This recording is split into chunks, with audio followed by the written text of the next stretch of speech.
having to haul tons of supplies all the way across the barrier to the base of the mountains.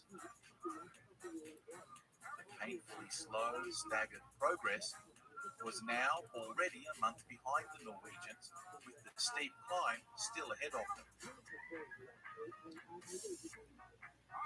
Amundsen's team now lightened their loads and, with heavy hearts, shot a number of their weaker dogs, which had been calculated to serve as food for the others, each man taking responsibility for the dispatch of his own animals. This had always been part of the plan, but they had by now become so attached to their furry companions that they all reported it was the hardest thing they had to endure on the whole expedition. The 5-man squad now set off with their remaining dogs for the estimated 60 days of skiing, across yet more frightening crevasses and ice fields, passing Shackleton's heroic previous record of over 88 degrees south. On the 14th of December, having battled blizzards, impenetrable fog, and crackling ice fields underfoot, the party finally made it to the South Pole, planting the Norwegian flag and embracing joyfully, soaking up the significance of their unbelievable accomplishment. They pitched a tent and named their new abode Polheim, a fitting name for man's most distant southerly home. After a few days spent calibrating their position and taking some data, they left some equipment and a letter for Scott to deliver in the case of their death to King Haakon. Amundsen was desperate now to get news out to the world as soon as possible, but the return was nevertheless disciplined and orderly, never pushing his team more than 30 kilometers per day, to preserve the fitness and energy of both man and dog. Lessons from Canada that were still burned deep into his mind. By the 4th of January, they were already making their way back down the glacier, while Scott, having himself only just passed Shackleton's record, was still deciding who was to accompany him to the pole and who would be returning back to the camp. He now made the fateful and inexplicable decision to increase his polar assault team from the original plan of 4 men to 5, which would gravely endanger the already strained ration allocations that were in place. On the 17th of January, plodding one painful, burning step after another, a look of dread suddenly bled across their faces as they came across Amundsen's tent with his letter and the dawning realization that they had got there over 1 month ago.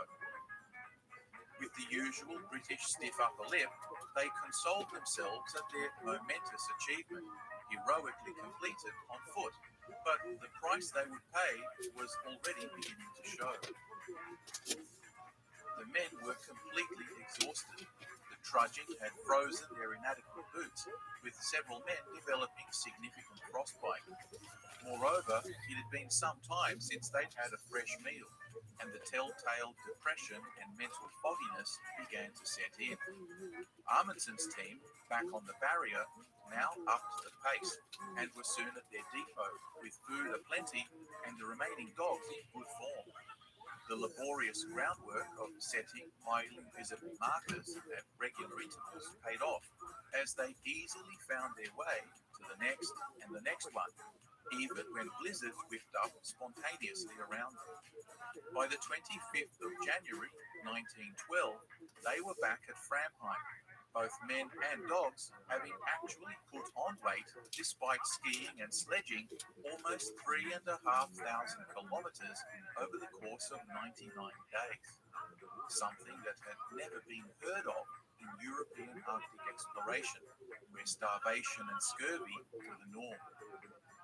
His lessons learned from the Eskimo of maintaining a leisurely, energy-preserving pace had paid off, with his team now safely back at base and reunited with their colleagues, ecstatic at having achieved all of their objectives 10 days ahead of schedule.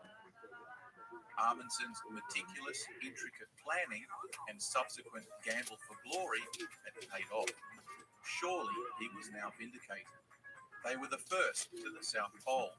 They hadn't interfered with the British expedition, and they had even sent several side trips to be the first to set foot on King Edward VII land, as well as to conduct the first oceanographic survey of the South Atlantic, all the way from Africa to America. They were professionals, indeed a Viking strike force. The Fram having returned from her own expedition, he quickly wound up and soon departed for Hobart, where no news had yet arrived of Scott's progress. They were warmly received by the local governor, and churches held services giving thanks for their safe arrival. Amundsen sent telegrams to his king, to Nansen, and to the media, and Norway soon erupted into national celebration. His reputation back home was safe, but the political establishment was worried that he might have damaged Norway's delicate relationship with Britain. It wasn't long, though, before the team received congratulations from abroad, with King George V and even Theodore Roosevelt sending their well wishes. Some elements in the UK, particularly Scott's backers, were publicly upset at what they expressed as the dirty trickery of the Norwegians. Shackleton, on the other hand, was well pleased. There was little chance that Scott would gloat over him, now that Amundsen had taken the pole from right under his nose. So much for the micron. The Fram eventually sailed on to Buenos Aires, where she was to be refitted at the expense of a wealthy Norwegian expat for the ongoing voyage to the north, as originally intended. Meanwhile, Amundsen would go on a whirlwind tour around the world, giving what were to him painful lectures to packed-out audiences wherever he went. It was while in the United States that Amundsen received the dreadful news of Scott and his party's fate. As feared, the supplies for a five-man squad were inadequate. The lack of fresh meat brought on the ravages of scurvy, and the exhausted and now sick and delirious men had no energy left to haul their sledges to the main supply depot, which had been laying short of their needs. Their markers had also been poorly set, and in the increasingly foul weather, they became ever more disoriented, having spent 150 days in the freezing terrain. Confused final orders meant that the dog teams that could have delivered fresh supplies to them never materialized. So, one by one, Scott's brave companions succumbed to their deaths, stoically writing their journals to the bitter end, with Scott, the last to die, even addressing parting words to the British public, snatching what has been described by some historians as a martyr's victory out of the jaws of defeat. The British public went into mourning, and even the normally reserved Amundsen was stunned by the senseless loss of such brave men. Despite some useful scientific data, the monumental disaster highlighted a failure of British doctrine, logistics, and understanding of the terrain, made all the more jarring by contrast with the clinical efficiency and success of the tiny Norwegian expedition.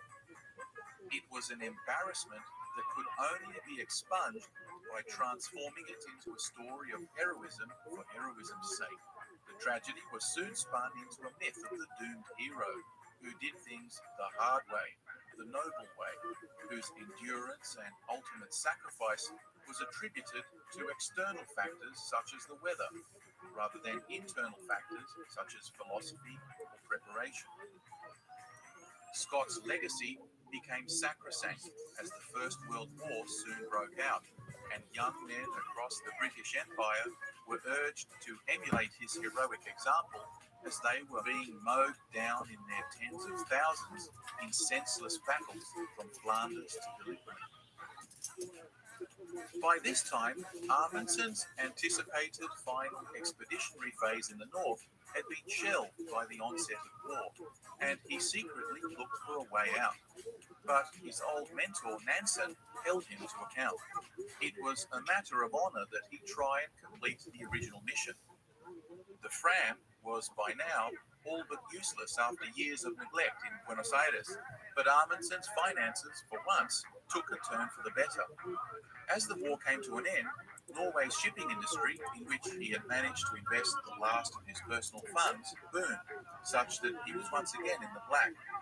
He used these funds to build a new, more advanced polar explorer he called the Maud, after Norway's English-born queen.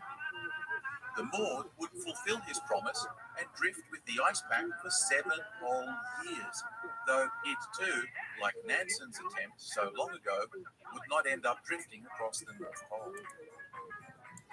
At this time, Amundsen also became obsessed with the latest technology of the day, airplanes, even earning his pilot's license, mortgaging the last of his assets into an aircraft he hoped would be the first to fly across the Arctic.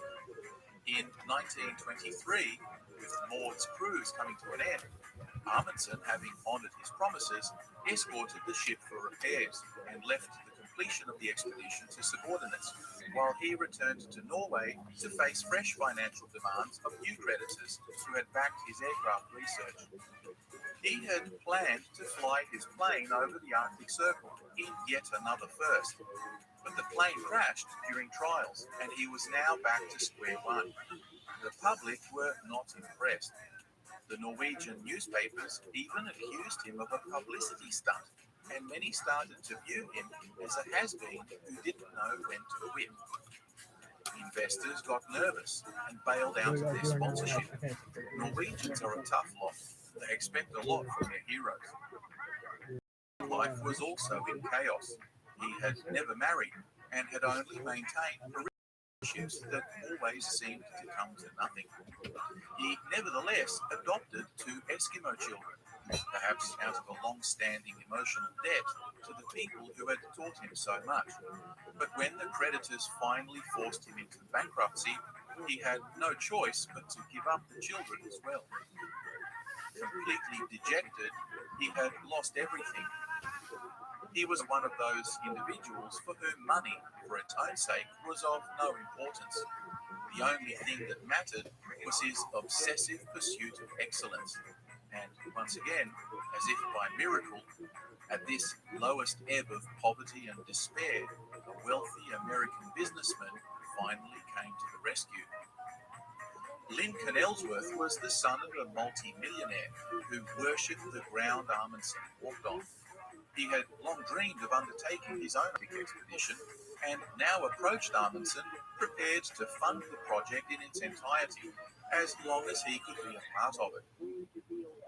Amundsen agreed, and in 1925 they flew 2 Dornier seaplanes to almost 88 degrees north, the furthest any plane had yet travelled by far, when one of them suddenly malfunctioned and was forced to land in the desolate polar wilderness. The other plane landed safely some distance away, and when it was discovered that the fault was unrepairable, the entire crew worked for almost an entire month on severely restricted rations to clear 600 tons of ice for a makeshift airfield. Packing into the remaining aircraft, they managed to skim their way back to civilization by the seat of their pants, reappearing in spectacular fashion when everyone had long given them up for dead. Amundsen was back, and now at the age of 53, he had an even bigger plan. Ellsworth had agreed to fund the construction of an airship, which they planned to take over the North Pole.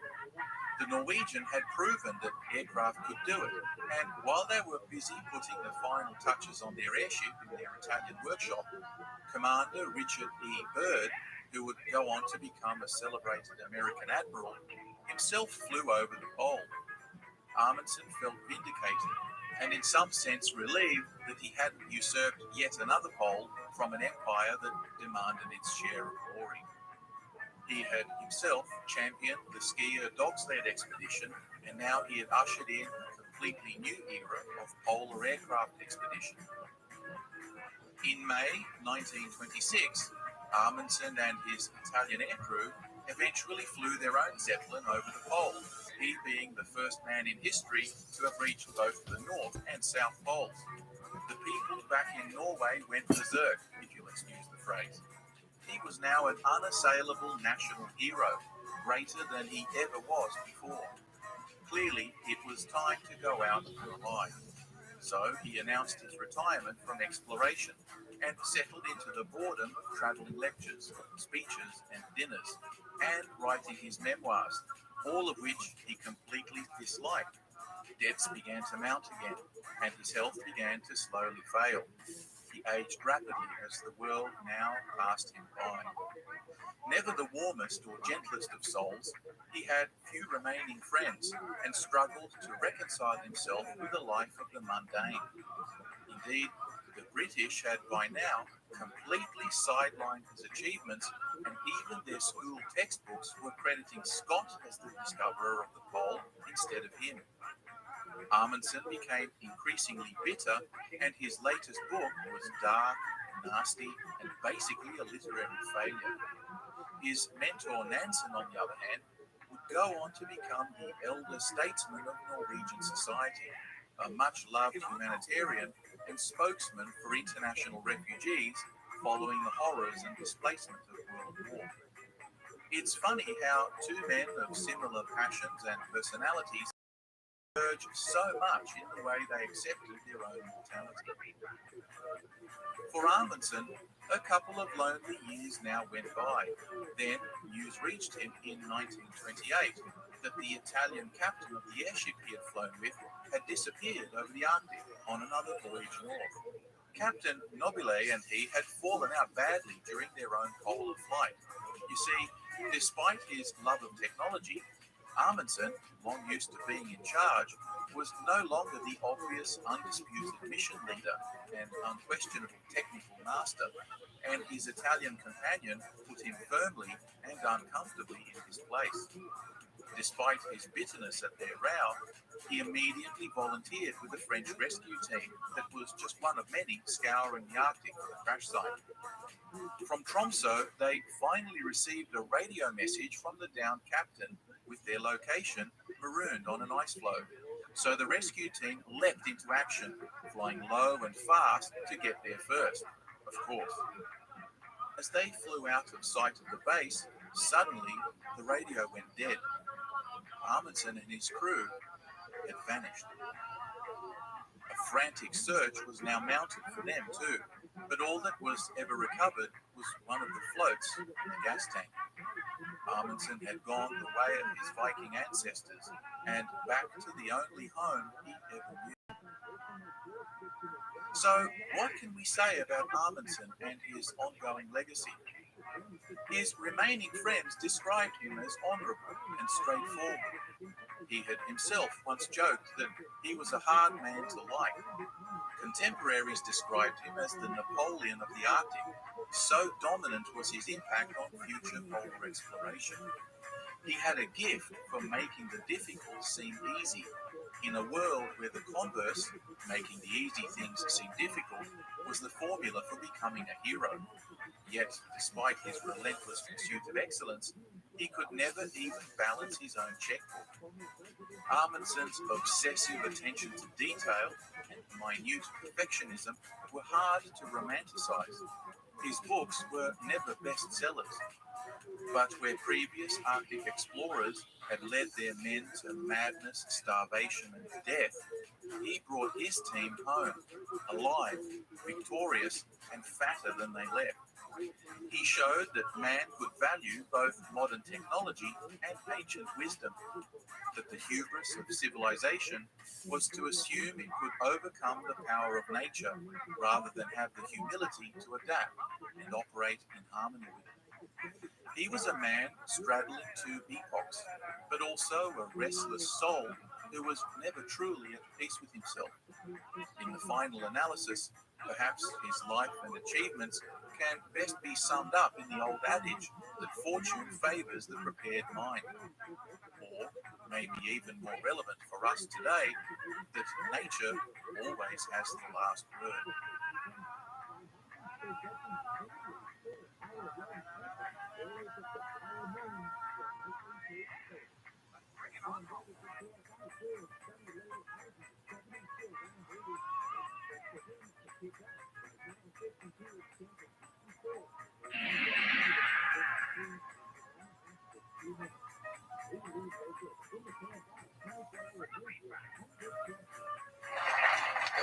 Thank you. Just wanted to add, I'm not actually president of Music in the Mountains. I had to say that because the president, Jill Ward, is listening in the audience, but I will be later this year. So I'll be talking tonight about the South Pole explorations, 1910, 1913, and how the news of these explorations was relayed to the world. I'll focus on what I'm calling the rhetoric that Scott and Amundsen used to convey their story, and it's this rhetoric that ultimately convinces us to accept one version of the story or another. Now, rhetoric, of course, is the art of persuasion. More broadly speaking, it's has to do with the presentation of self and with how one convinces others to come around to one's own way of thinking. A person who practices rhetoric is called a rhetor, and we're all rhetors in some capacity. We might think of the figures of Scott and Amundsen as engaged in a kind of argument to answer questions such as the following. How worthy is either man of the admiration of the world? Who is the greatest hero of the period, the time we now call the heroic age of exploration in the Antarctic? What was the greatest virtue demonstrated by these men? Was it their audacity in executing these journeys? Was it their sense of duty and sacrifice, not only for the members of the expedition, but also for the honor and glory of their country? Who best embodied the virtues of their country? And what were these virtues? Were they daring and skill at navigating the polar regions of the world? Or were they fair play in a sporting contest, good manners and even breeding, and a disinterested desire to further science? In short, which country was the greatest, Britain or Norway? Well, I myself have never actually been to Antarctica, and I wanted to find out. I'm sure some of you may have already done so. Is there anybody here who's been to Antarctica? Okay, all right. And where have you been? What part? Yeah. Is that true for, as I understand it, that's basically, if you're a tourist, that's where you end up going. But you're kind of a scientist, Chuck, right? So scientists can go to the South Pole some occasionally. They might go to places in Myrtle Sound, which is where all of my story I'm about to tell you takes place. And I'm not actually a polar historian. As an English professor, I got interested in this topic when I used it for several years as an example of the way I wanted my students to, in one of my advanced writing courses at the University of Idaho, to explore a complex rhetorical subject. So we would use this as a topic for several weeks, and then they would go out and do another kind of topic. But let's talk briefly about the Antarctica and the South Pole, for those of us who haven't actually been there. The geographic South Pole is the point on the Earth's surface, as I'm sure you know, where the axis of rotation intersects the surface. It's a featureless plain at an altitude of 9,300 feet or so. Underneath it is 9,000 feet of ice, and this is what it looks like today. This scientific station probably didn't look this way the entire time, but it was built in 1956, 1957. It's been there, it's been staffed ever since. The circles show you where the pole itself is. And from March to September, which is the Antarctic summer, the sun never sets, but neither does it rise very high. On the days it can be seen, it appears to move in a counterclockwise circle just a little above the horizon. And here's sunrise on one of those days when the sun's actually visible. The last time it rose was September 21st. It's going to set next Tuesday, and it won't rise again until September. Temperatures are almost always below zero. The average temperature is like minus 20 degrees below 0 Fahrenheit.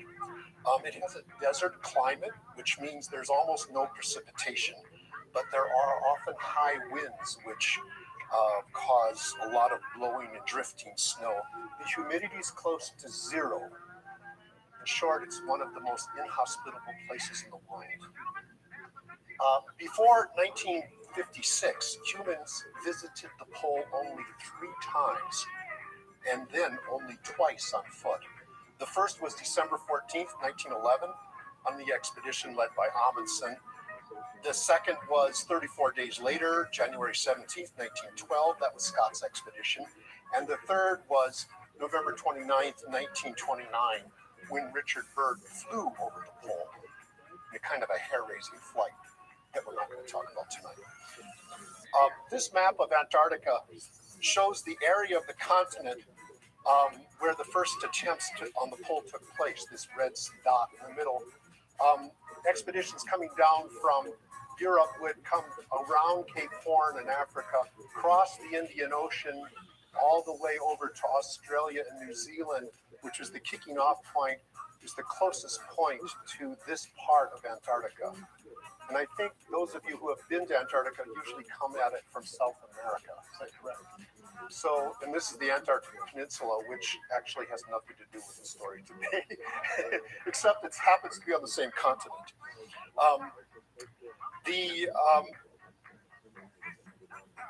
Here's another map. So we've sort of turned ourselves around, so we're looking north from the South Pole. This shows the map of the 2 expeditions.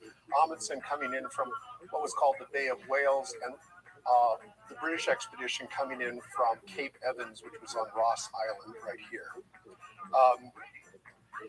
This is Amundsen's first expedition, a photograph of them just before they left the pole on December 17th, 1911.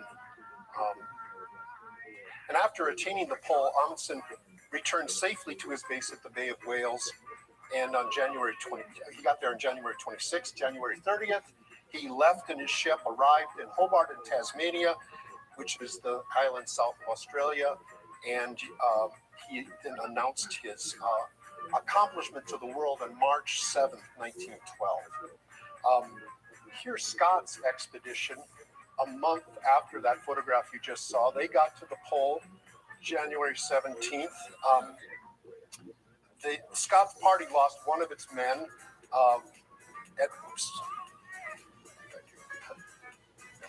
One of its men, Edgar Evers, right here. He died of a possible head injury, hypothermia, dehydration, weight loss, the effects of scurvy, or some combination thereof. I'm not exactly sure how he died, but it did him in on February 17th. Then a month later, Oates, who's here on the left, Lawrence Oates, that morning got up and walked out of his tent into the storm, and that's the last anybody saw of him. The other 3 men lasted just a few days longer and succumbed on March 29th or 30th. Oates, Captain Scott right here in the middle, recorded that in his journal that Oates said just before he went out the tent, I am just going outside and maybe some time. Now, if he really did say that, that probably ranks as the greatest understatement of the 20th century.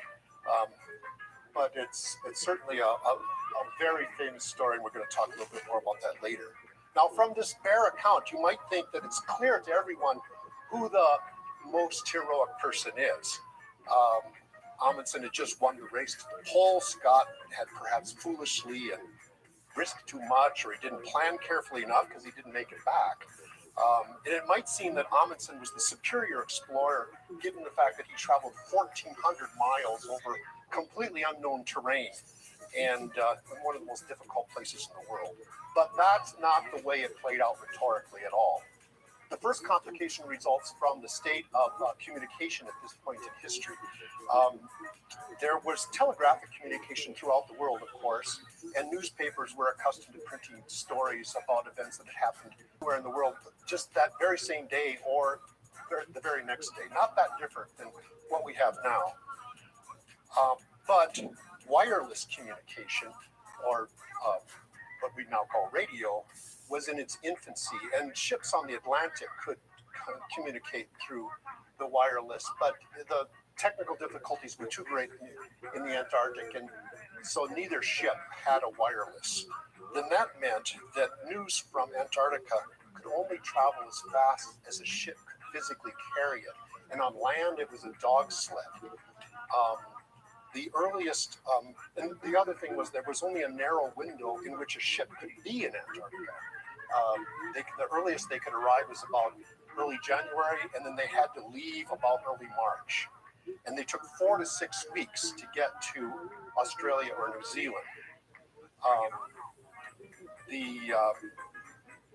At that point, there were cable heads, and a message could be sent anywhere in the world just about as fast as it can today.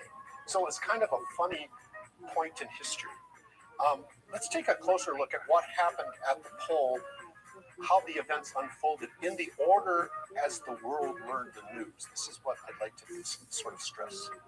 The two expeditions had left Europe about the same time in 1910, but Scott's ship went directly from Cardiff, England to Australia and New Zealand after a stop at the tropical island of Madeira. Amundsen spent more time in sea trials, and then his ship also went over to Greenland and picked up about 100 sled dogs. Now, everyone knew that Scott's rather large expedition was undertaking a scientific exploration of the continent, and they were going to make an attempt on the South Pole. It would be the third time the British had tried this. Amundsen, on the other hand, led everyone to believe that he was undertaking an exploration of the Arctic, and when he left in 1910, and that this expedition would leave from northern Alaska, which meant they had to go all the way around Cape Horn, South America, up the west coast of the Americas, and that's where they were going to start. Now, in this way, he was able to conceal, even from his crew, the true motives of his expedition. They didn't learn about it until they got to Madeira. And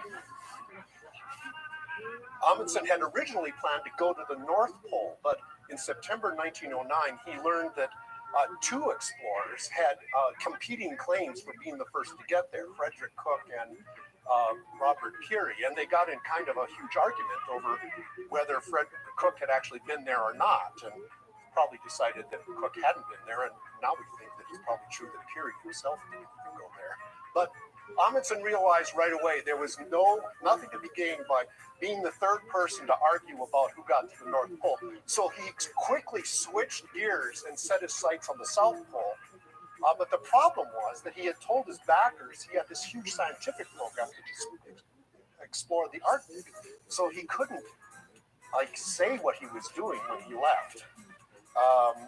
This caused for some problems and a lot of misunderstandings. So in Madeira, his brother Leon had come down there, and Leon left with the last letters of the crew because Amundsen was going straight from Madeira to Antarctica.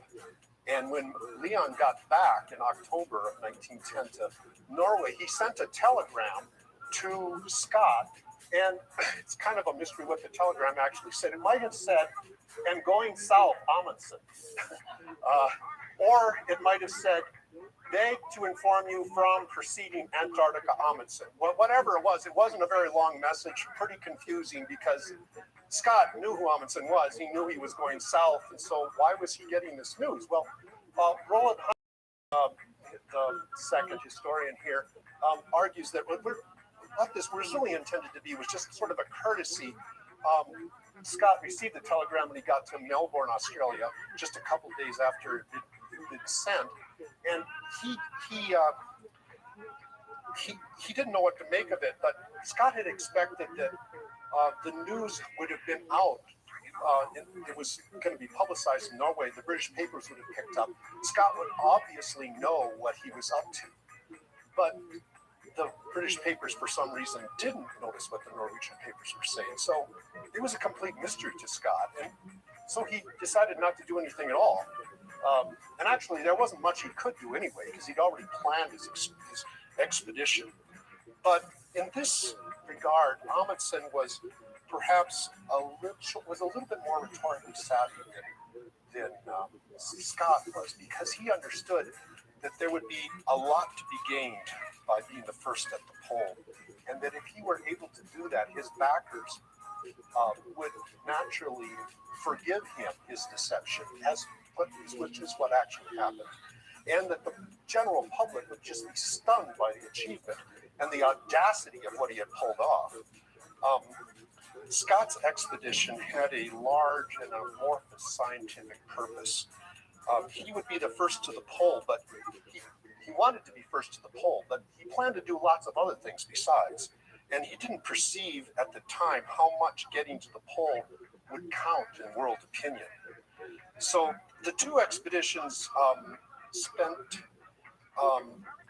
arrived in Antarctica almost at the same time, January 1911, and immediately started unloading their ships and establishing depots and building their base camp.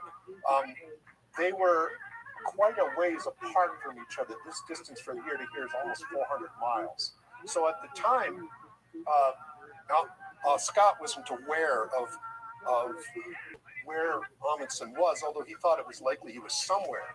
But he sent some of his men, he had 65 men, he sent them over to explore King Edward VII land, as it's called, which is over here to the east of the Bay of Wales.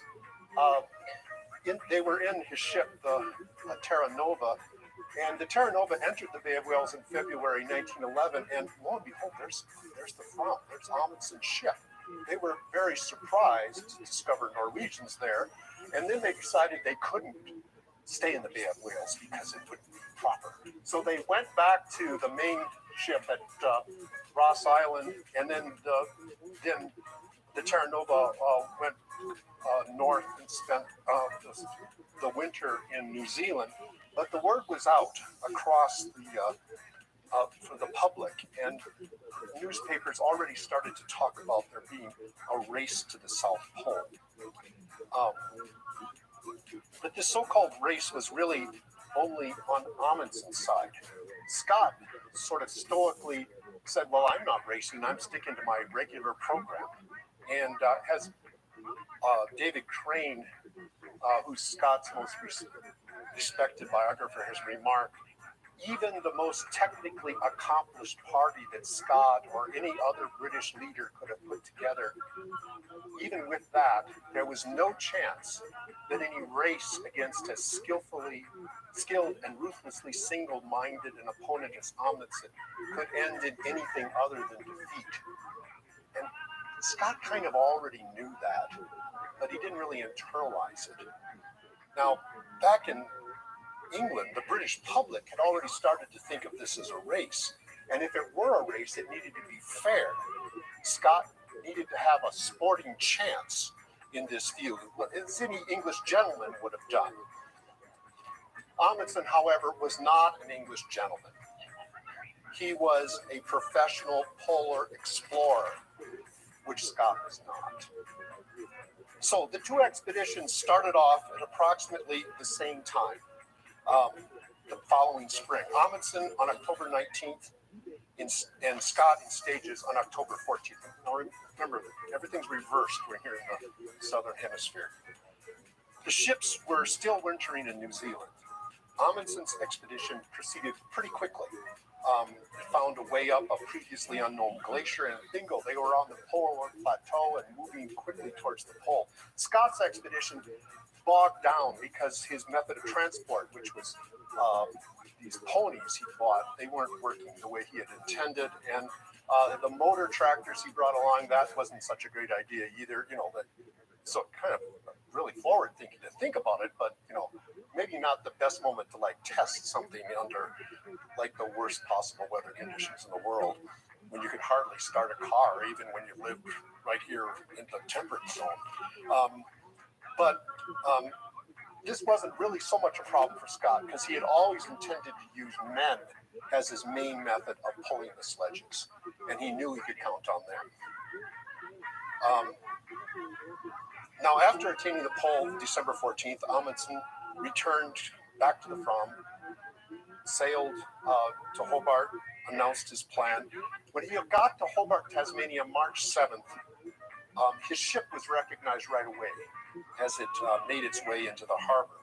And that fact was immediately telegraphed throughout the world.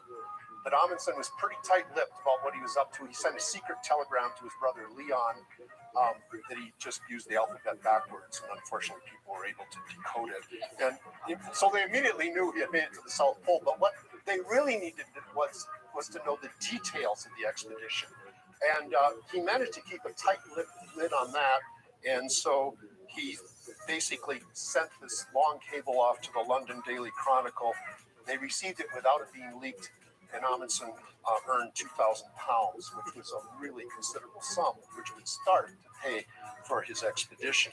Then he left New Zealand, gave a brief tour, a lecture tour in Australia, while his ship sailed east quite a distance around Cape of Good Hope to, and also Cape Horn, and ended up in Argentina, Buenos Aires. Amundsen joined his ship later, and the entire expatriate Norwegian community of Argentina turned out to welcome their great hero, and they were led by a wealthy landowner named Peter Christopherson, who was known as Don Pedro, had lived there since the 1870s, and he was one of the original backers. He was pretty happy he completely forgave Amundsen for not going to the Arctic, and he also agreed to repair and refit the ship. Amundsen retired to one of Don Pedro's estates, and in June, and in that winter, he wrote his book, by which he intended to make his reputation and start making some money. Now, this book,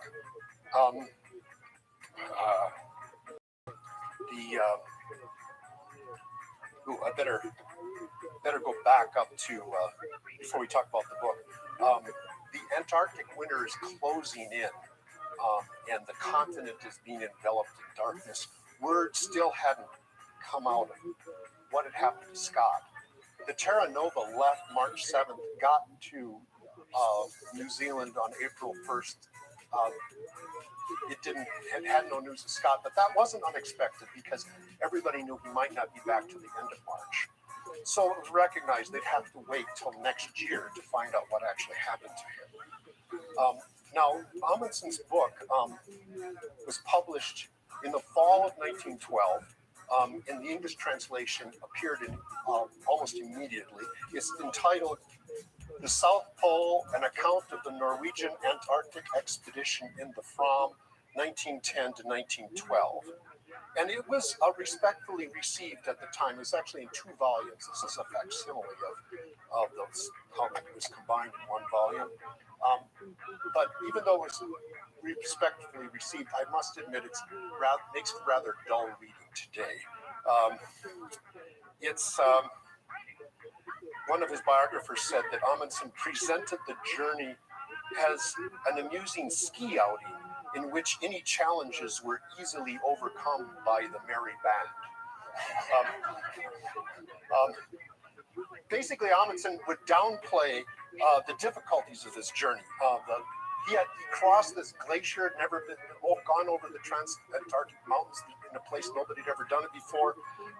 There were often gigantic crevasses in the snow, and there would be a snow bridge across the crevasse. And if you're in a dog sled, that's a really terrifying thing because the dogs just run right across the snow bridge, and the snow bridge falls in, and the sledge might just fall into the abyss. At one point, one of the skiers fell on one of the snow bridges. He had a good sense not to move because he realized that he couldn't move until he needed to be rescued.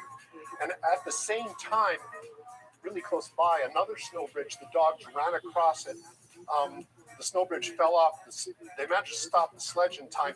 The dogs were on the other side, and they got in kind of a fight. So they're fighting on the edge of the abyss. The sledge is like turned sideways, about to fall.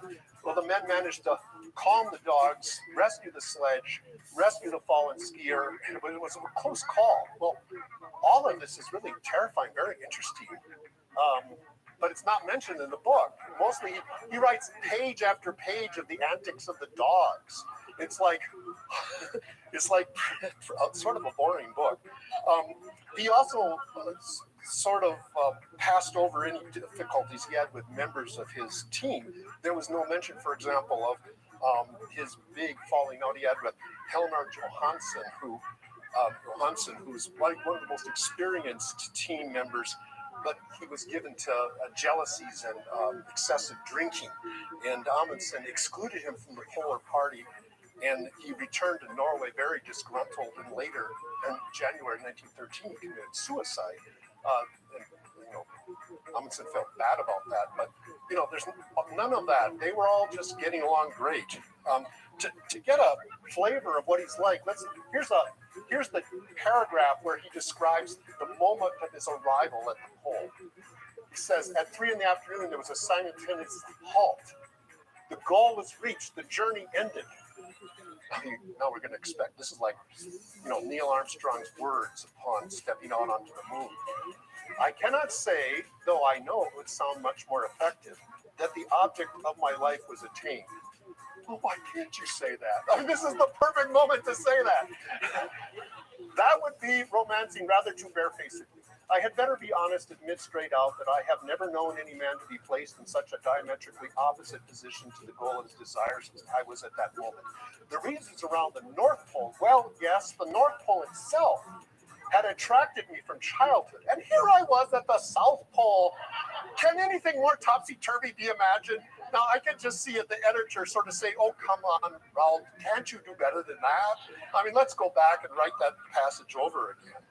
So, now, why was it that Robinson's book was so full of, so boring when his story was so riveting? And I think part of the answer lay in Amundsen's, what his talents were. He was a superb organizer and explorer, and he was also very good at handling a ship. He ran his exploration as if he were a ship captain. And captain of a ship doesn't discuss difficult situations with his crew before giving orders. He keeps his thoughts to himself. He does his very best to exude confidence and optimism, no matter how dire the situation is. And Amundsen conducted himself on the land expedition in a similar way. One thing he did, for example, on the way back, is he had the men travel for 6 hours and then rest for 6 hours. They travel for 6 hours and rest for 6 hours. So it's a little bit hard to tell how far they, what was a normal day for them. It was like 4 of these 6 hour periods. Sort of like you would stand watches aboard a ship, so that's kind of how he operated. And another reason the book wasn't rather dull, it was kind of dull, was he wrote it pretty quickly in isolation on this estate of Don Pedro's in Argentina. And he had no one around him to read what he was writing, no knowledge of the worldwide audience. And so he simply wrote the story quickly. He was basically telling it to himself, and he wanted to get it over with so he could get on with more lectures, which he did by departing by steamship for Europe, arriving July 31st. He was received with great acclaim. He began a tour of Europe that started in Gothenburg, Sweden, traveled to Copenhagen, Berlin, Paris, Rouen, France, and a lot of other cities. The Norwegian Parliament voted him a lifetime annuity. The King of Sweden gave him an award. The country of France made him a Grand Officer of the Legion of Honor. And then he went to England. And he was pretty nervous about this because he hadn't been so well received the last time he'd been in England on his previous explorations. And he'd already gotten some negative publicity. But on November 15th, he delivered a lecture in front of the Royal Geographical Society, the people that were sponsoring Scott in the Antarctic. And it actually had given him £100 as part of his Arctic exposition. So it was a little embarrassing, that little detail. But he was courteously received, although he remembered that Lord Kurtzen, who's the grand old man of British polar exploration, the man that had selected Scott for his as the man to go to the South Pole. Robinson remembered that Kurtzen, at the end of the lecture, Kurtzen called out for 3 cheers for the dogs. Now, this was a kind of a sore point with Amundsen because, as you probably, he had started his polar journey with 52 dogs. He came back with 11. And you probably know the reason why this was, because he had methodically planned to kill the dogs along the way and use them for food, not only for his men, but also for the remaining dogs. And this was actually a pretty good plan, but the British found it distasteful, even horrifying. And it wasn't really well understood at the time that dogs and dog sleds were really, given the state of technology, that was really the only way to get to the pole safely. They were the best animal in the world for polar travel because, for one thing, they don't sweat, so that when they get they don't have to wear blankets and get really cold like ponies do when they've been pulling. And the other thing is that they eat food that is readily available in the Antarctic. Ponies, all their food has to come from somewhere else. And if you're going to be down there for several months, you can imagine how much food that was. Now, here's one of the tickets that was used for Amundsen's lectures as he's traveling around England. He finished his tour in Great Britain in the fall, and then he went to America in January. His book was published in its U.S. edition, and he started touring America, going to places like North Dakota, all just giving these lectures. Everybody wanted the same lecture over and over, huge dinners, saying the same thing. He hated this kind of work, but this was kind of how he was making money. Now, meanwhile, the world waited with great anticipation for news of Scott, but there actually was quite a lot of news of Scott because he had arranged for a professional photographer to accompany the expedition, Herbert Ponting, and this is Ponting in his self-portrait in his darkroom, and he took almost 2,000 photographs in the Antarctic, the first time a professional photographer had gone down there. This is one of the most famous ones of Scott in his study, writing in his journal, the journal that later became so famous. He also took lots of other photographs of the men. Edgar, sort of a poignant one because Edgar Evans is one of the people who dies coming back from the pole. He also took beautiful images of Antarctica itself, because at this time the public hadn't really seen what the continent was like, such as this beautiful picture of the ice cave from a grotto on Antarctica. You've probably seen that picture before, or this beautiful shot of the Terra Nova on the calm waters of Myrtle Sound. And there were many, many of these pictures. Ponting also exposed 25,000 feet of film using a cinematograph, which is the latest version of a movie camera. On the left here is an advertisement from fall of 1912. It's talking about his first film with Captain Scott, RN to the South Pole. There was the series 2 of it had 1,500 feet part 1 and 1,500 feet part 2. This was the silent movie era. These aren't talking movies, obviously. And Kathleen Scott actually even went to see the first series of this movie, along with a lot of the British luminaries. Ponting produced a silent movie in the 1920s called The Great White Silence. And then in 1933, he took that same footage and added sound to it. And retitled it the film 90 Degrees South, and you can actually see this entire film on YouTube. And Ponting, you hear Ponting's rather very British voice narrating it. And I wanted to just play you a brief excerpt in which he has Scott, Bowers, and Evans and Wilson showing their method for making camp and getting into their sleeping bags. And these, I want to emphasize, these people, this is kind of a staged little piece here, but these people are not actors. These are the real guys, and this is what they look like. 5 men, Captain Scott, Dr. Wilson, Captain Oates, Lieutenant Bowers, and Petty Officer Evans, pressed onwards to the goal, which was now distant only 150 miles. It is interesting to see something of the routine they had to go through twice each day when they pitched their camp. This and the following scenes were taken a few days before the journey began, but they show exactly how the party camped each night. The routine was always the same. First, to lay the cloth off of the tent, and on top of that, place the sleeping bag. Next, they spread the tent poles, which are solid bamboo, very light and strong. Nothing heavy can be taken on a sledging journey, as everything must give way to food. Captain Scott is adjusting the tent poles while Dr. Wilson and Petty Officer Evans spread the cover, which is made of a very light windproof material. The great thing in these regions is to keep out the wind. Then they ballast the tent down by placing blocks of snow on the balance.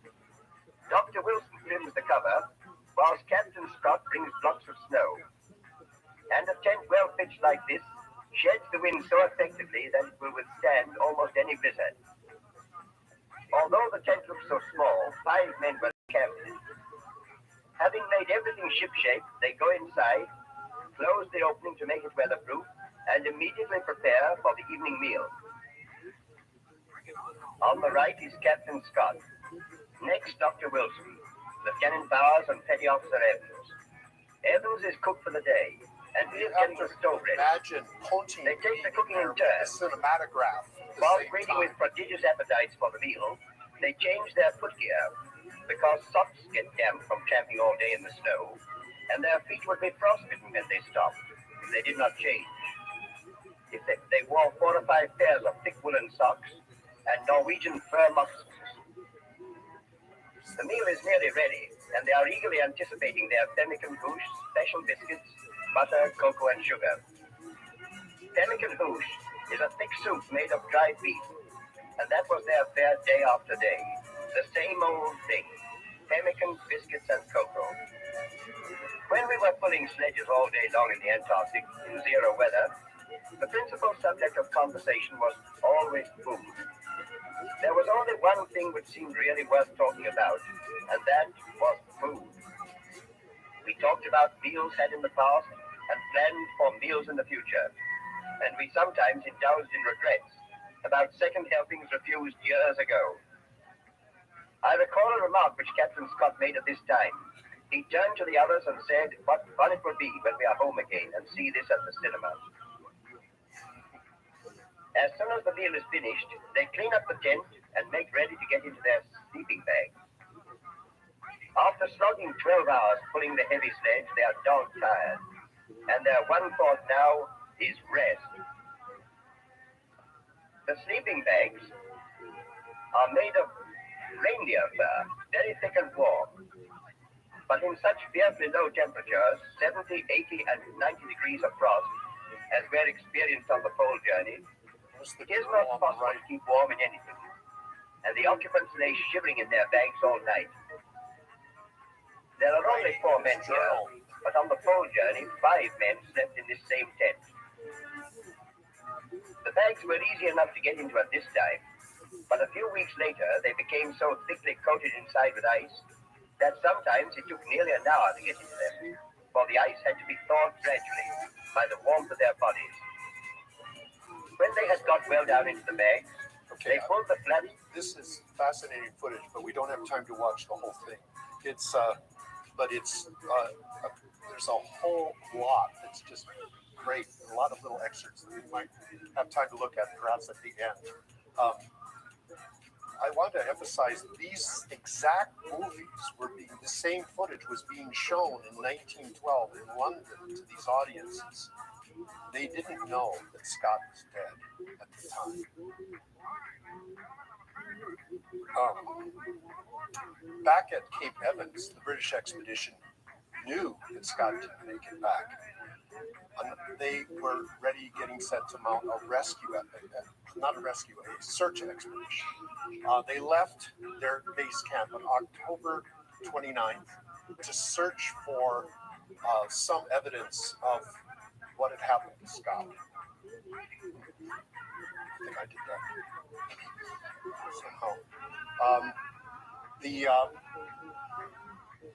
it wasn't exactly clear if that was the best course of action, because there was another group of men that needed rescuing. There was a so-called Northern Party, another group that had the same group of people that had discovered the Norwegians in the Bay of Wales. Well, they were actually the second winter there exploring the regions about 200 miles to the north of Cape Evans, and they had been deposited by this terra firma, by the Terra Nova on the terra firma to explore some of the land. They had 4 weeks of rations. They were supposed to be picked up in February, but the ship couldn't get back to them, couldn't get through the pack ice to rescue them. So they ended up spending the winter right there on the shore. And so Dr. Atkinson, back at the base, realized there was a good chance they had still survived. But he had an agonizing choice. Should he go north or should they go south? They took a vote and decided 12 to 12, there were 13 men, 12 in favor, 1 abstention, that they would actually go south and search for the dead instead of the living. Sort of an astounding decision. But at the time, remember, a lot was riding on what happened to Scott. They had to know. So they took off, and 2 weeks later, they made it to, they came to a place where they discovered Scott's tent, the bodies of Bowers, Wilson, and Scott, and the journals all intact. But it was actually a very close call. First of all, they could have gone north instead of south. Second of all, when they did go, as you can see from this explanation, Charles Wright was out in front, skiing and navigating. And by his account, he says, I saw a small object projecting above the surface of the starboard bow, but carried on until we were nearly abreast of it. I decided it should be investigated. It turned out to be 6 inches or so of the tip of a tent, 6 inches sticking up in the snowdrift. I tried to signal one party to stop and come up to me, but the alphabetical signals could not be read by the Navy. They were some distance away. He didn't want to yell, he said, because I considered it would be sort of a sacrilege to make a noise. He knew what he had found. I felt as much as if I were in a cathedral and found myself with my hat on. I love that little detail. It's just sort of quaint from the time period. But you know what he meant.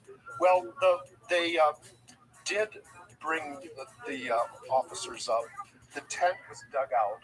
Atkinson, an officer, entered. Then he had each one of the men enter one by one, look at what they, so that they all be in agreement as to what they saw. Bowers and Wilson were in their sleeping bags on either side of Scott, who lay with the flaps of his bag open and his left arm extended across Wilson. With his other arm, he clasped to his chest a green wallet that contained his journals. The journals were held so tightly it was necessary to break the arm to free them. The witness who revealed this detail decades later said the sound of the bone breaking was like a gunshot, which he could still hear in his memory. Now, Amundsen went to his own tent so he could read enough of the journals to decide what had happened, and he emerged to tell them what had gone on. They had made it to the pole. They were coming back. He read Scott's final message, what Scott called his message to the public, and he also read Scott's description of the death of Oates. Now, the final sentences of Scott's message to the public are familiar, especially to many English people even today. We took risks, and we knew we took them. Things have come out against us, and therefore we have no cause for complaint, but bow to the will of Providence, determined still to do our best to the last. Had we lived, I should have had a tale to tell of the hardihood, endurance, and courage of my companions, which would have stirred the heart of every Englishman. These rough notes in our dead bodies must tell the tale, but surely, a great, rich rich country like ours will see that those who are dependent on us are properly provided for. I've underlined the words that would doubtless have stirred the hearts of his first readers. He makes the emotional appeals to make his argument that Englishmen have special qualities of courage and endurance that his men demonstrate. Now, in fact, these so-called rough notes of the journals and the farewell letters were extraordinarily successful in telling the tale. They were perhaps more successful than Scott could have himself been if had he lived. Scott kept writing until the very end. The journal revealed that they had lain in their tent for at least 10 days, starting March 19th, 1912. And at first they were trapped by a storm, but one of Scott's feet was so frostbitten he could go no further. And during this time, Scott wrote 12 letters. He wrote to his mother, his wife, his friends, his naval colleagues, his supporters. He wrote to the wife Wilson, the mother of Bowers, and then he wrote this message to the public. We don't know exactly what order he wrote it. He accounts for the failure of the expedition in this letter to the public, but he never takes responsibility for poor planning, instead claiming that it was bad luck that brought about the disaster. He especially puts a lot of emphasis on the bad weather, unusually cold. The Terra Nova was late in arriving at Cape Evans, and it didn't get there until January 13th, 1913. And it was now under the command of Edward Evans, who was the same man who had been one of the last to see Scott alive a year earlier. So the ship pulls up to the ice. "Are you all well?" Evans shouted from the bridge. There was a long pause before the answer came from the shore. "The polar party died on their return from the pole. We have their records." Well, everybody was just suffused in this sort of grief for their captain. The Terra Nova, they spent 36 hours loading the Terra Nova. It sailed as quickly as possible for New Zealand, stopping along the way to plant a memorial cross on sort of a hill that overlooks McMurdo Sound. It arrived in Umaru Harbor on February 10th. Now, the officers took elaborate precautions to be sure that the news was not leaked before they could communicate their official report to the Royal Geographical Society in London and to the Central News Agency, to whom they had promised an exclusive in exchange for £2,500, which is a lot of money in those days. And they were successful in avoiding the leaks, and the news was published around the world the next day. Now, there was a little bit of confusion in the early reports because of the brevity, but soon the official 2,487-word report was in the hands of the newspapers. The report quoted Scott's message to the public in full, and it also included the part of Scott's journal describing the death of Oates. And this news was on the front page of newspapers around the world that week until Saturday, April 15th. You might remember that is when the Titanic sunk. So it was that sort of kind of got pushed off the front pages. But as this picture shows, this is describing a memorial service that took place at St. Paul's Cathedral on Friday, February 14th. There were memorial services throughout England, throughout the British Empire. It was a little bit like the feeling that the entire country felt, that we felt after the Challenger disaster, except on a vaster scale. Newspapers set records in numbers of copies sold. They published the photographs of Scott, like this famous one. Notice it increased the circulation of the Daily Mirror by 500,000 copies the day it was published. Now, Amundsen happened to be in Madison, Wisconsin, of all places, when the news broke, and he must have anticipated a potential disaster because he, more than anybody, knew what could happen to the South Pole. But he appears to be taken completely by surprise from this news. I would gladly forego any honor or money if thereby I could have saved Scott his terrible death, was one of the things he managed to say. And then the next day in Chicago, he said in hushed tones to one of the reporters, he was very shaken by the news. He said, while those brave men were dying out there in the waste of ice, I was lecturing in the warmth and comfort of Australia. But he continued his lecture series, which continued to be well received, and there was even a sense that his accomplishment was all greater given what had happened to Scott. Now, in England, it was a different story. Some people suggested that the men perished because they were heartbroken at not being first to the pole, which the implication is Amundsen killed Scott, the scoundrel. No one in England wanted to hear about poor equipment, inadequate transport, poor planning, not at that time. It was clear to everyone that bad luck was to blame, and which was exactly the point of Scott's message to the public. This cover of the Spear magazine sort of shows the feeling at the time. The words down here at the bottom are, "We have been willing to give our lives to this enterprise," which is a quote from the message to the public. And so there's Scott dying. This is presumably the message being transmitted to the angel that's going to send it out to the British people and giving them that message of self-sacrifice. So he was very, very successful at getting that story across. Now, historians are divided as to whether this is the proper view to take towards Scott's expedition. For 60 years, Scott's reputation was in the stratosphere. But in 1979, Roland Huntford was the first historian to publish a systematic attack on Scott. He famously called Scott a heroic bungler and said he had no one but himself to blame. Since that time, Huntford's view has been tempered a little bit. He is rather harsh on Scott, I must admit. Even reading his book, you still get these feelings that Scott was he may have been a bungler, but he was a heck of a heroic one.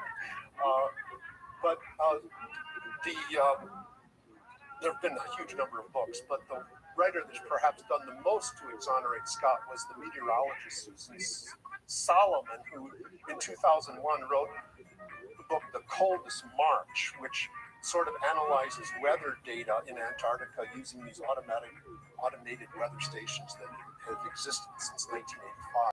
And this title is kind of a pun because, of course, it's describing Scott's last march and also pointing out that there's a lot of evidence that the March of 1912 was, in fact, an unusually cold march, given all the data that we have accumulated about Antarctica since then.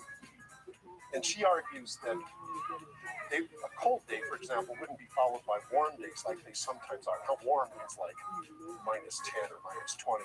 Cold is like minus 40, minus 50. This is the kind of conditions under which Scott was laboring. It was minus 47, he wrote, towards the end, as a low, minus 30 during the day. But Solomon also claims that a storm that lasted 10 days, starting around March 19th, that's just impossible. Storms don't last that long. So she thinks it's much more likely and Bowers could have, this is what she looks like, they deliberately stayed with Scott in the tent. And I'm going to just skip over a little video I have of her giving her view that Wilson and Bowers are actually the true heroes of the expedition because they decided not to leave Scott and maybe even convinced him that they couldn't leave, which is why Scott kept insisting it was a storm. They probably could have made it to the depot, but they couldn't have come back because of the way the wind was blowing, and they would have had to come back to rescue Scott. And furthermore, they only had one tent at this point. So it's an interesting argument, and it's sort of convincingly made. I want to finish the story of the reception of Scott before I get to a little time for discussion and so forth. On February 28th, 1912, Kathleen Scott arrived in New Zealand. She was on her way to meet her husband when she learned the news of his death. And Atkinson presented her with the journals. She stayed up all night reading. And then she decided a few days later they'd be published in a book which was going to be entitled Scott's Last Expedition. The editor of the book would be Leonard Huxley, the son of the famous scientist Thomas Huxley. Other officials from the Royal Geographical Society were assisted with the editing, and even J.M. Barrie, a famous playwright who wrote Peter Pan, which was still running in London at the time, and was a family friend, also participated in the editing. Now contrast that with what Amundsen's book. She was a well-connected person. The book was published in November 1913 in 2 volumes. The first volume was the journals. The second was the journals and the farewell letters. And the second volume, which nobody reads anymore, but it's of historical interest, had the scientific reports. And for the first time, Scott's very last entry, which he wrote March 29th, 1912, was published. Here's its last page. You can see there on the left.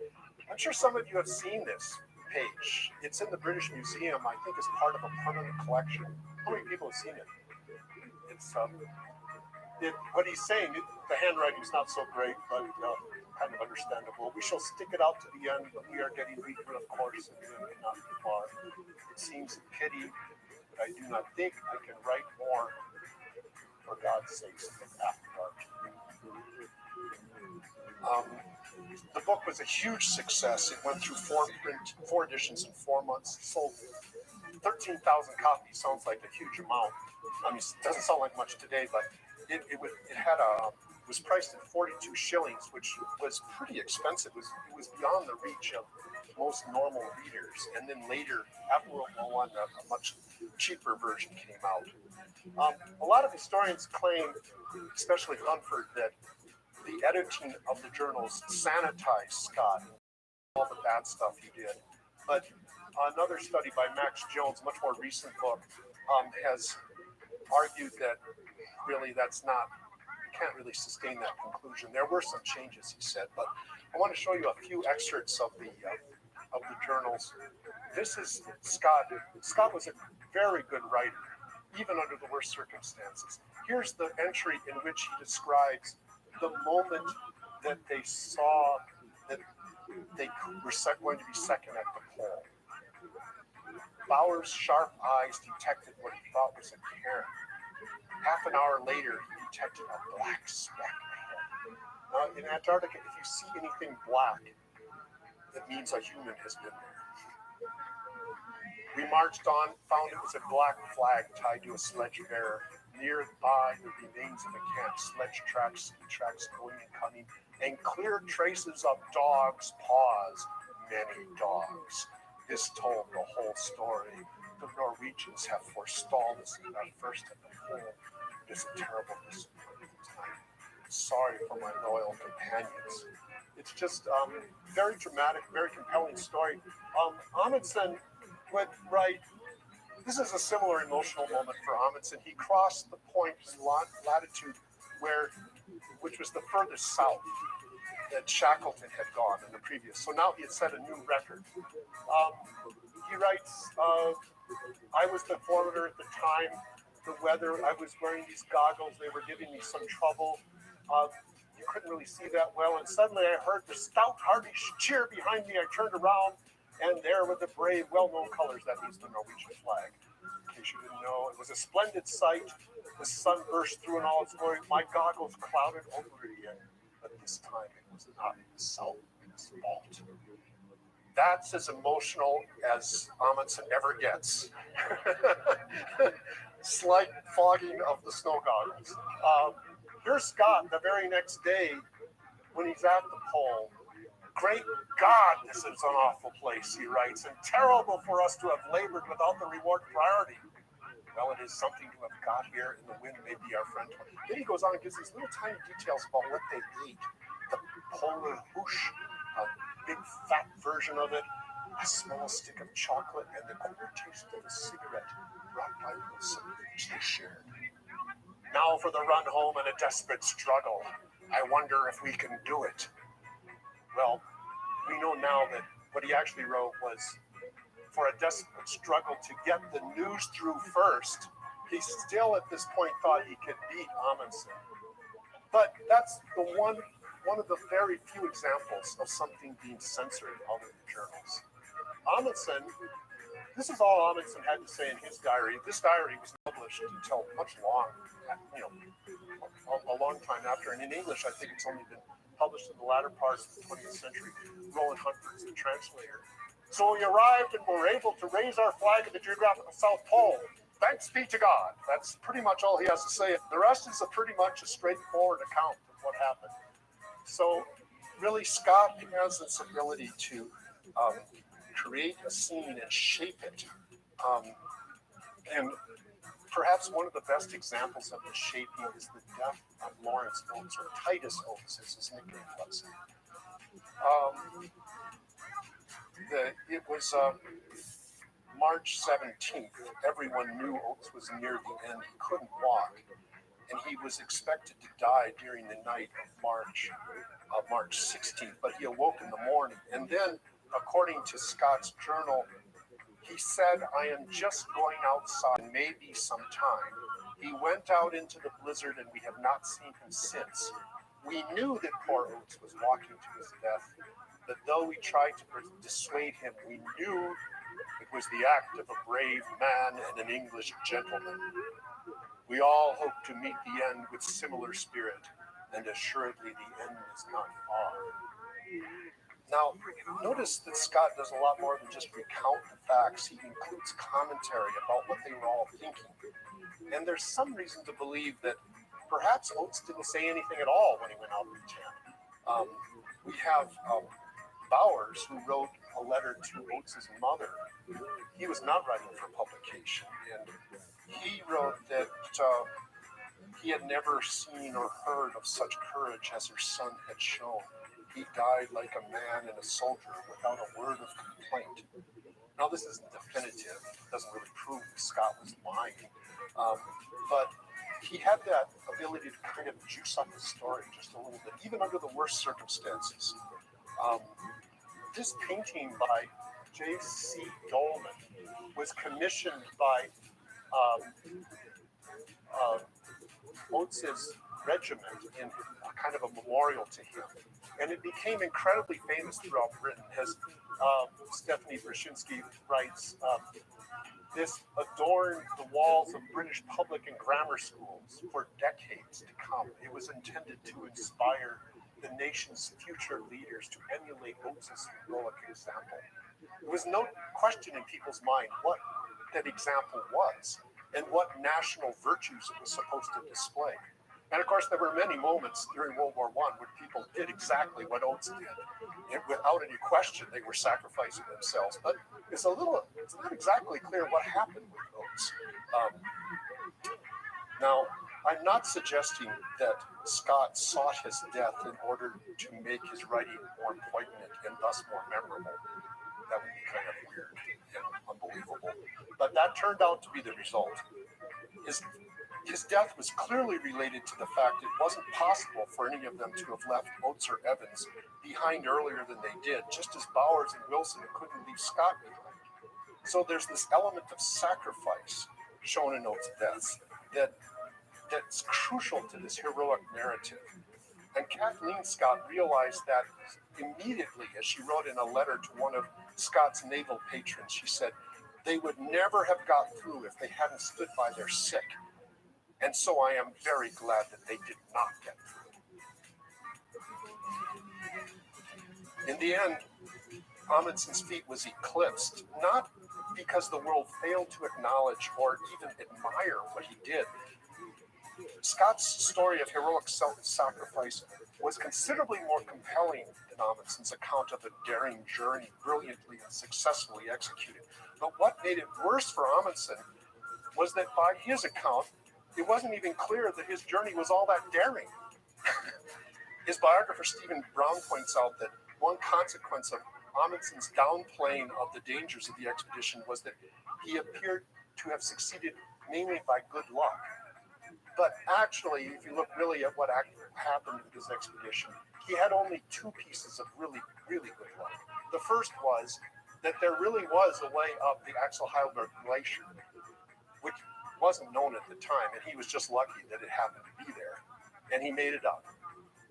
The second was the ice at the Bay of Whales, where he had made his base camp, was not on firm ground like he thought it was, but it's also actually on an ice shelf that extends out into the ocean. And at any moment, it could have calved, and the entire base camp could have fallen into the ocean, which actually would have been an end of the whole expedition, or caused them enormous difficulties. But that didn't happen.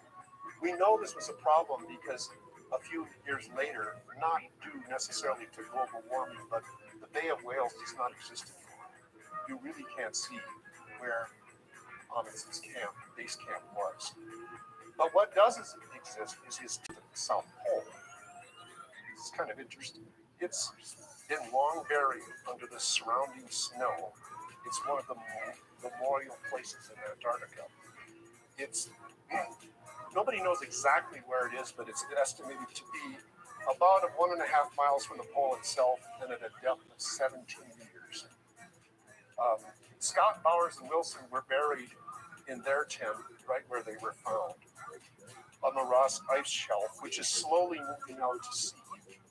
And in 2001, it was estimated that their bodies are about 75 feet below the surface, and they're about 30 miles from where they were first found. And it will be about 275 years, and that will fall into the sea, perhaps in an iceberg. Now, what's most interesting to me, though, is that we have these texts that these men created back in 1912, and we know a great deal about how these texts were produced and received by the world. So the complex story that we interpret, of how we interpret these texts and the context in which we read them today is how we make our judgments about these extraordinary events from 104 years ago. So that's all I have to say for now.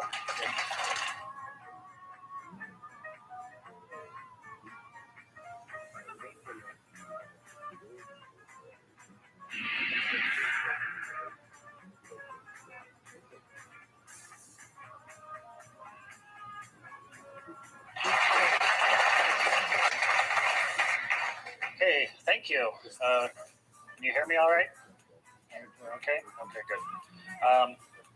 Just the 1 hour, right? Okay. So again, as it says, advice from the garage, masculinity re-examined. And as I was perusing for images, obviously this one popped up, and I'm like, I just absolutely have to use this one. So, but thanks again for inviting me here to ruminate further on a topic of really great interest to me. Up front, let me say, though, that the subtitle of the talk is Masculinity Re-Examined, just re-examined. I'm not going to claim that I'll resolve this issue tonight or even define the term adequately enough for you. As Judith mentioned, I spent 14 weeks last semester teaching this course, so what I've done is boiled 14 weeks into 1 hour. So again, we'll get as many answers as we can. Some of the students in that class, however, are here tonight, and so they'll be quite helpful, won't they? Notice how quiet it suddenly got. Alrighty, well again, hopefully we'll create a dialogue that will continue well beyond this room for years to come to keep this conversation alive and changing ever for the better. The study of masculinity has really only been around for the past couple of decades, believe it or not. But also, too, if we think about it, gender and women's studies has only been around for about 40 years as disciplines within academia. And so, excuse me, many scholars have started writing about it, but again, not necessarily to define it, rather to determine better how to talk about it, so we might someday come to a better understanding as to what masculinities, plural, are. For example, Michael Kimmel, a famous sociologist on masculinity, recently came out with the third edition of his book, Manhood in America, 2012, but it was first published in 1998. And the book blurb claims, and this is a really good way to start the talk, for more than 3 decades, the women's movement and its scholars have exhaustively studied women's complex history, roles, and struggles. In Manhood in America, author Michael Kimmel argues that it is time for men to rediscover their own evolution. Drawing on a myriad of sources, he demonstrates that American men have been eternally frustrated by their efforts to keep up with constantly changing standards. Kimmel contends that men must follow the lead of the women's movement, which, by the way, includes men and women. It is only by mining their past for its best qualities and worst excesses that men will free themselves from the constraints of the masculine ideal. Not to free them from masculinity, but again, from the constraints of the masculine ideal. And again, we'll pick that apart as we talk further. And again, if I ever go awry, I'm sure any of my students will be like, hey, we didn't talk about that. So I'm not to that part of the lecture yet. By the way, you're prominently featured later. Hi, Luke. So again, it's those constraints that we're going to work on. Why is it that men feel the need to be masculine and that only they can be masculine? But what does that mean? And does it only apply again to members of the male persuasion? Well, as I hope to show, it was written with this particular men must be in charge ideal, and history in part went looking for it.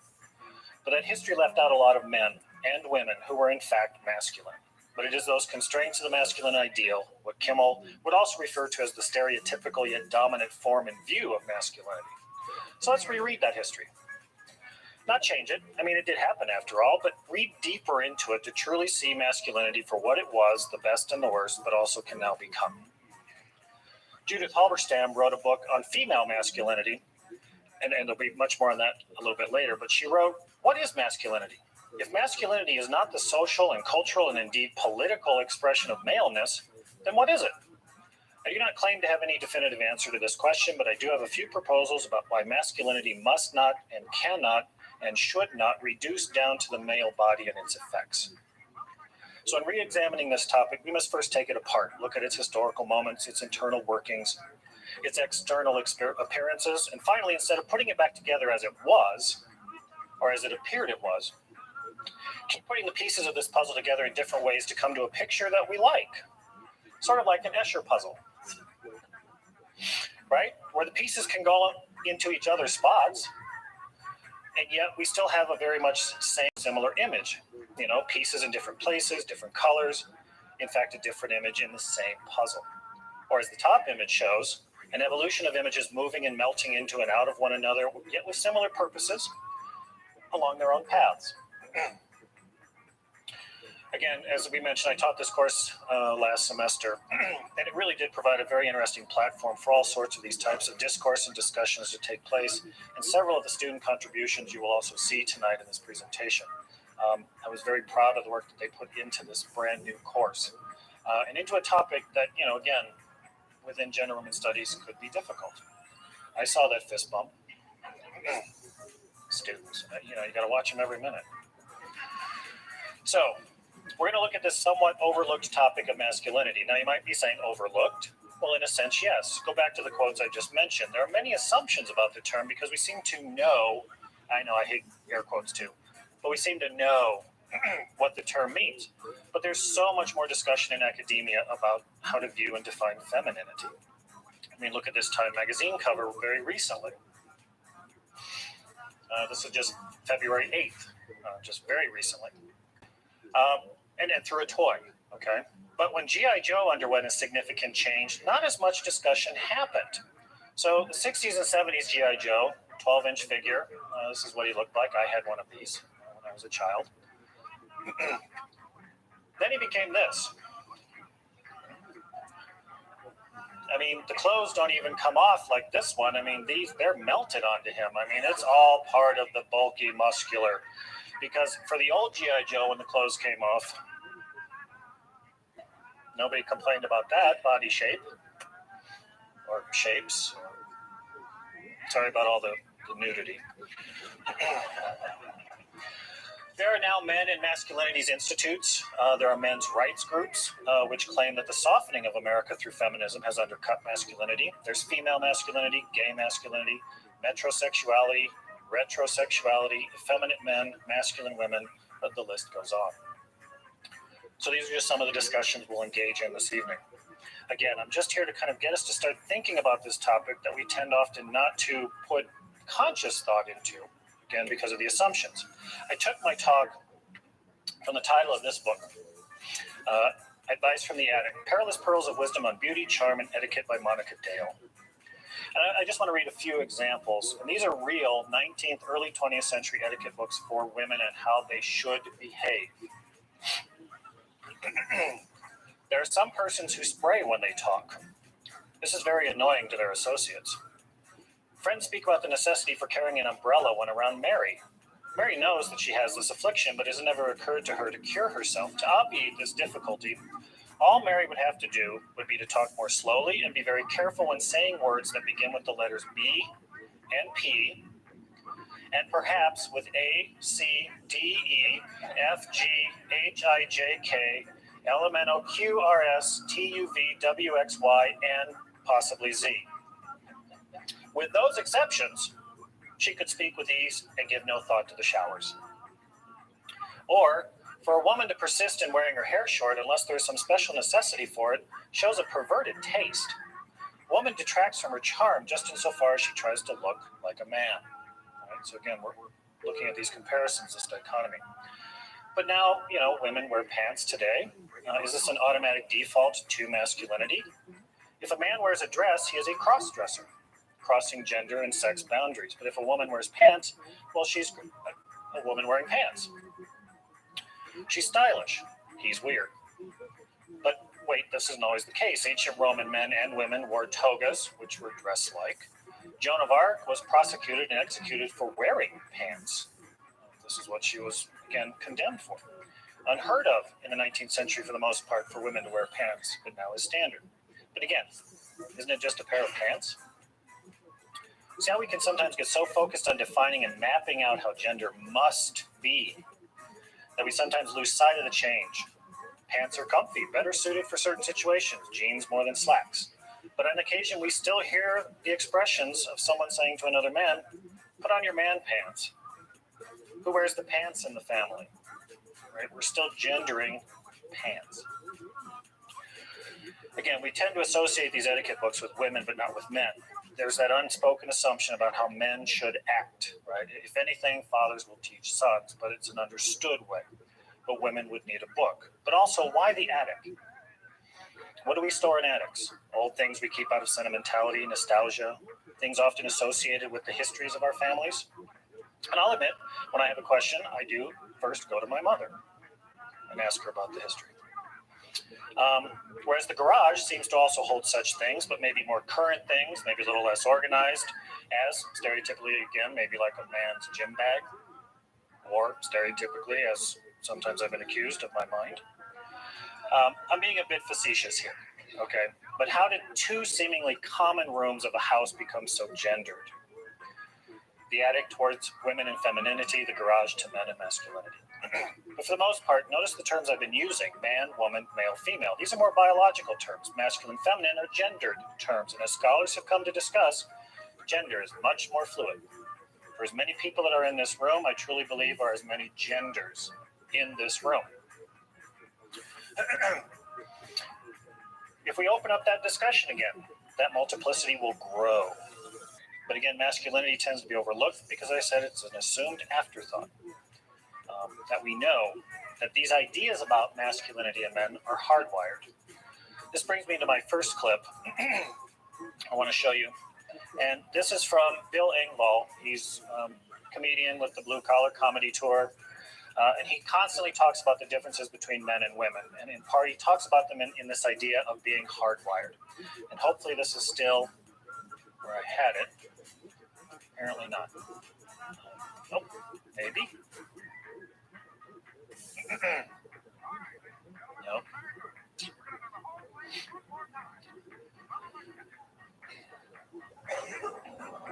This won't take long to find. But again, listen to what he's talking about. And this idea of hardwired, right? That biological ideal versus the gendered, which is kind of this socially constructed ideal that we'll be looking into. Am I about to hit a button or something? Oh, okay. Just checking. You don't like the white screen, right? I'm nothing. I'm not accommodating.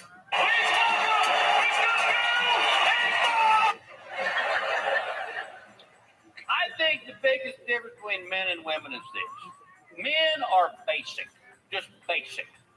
There's not a whole lot of frills. That's why, ladies, when you ask a fella a question, a lot of times the answer you get is, oh. Basic. Women are detailed. Detailed. Yeah. You're hearing garage and If attic? you don't got the details, do not talk to a woman. I'll give you a great example. My friend Joey and I were working out at the gym the other day. Joey says to me, hey man, I'm getting a divorce. I said, oh, that sucks. Can you spot me? That was our whole conversation. I understood it. He understood it. So I go home. And I tell my wife, I go, hey, Joey's getting a divorce. Oh my God, what happened? I don't know.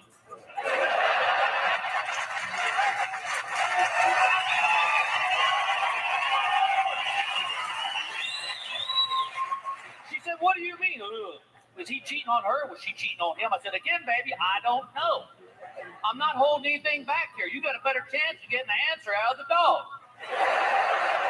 And that's when it hit me. That's why dogs don't talk. They've learned.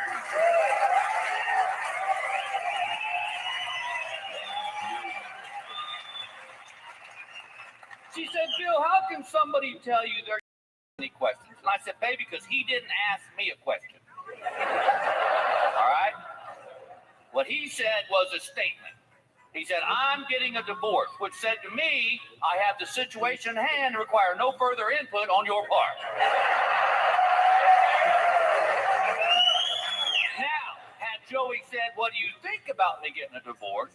Then I would have said, well, you're going to be dating again. You need to work on your abs.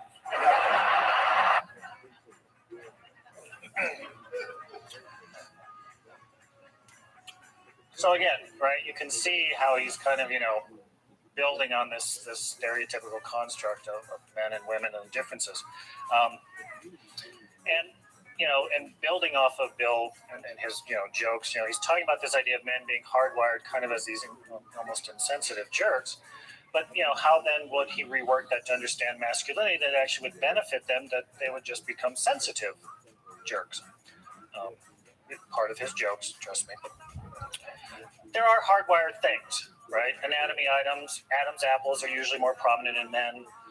Facial hair for men grows quite quickly and must be maintained. Or is that groomed? Which one is the more masculine term? But is it masculine to have one or not? In ancient Greece, yes. In ancient Rome, no. In the Middle Ages, it depended. If you lived during the Carolingian era, 750 to 950, mustache only. The kings before them said beards, absolutely, and beards down to your feet. Different versions. So as you can see, again, his perception is based in part on how women see men as well for masculinity. It's not just men. Masculinity also can be seen to have this component of being constructed by women and how they see men. And while I won't get into it here tonight, as we saw in the class, there's also all sorts of other discussion based on class, race, sexual orientation. Again, different components, but I'm going to kind of keep it more to the binary for tonight. So how do we all see each other, and specifically tonight in terms of masculinity? Have we made any progress in the recent decades with respect to opening up masculinity? Or have we regressed as opposed to progressed? Or have we just plain gressed? Gressed comes from the Latin word gredior, which means to take steps, but that could mean forward, it could mean backward, it could mean sideways. Okay, it just means to take steps. So let's look at a few instances of history and how masculinity was understood to help focus our attention. and then to bring us up to today. And again, in a way to try to understand how we seem to have come to a sense of prescriptive behavior, as in the sense of masculine behavior must be performed this way, versus descriptive behavior, which means masculinity has been performed and actually done this way. Okay? And in a multiplicity of fashions, there's a quote from Star Trek Voyager that I really love.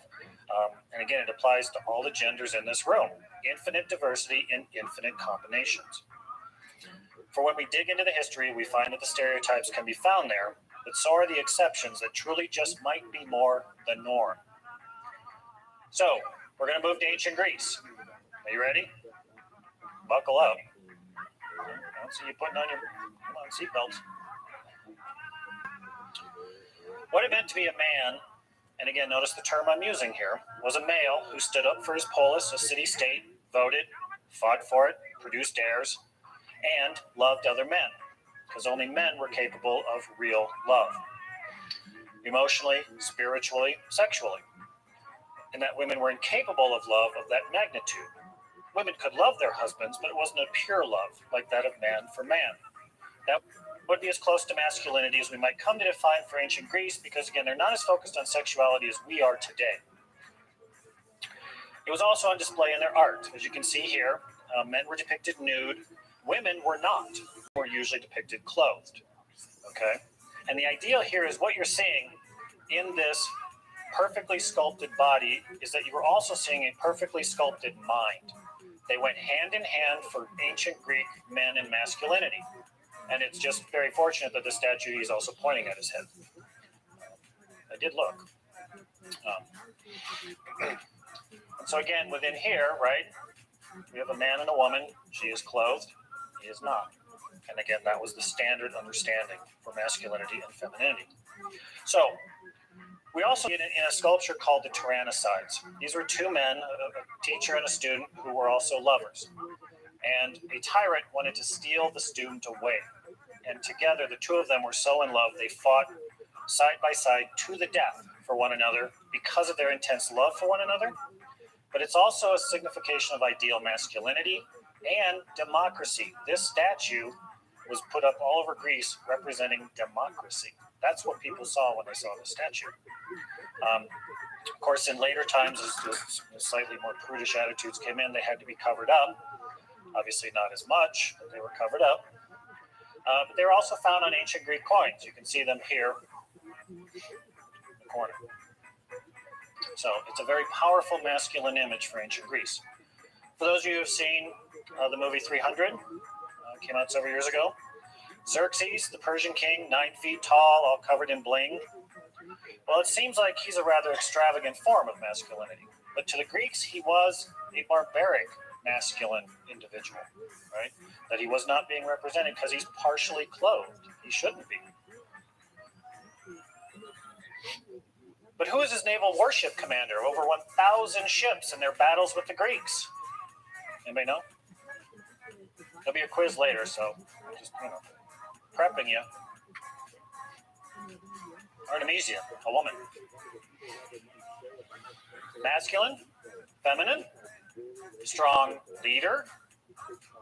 Leader is a genderless term, except we still tend to view leadership as masculine. Halberstam in Female Masculinity raised this issue. She wrote, masculinity in this society inevitably conjures up notions of power and legitimacy and privilege. So from Artemisia's perspective, is she masculine? I'll leave that for you. And part of that quote with the word power in it, it's also the reason I wore this tie tonight, which has an outlet and a plug. And on the cord of the plug, it says the answer is more power. Right? And of course, right, there's the gendered constructions for the cord and the outlet. For medieval Europe, and again, this is my point of study, so I'm going to talk about medieval Europe a lot tonight. So either you're welcome or tough. We'll work with either. The Bible was the focus, as the church had control over much of the political and intellectual landscape as well as religious. Eve was created from Adam, thus man was to be obeyed. With their expulsion, we see that their punishments are also gendered. Farming for Adam, childbirth for Eve. However, the first time we encounter the creation story in the Bible, it merely says God created them male and female, Genesis 1:27. Sounds rather equal. The pronouns tend to bend toward he created them in his image for God, but the later, more descriptive portion where this is, where Eve is created from the rib, comes in Genesis 2. Rabbi Telushkin wrote a book called Biblical Literacy, the most important people, events, and ideas of the Hebrew Bible. And with the creation of Eve last, Telushkin asks a very interesting question. Is such an explanation of women's creation demeaning to women? On the one hand, the claim that man was created first and formed out of a part of him might suggest the male's inherent superiority, which is how medieval male theologians were interpreting that and utilizing that for the masculine over feminine, male over female ideals. On the other hand, the fact that every new creature, and this is Telushkin, every new creature depicted in the divine creation is more highly developed than the one that preceded it might indicate that woman who is last to be created represents the apex of creation. Therefore, more masculine? Or is it that feminine then takes that place, right? In any event, Telushkin finishes, the account in chapter 1, which states that both sexes are created in God's image, clearly suggests that they are equal in God's eyes. I'm also currently reading, as Judith mentioned earlier, I'm reading a biography of the Queen Mother right now, the mother of the current Queen Elizabeth II. The Queen Mother died in 2002. At one point in her letter, she's writing a letter during World War II, and she says, quote, the war has disrupted social norms. More and more women went to work. So even she is seeing a form of masculinity that is in her writings, as her writings seem to indicate, is subverted by this disruption of social norms with women working in men's jobs. Sort of how we were discussing briefly, the Engvall clip and how he's thinking about this hard. But we could almost say that World War II did help us to disrupt the discourse of masculinity and show ownership, privilege, and legitimacy, Halberstam's terms, were a realm for men and women, right? You've seen this image, it's a very prominent image. We still see it today in its many manifestations. The Independent, the school newspaper here, when recruiting for new staff, for new students to work there, created a poster.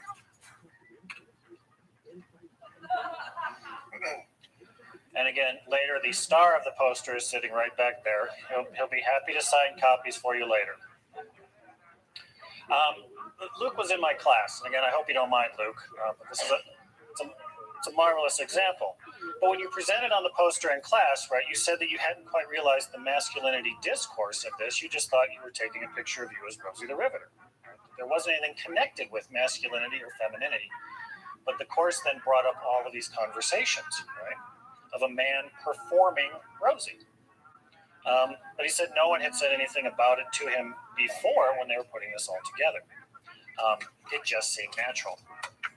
Judith Butler, another prominent scholar, talks about performativity in gender, not about acting in a play, performing, but how we do it every day, right? So my tie would seem to be me performing a masculine piece of clothing, right? And I do it because I'm encountering and engaging with students every day as part of that authority figure ideal. Maybe not necessarily the masculine ideal, but certainly authority. So my performance changes. It changed tonight when all of you came in the room and you saw, I was wearing a tie, but you saw that it also was connected to the talk. My masculine performance shifted again. And this is what Judith Butler's talking about. We change and shift daily. So your gender tonight's going to be different tomorrow. Some way, maybe not. Right? So, because she's largely looking at interactions, right? But it can also happen just on your own. So, but again, it's performing your masculinity, your femininity, your identity. And again, women throughout all history have always been working agrarian to industrial, but how is it that the norm, again, is gendered toward the masculine as such? Why must that external attribute define us? And why, too, can it not be applied across genders? Just as femininity can be for men, but usually when that has happened, it's interesting that it gets renamed. Judith Halberstam wrote a book, Female Masculinity.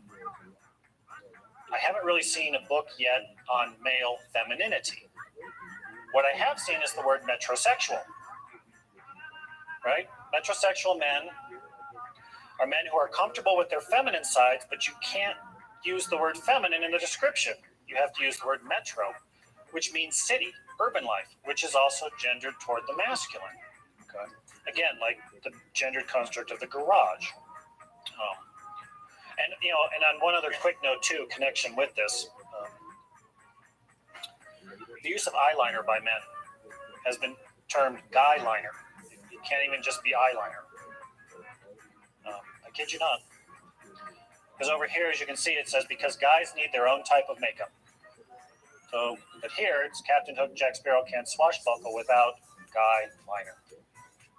And this is part of the metrosexual discussion.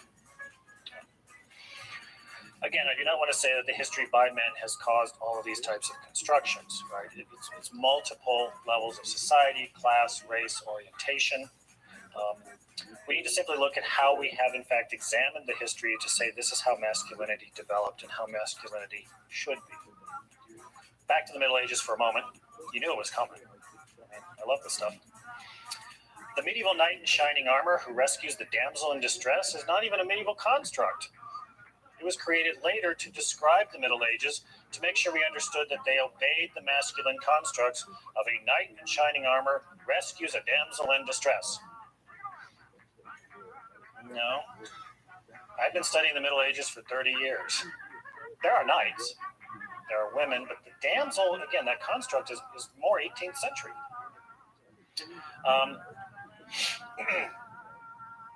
In fact, many of the women in the Middle Ages fought in battles. Many women in the Middle Ages kidnapped men to force them to marry them. And yet the terminology still used to describe them as gendered. King Henry II fought battles with his wife, Queen Eleanor of Aquitaine. Queen Eleanor of Aquitaine resisted him in battle. Well, that's what I read a lot of the times in these documents, but no, she fought him. She was an amazing fighter. And from jail, he had put her in prison so he could have an affair with another woman. And she still fought battles and nearly beat him every time. And if you want a really good Hollywood depiction of this, see the movie Lion in Winter with Peter O'Toole and Katharine Hepburn. Amazing film. I adore that film. If you ask any of my students in here, they get tired of me saying that. And probably seeing it because I show it as much as I can. So again, we still do it in language, right? And again, that's why I'm not going to offer a definition of masculinity for you. Just some suggestions for how we can see in our conversations, look to the obvious yet overlooked ways we talk about it. During the NFL playoffs, the Carolina Panthers were known for giving a child in the stands a football after a touchdown. During one playoff game with the first touchdown, they gave a football to a little girl. The next time to a little boy. However, the announcer said that young man will remember that for as long as he lives, just as earlier that little girl will. You see how we're shifting the masculine discourse, okay? But we don't necessarily notice it. Again, the obvious but overlooked.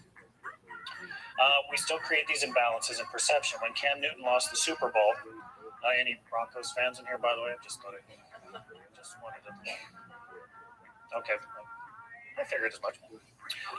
He left his press conference after only a few moments, and he was considered a poor loser and a pouty child, which is a genderless term. He's no longer the masculine quarterback. He is a genderless child, right? But when Ronda Rousey, who lost to Holly Holmes, later admitted to suicidal thoughts, people had sympathy for her. Many sports writers looked at this as being, again, gender biased. Men must man up. She has what some call a masculine body because people identify those muscles with men, with masculinity, yet she's also supposed to remain feminine. But why these strict binaries, external and internal?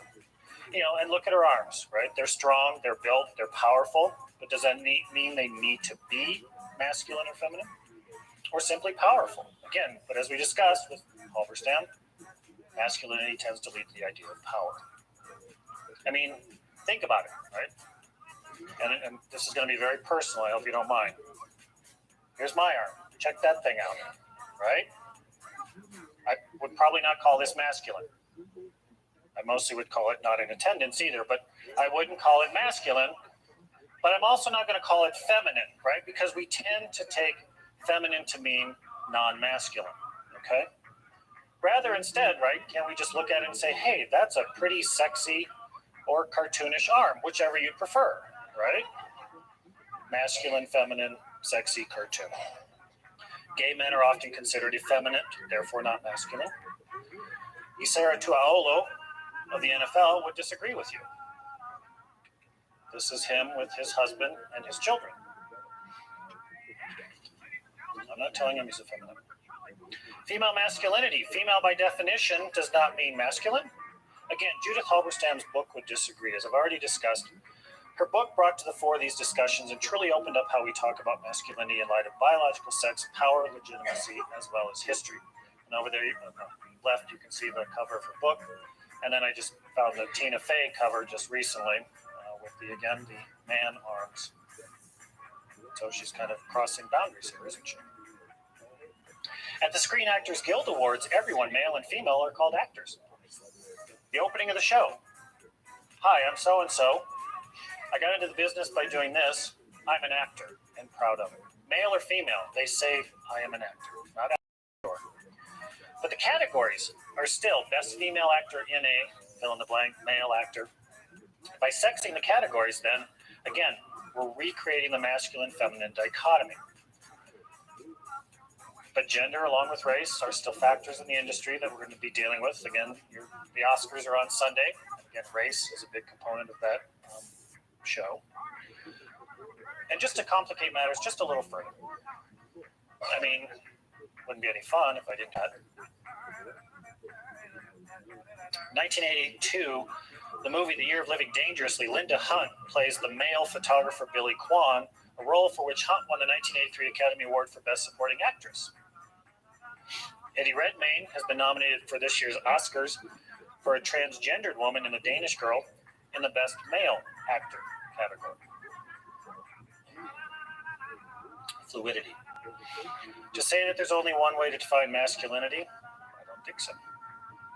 So again, hopefully you can see that we really do need to re-examine and re-examine. And if I haven't mentioned it, re-examine. Men are strong, so are women. Is strength then just a masculine construct, or is it a human construct? There are masculine attributes that we tend to identify, but must they be confined by the male sex, as Judith Halberstam asked?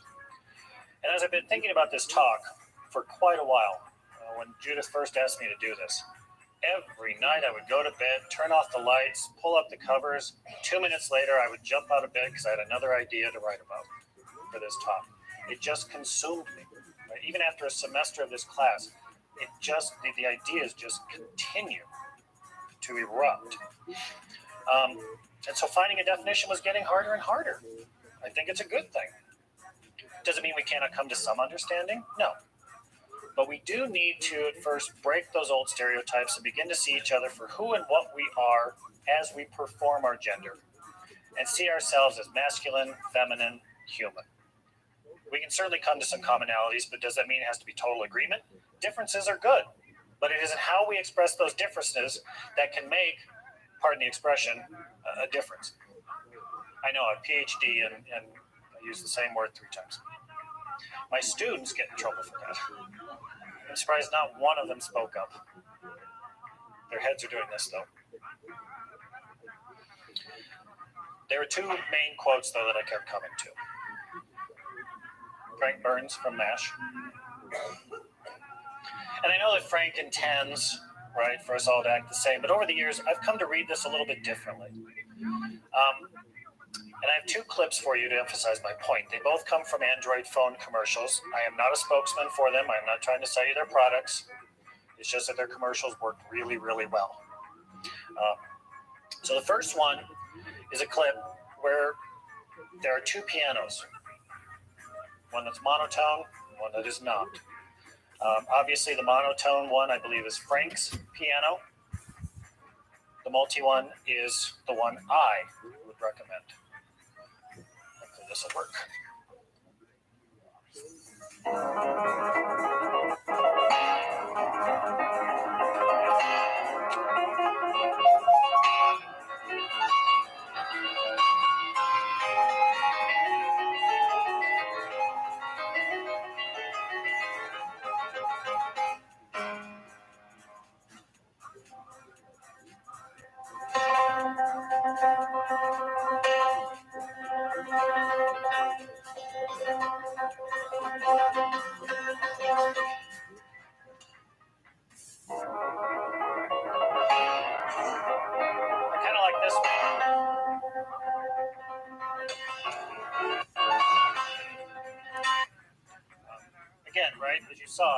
88 keys. For Frank, they're all individual keys, but let's all do it together in the exact same manner. Whereas we can all be similar looking keys, but we can all sound different notes. All these different genders with different notes, right? But still, we can play, right? Different tunes, right? Every day. Or we can come back to the same tune, right? But we're still all being our own. So the next clip then too, I think is helpful, and this is just a minute long. So remember back in school when you either invited the new kid over to your table or you didn't? If you did, that was a cool move. That was an and move. And moves take guts, but they can mean everything. Their and move was to put wings on a bicycle. Now, we fly. When enough people have an and view, the world changes. Forever. If you think about it, you're only here because of an and moment. Opening yourself up isn't easy. But when you do, it's hard to forget. Because it leads to something new. Something better. That's why we need this. And this. And them. And you. Yeah, you. Watching this right now. Because everyone doing the same thing won't move us forward. Everyone doing their own thing. Together. Can.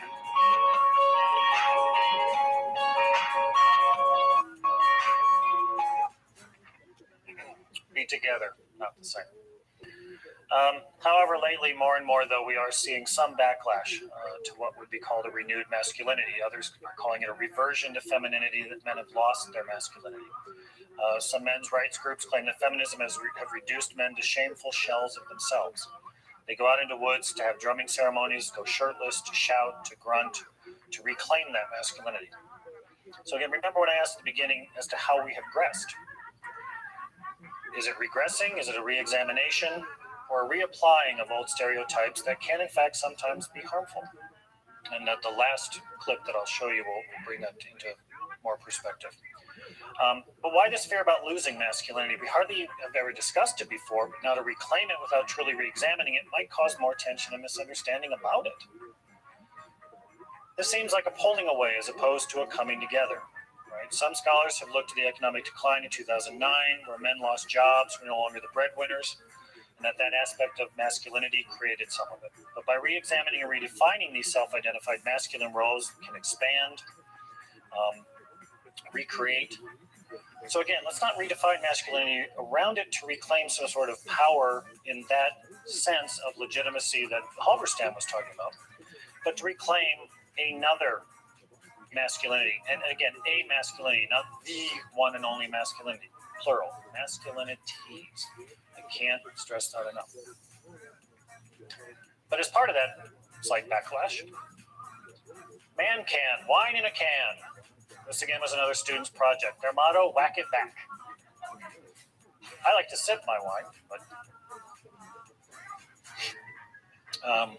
it looks like a can of beer, fine. But why does that then need to define masculinity? This could be just, it's practical, right? If you want to take wine on a rafting trip or a tubing trip, right, you put those cans in the water to keep it cold. A bottle might not make it. Cans will make it, will dent it, but they'll make it, right?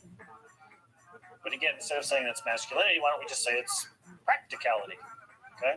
And as I kept looking for man can stuff, these two quotes kept coming up. I couldn't get away from them, so I thought, well, then neither will you. So you're welcome. All right?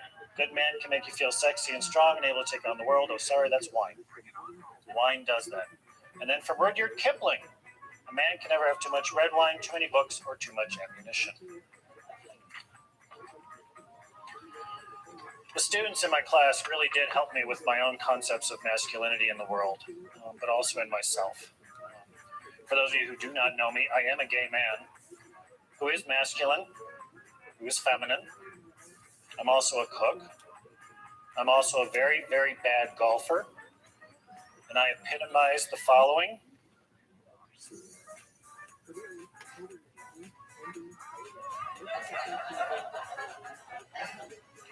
I'm not kidding. I'm a feminist, a lover of old movies, of art, fine wine, of ties, as we've been discussing all night. I have 879 ties in my collection right now. I know it's a small collection, but it's growing. It'll get there, I promise you. I love football games. I love basketball. March Madness is coming. But even my gay friends have some backlash about my masculinity and how I perform it. They don't understand why I enjoy these manly, read straight, sports and not more gay things. But being a masculine gay man means being able to enjoy football, basketball. But overall, it appears I enjoy masculine and feminine things, whatever those might be. Masculine can mean power, but let's not automatically default to the idea then that the feminine must mean weak or powerless. It is also power. The two ideas need not be binary opposites. How about instead of contradictory binaries, we have complementary binaries? The times are changing, right? You know, I quoted Kimmel at the beginning of the talk. It is only by mining men's past for its best qualities and worst excesses that men will free themselves from the constraints of the masculine ideal. This next clip, I think, will bring pretty much everything together that I've been trying to offer you tonight. This was also part of a presentation a student did in my class, and I really, again, want to quickly here thank them for all they taught me last semester. And then also gave me the privilege of then speaking with you tonight about this topic.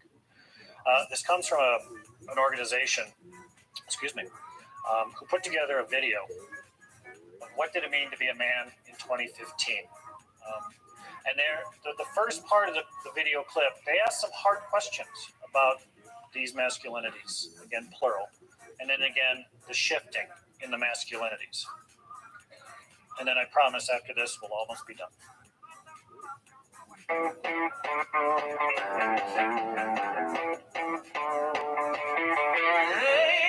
guy is definitely the guy your mom wants you to marry, and this is the guy you're gonna run off to and leave him to be with him.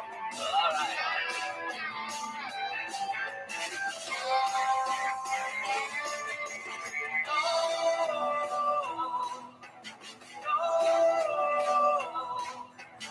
Nice package.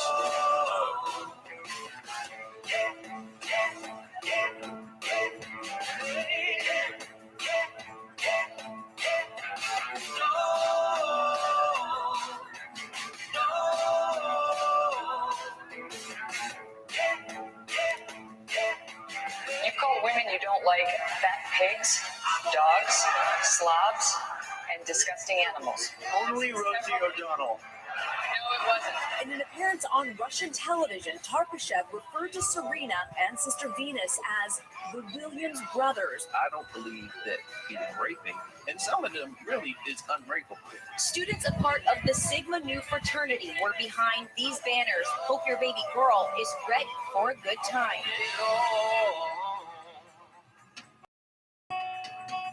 I really hope that eventually we never have a place in the NFL for people that strike a woman. You're a feminist. Yeah. And you are a man. Yeah, all those things, having some traits that are traditionally masculine doesn't exclude me from wanting gender equality. I don't mean to suggest that this is an issue that only mothers should have to think about. Family leave should be thought of as an option for both parents. I don't want to take any stereotypical dad roles, like where this is where my position stops and where my wife's position starts.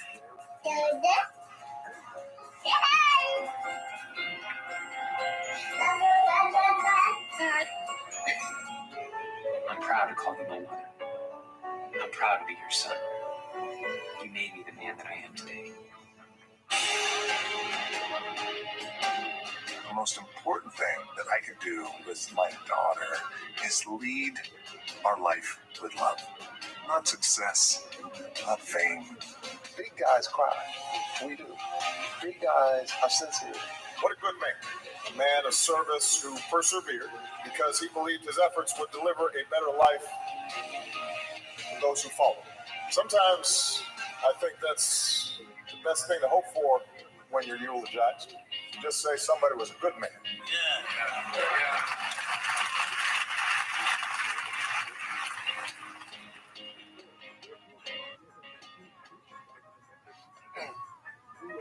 So ultimately, I'm not saying stay out of the garage. We need the garage for many things. Park a car, fix a bicycle chain, Some people have washer dryers in there. Play music. Think about the many bands that came out of garages. Built computers. Created animation. I'm trying not to name names because after the whole Android thing, I don't want to get into any more copyright or, sales issues.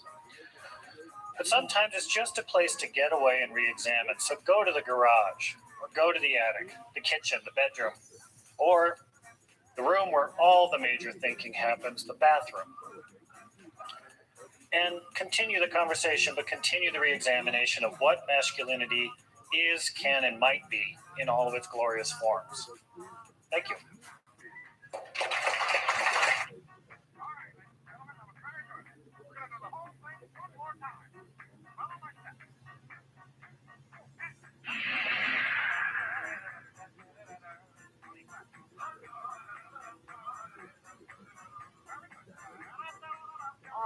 I would like to know, before I get started, I think I'll ask it this way. How many of you, I'm not going to call on anybody, how many of you have heard of Mabel Dodge Lumen?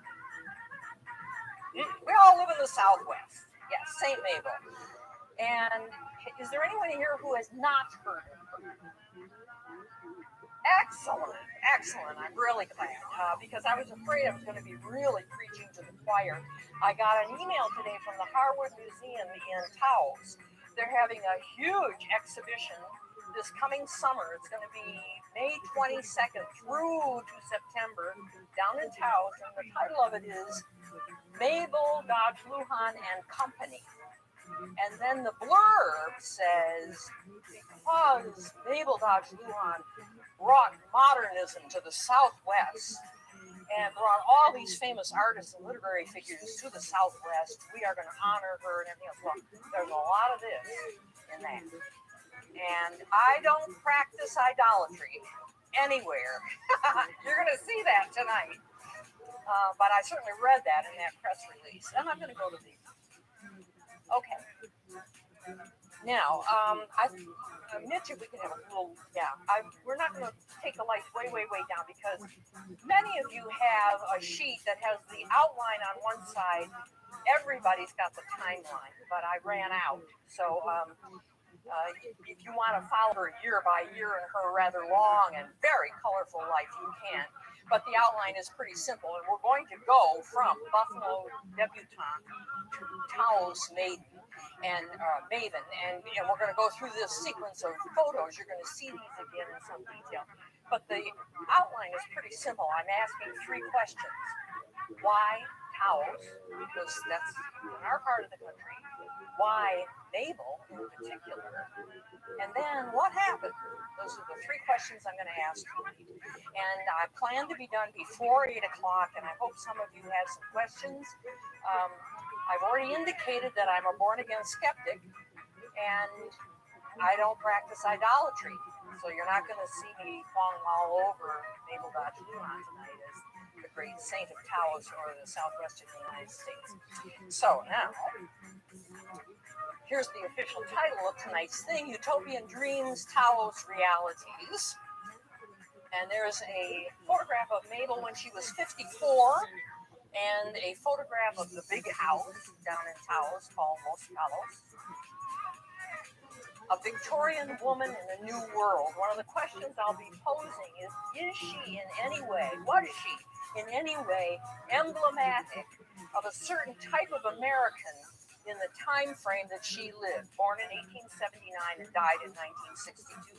She was born in the Victorian era, had a Victorian childhood, and then moved into the teens and the 20s, and then died in 1962. So here she is as a very wealthy, very privileged debutante in Buffalo, and then this photograph taken in when she was age 54. And there's this again. I think you're going to see this one more time, and I'll slow down on some of these images later.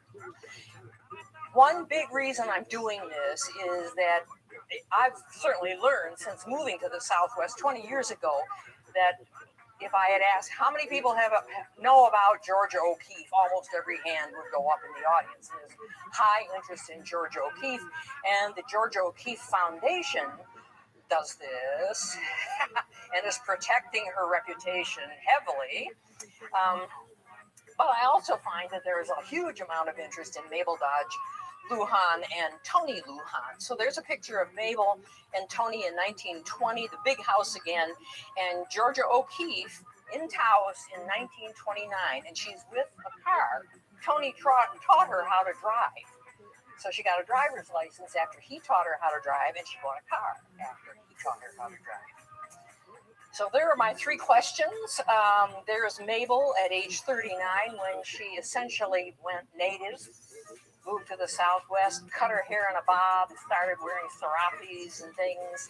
And here's Tony in 1929 by Ansel Adams, who visited Mabel after she persisted in inviting him to come there. He finally came and he photographed Tony in a rather romantic and heroicized image. Okay, why Taos? And in my reading of her memoirs, those of you that have the outline on there, I've listed her memoirs. She published 4 memoirs in her lifetime, and there is where is those suppressed memoirs? Right. They were borrowed here by Claudia down in the front row. The suppressed memoirs of Mabel Dodge Lujan. This was published in 2012, and all of it's interesting reading. At any rate, I'm drawing just about everything I say from my reading of her memoirs, the many biographies of her, other tons of letters she wrote for the Hearst newspapers. She wrote for the masses. She was an extremely prolific writer.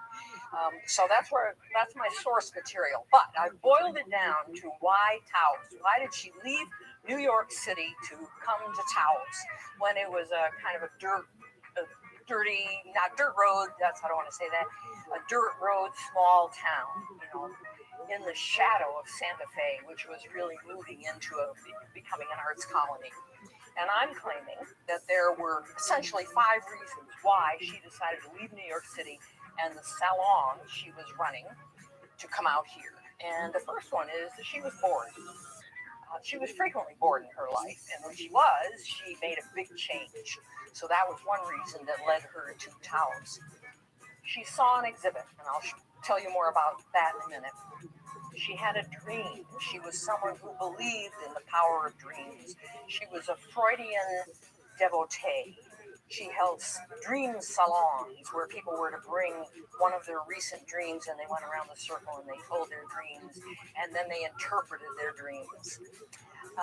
And then she got a letter, which was a very telling letter, and I'm going to read to you from that letter in a moment. And there was a prophecy about her, if she knows what would happen and what she should do, and she believed in such things. So I'm going to go through these 5 things rather quickly. Okay, I've already said she was bored, she was restless. She had been in New York City for a number of years. She had been running Salon Dodge every Wednesday evening, and the literary circles, the avant-garde circles, the modernist circles, as well as radical left-wing politicians were attending her salons, and she just got weary of it. But this was a pattern in her life. And this is a picture. She lived on Washington Square, 23 Fifth Avenue, and it was a fairly famous watering spot for the intellectuals in New York City in the teens before World War I. An exhibit. In 1917, she saw an exhibition put on in New York City by the Taos Society of Artists that included Walter Ufer, this painting Oferta, this painting, Indian Weaver by Irving Kaus. They had been in Santa Fe just long enough to really sort of form as a group. They had exhibitions in Santa Fe and in the Southwest, and then they organized this exhibition of their work, paintings of the Southwest, of the Santa Fe area, and she went to see it. And she couldn't quite believe it was an interesting mixture for her of all the colors and the sunshine and the air of the Southwest. Really, I think, portrayed beautifully here the heat of the sun, the warmth of the colors. But she was equally interested in the depictions of the Indians in the Southwest. This wasn't the contemporary thrust toward abstraction that she was seeing in New York City, and I'll talk about that in a minute. But she saw this exhibit, she wrote about it, it's in one of her memoirs, she wrote letters to people about it, and it made a profound impression on her. And this dream, I've already mentioned that she was a follower of Freud. Freud had made 2 trips to the United States by this time. He was here in 1911, 1913, something like that. And his works were translated, and all this talk about the talking cure, the mind cure, talking sessions, delving into the unconscious. This was big stuff, especially in the avant-garde circles of artists and writers. So she was a follower of that. She believed in dreams as messengers. It reminds me that the Greeks believed that a dream was a message from the gods. This is a different kind of message, but your dreams are telling you something. She took that very seriously. And I've put on this painting of a Pueblo Indian done in 1918 by Maurice Stern. And if you've read your outline, you know that he was her 3rd husband. He was an artist and a sculptor. And I've just put that there because I'm going to read to you what she said about her dream. She had regular sessions with a medium. She had 2 spiritual advisors. And they did everything from an initial greeting, 3 to 5 minutes of everybody in silence, whether she was at a one-on-one session or in a group session, and then a meditation period, and then a shift. Sounds a little familiar to many of us. At any rate, after one of her sessions with one of her spiritual advisors, she had what she called one of her psychic experiences. And she described a dream in which I saw my husband's face, meaning Maurice Stern, above the bed, and then the face of a dark Indian replaced it. That's the end of that quote. And then she said, the experience, quote, it affected me like strong medicine. It was telling me something. So that just tucks away. She has this dream, and it connects very nicely with the last thing on the list, why towels, and there was a letter from Maurice, there he is, and on November 28th, 1917, he was in Santa Fe and went to towels. She had many patterns that were interesting. One of her patterns was after each of her marriages, she plunged into a depression and asked her husband to leave. I'm going to pause just for a moment because an important person has just entered the hall, and it happens to be her birthday today, and she went out of the way to come here tonight to be here. So I'd like you all to sing happy birthday to you, happy birthday to you, happy birthday, Ann Butler. Happy birthday to you.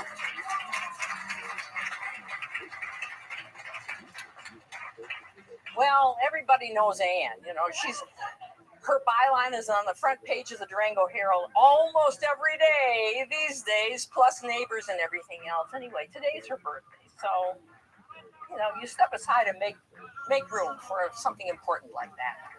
All right, back to the 3rd husband, Maurice Stern.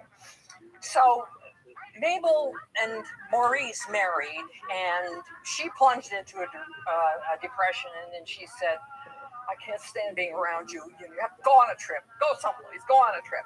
So he went out west, and he looked at Santa Fe, and he really liked it, and there was an artist colony there, and he got to know many of the artists, and then he went over to Taos, and he liked that too, and he liked it even better because it was not as organized. There weren't artistic leaders already. There wasn't a hierarchy already over in Santa Fe. And this starts out, dearest girl, and this is the rest of it. Do you want an objective in life? Save the Indians. Their art, their culture, reveal to the world that which others are doing for the Negroes. You could, if you wanted to, do for the Indians. For you have energy and are the most sensitive girl in the world. And above all, there is somehow a strange relationship between yourself and the Indians. It's a longer letter than that, but that's what she really paid attention to. He's giving her a purpose. Here's an objective. You can save the Indians, show their culture to the rest of the world, appealing to her do-gooder instincts and appealing to her desire to control things and have a sense of power. Okay, I just put down here, he was a painter and a sculptor, and they had an affair while she was still married to Dodge, and then that was set aside, and they got married on August 23rd, 1917, and they divorced in 1922. Okay. The last reason that propelled her to Taos was this prophecy. Her chief spiritual advisor was this woman, Emma Curtis Hopkins, and she particularly proclaimed the new effortless cure, which was meditation. And there are her birth and death dates down here. She was the founder of the New Thought movement, which was a mixture of various mind cures, including Buddhist meditation, relaxation techniques, spiritual exercises of various kinds. And her competitor in Mabel's eyes, she had two spiritual advisors. Her other one was Mrs. Lotus Dudley, great name, who was a mystic and an occultist. Now, my apologies. I searched everywhere for a photograph of Mrs. Otis Dudley, and I couldn't find one. So we have a stand-in tonight, and this is Madame Blavatsky. Sounds like Hollywood, but that's real. That's her name. She started her whole shtick in Europe and then came to the United States, and they bought it in Europe and they bought it in the United States. At any rate, so here's Madame Blavatsky, but we're going to be talking about Lotus Dudley. She was the founder of the Theosophical Society, blah, blah, blah, New Age thinking, etc. Okay, but this is Mrs. Dudley's prophecy directly to Mabel. The key to nirvana will be found in Taos Pueblo. You and a man will act as the bridge. This is your cosmic purpose. You must not fail. Now, if somebody says that to you and you believe that they are a great guru and what they say and speak is the truth, and they tell you this, you take it seriously if you believe in this stuff. Okay, so those 5 things are the things that propelled Mabel to come out to Taos with the goal of curing Western civilization of its evils, its materialism, its greed, its lust for property. I had 3 P's here in my mind. Somebody will come up with it. Dan Morganson, right? Power, property, and possession. Thank you. Okay. And if you do that, you will restore harmony to the world. And of course, that's utopian thinking. I know how to fix this world, and here's how I'm going to fix this world, and everything will be just fine. That's utopian thinking, and she was swept up in that. In Taos, you are going to establish a new community in southwestern United States. You will merge European and primitive, they used the word primitive then, and primitive traditions. These 2 things will come together because you and a man, an Indian, will become the bridge for all of this to happen. So here's a photograph of the big house in Taos. It's called Los Gallos for the roosters. There are these sculptures that are up there. If you go down there, we'll talk more about that later. And of course, Mabel and Tony would be the bridge, and together they would create a new world order. Okay, so there are the 5 reasons that I think she was propelled to come out here. And when she came out here, she cut her hair, she changed the way she dressed. She did go back to dressing like a society maiden. Most of the pictures that you see of her, she's not in full Indian dress, but there she is with her little Scotty dog, and his name was Scotty. Okay. Again, reading her memoirs and reading all the stuff about her, the through lines that I derived from all of that. This is a life of privilege. This is a life of entitlement, enormous self-aggrandizement, and intent on both power and control. Okay. So, question 2 of this little outline, why Mabel? And this is the biography section. And you've seen some of these pictures already. She was born February 26, 1879. Very wealthy Buffalo family. She had a private education. She went to an Episcopalian private school. She also went to school in New York City and Washington, D.C. She was groomed, raised to marry well, to be a wife, mother, and a society woman.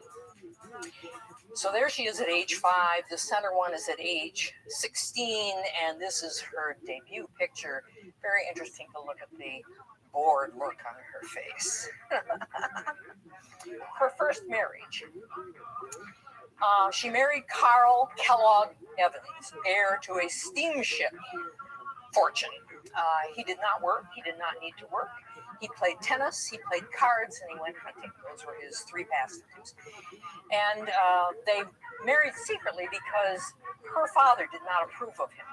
Didn't particularly like this young man. But when the family found out, then they had a big formal wedding, inviting all of the Buffalo elite in the Trinity Church in October of 1900. January 1902, they have a son, John Evans. So this is a rare photograph of the family, and it looks like a Victorian family. Unfortunately, a year after the boy was born, John was killed in a hunting accident by his best friend. Mabel insisted, as a kind of penance, that the best friend be one of the pallbearers at the funeral. During this time period, she had a 4-year affair with a prominent doctor in Buffalo. And this is particularly discussed in her words in the suppressed memoirs. That's not widely published in her other memoirs, but it's there. And there were some rumors that the child may have been the doctor's, never proven, no DNA then. At any rate, after Carl was killed, the affair intensified. They started being seen in public. He was married and had a family, and her family strongly objected to all this, so they packed her up with 2 nurses and the boy and shipped her off to Europe to break up this love affair. So the widow was sent to Europe in 1904. Now, again, this talk is my take on doing all the reading that I've done. This is a photograph of a bookshelf in a bookstore in Santa Fe with all the books that are about her or by her. And these 2 are 2 publications of her memoirs. And this is her sort of fictionalized account of D.H. Lawrence being in Taos, and her nickname for him was Lorenzo by her, and there's one cover from the masses because she wrote for the masses. Okay. The next chapter of her life, I'm basing on her memoir titled European Experiences, and this is the 1904 to 1912 chapter of her life. She met Edwin Dodge on the ship going to Europe. And he must have spotted a good thing because he started pursuing her on shipboard. And he really stuck to her once they got in Europe. And so they were married very shortly thereafter. And they lived sort of all over Europe. Edwin Dodge was a successful architect from Boston. And he had a firm, and he could lead his firm. They had projects and things.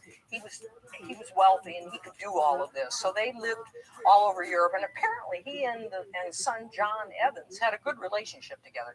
At any rate, this is a wedding portrait of Mabel and Edwin.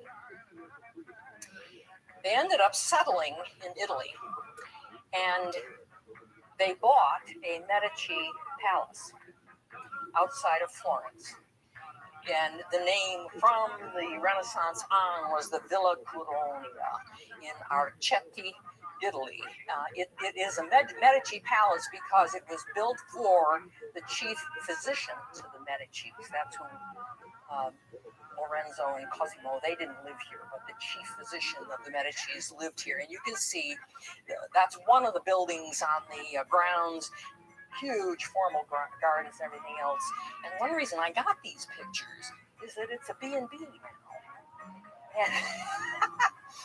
And I was in Italy last May, and I happened to be in Florence. I couldn't squeeze into time to find out where. I knew where this was. I was dying to go out there. I really wanted to see it. And of course, I wanted to stay there. But anyway, here is this. So it was at this Villa Coronia that Mabel began Salon Dodge, and she called it that. And she started inviting all of the current contemporary literary figures, musical figures, visual artists to come and live here, because she had plenty of rooms, plenty of space, be my guest here, because she wanted to influence the direction of modern art and modern literature. There are some of the names of some of the people that came here. She early made acquaintance with Leo and Gertrude Stein. And here is Gertrude Stein sitting for a sculptural portrait by Joe Davidson in his studio. And I just brought that in because Gertrude Stein was really important to catapulting Mabel Dodge at this point, to fame and prominence. She wrote a book in 1912 titled A Portrait of Mabel Dodge at Villa Coronia by Gertrude Stein, 1912, self-published and with tremendous muscle and enthusiasm, marketed sort of everywhere. It was sold in Paris, it was sold in Florence, and sold in Rome. And so people got to know about her through this very small, thin text written by Gertrude. And she remained a kind of champion of Mabel. Rubinstein was a periodic visitor at this villa. This is his private memoir, not public. Mabel Dodge is a young woman with a pleasant face, a slightly too generous figure, and a fixed, absent smile as a Mona Lisa. Well, that matches other descriptions of her in Europe and also in New York, that she was one of these fabulous hostesses who welcomed people who had plenty of money for plenty of food, plenty of wine, and everything else. But she didn't really participate in the conversation. She might occasionally ask a question, but she was silent. She had this fixed public relations smile on her face most of the time, just sort of looking lovely and charming, but she didn't, get in there and dig into the arguments. And I thought it was really interesting to find this. Okay. Well, this lasted for several years. And then Edwin Dodge had really had it. He had it for several reasons. She had a number of affairs along the way, in particular an extended one with the chauffeur, and two very provocative, almost public suicide attempts, where Edwin got angry with her about this or that or the other thing. If you keep this up, I'm going to commit suicide. And so she had a couple of very direct attempts, and he just finally had it. And he said, here's the ultimatum. We either are leaving Italy or I'm divorcing you here and now. So she agreed to leave Italy, and they went to New York, not to Boston. And there's another shot of the formal gardens. This is a huge portrait that was painted of her at the villa by this guy. And I Googled him. He painted the elite. He was the portraitist to the elites and the wealthy people in Europe in this pre-war period. And there was a big exhibition of his portraits this last year in Paris to Jacques-Émile Blanche. Well, the New York section of her life is based on her memoir titled Movers and Shakers, 1912 to 1916. She reopens Salon Dodge, but now she's at 23 Fifth Avenue, and these photos were taken by the music critic of the New York Times. She knew the journalists, she knew all the artists, literary, she pursued them. She was very forceful in all of that. There are 5 things to know about her, I think, that are important during this period.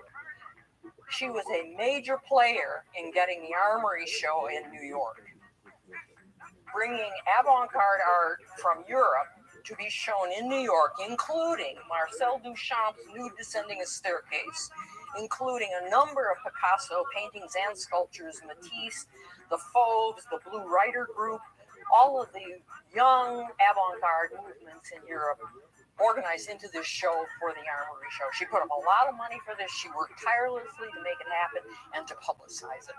So that's an important thing about her time period here.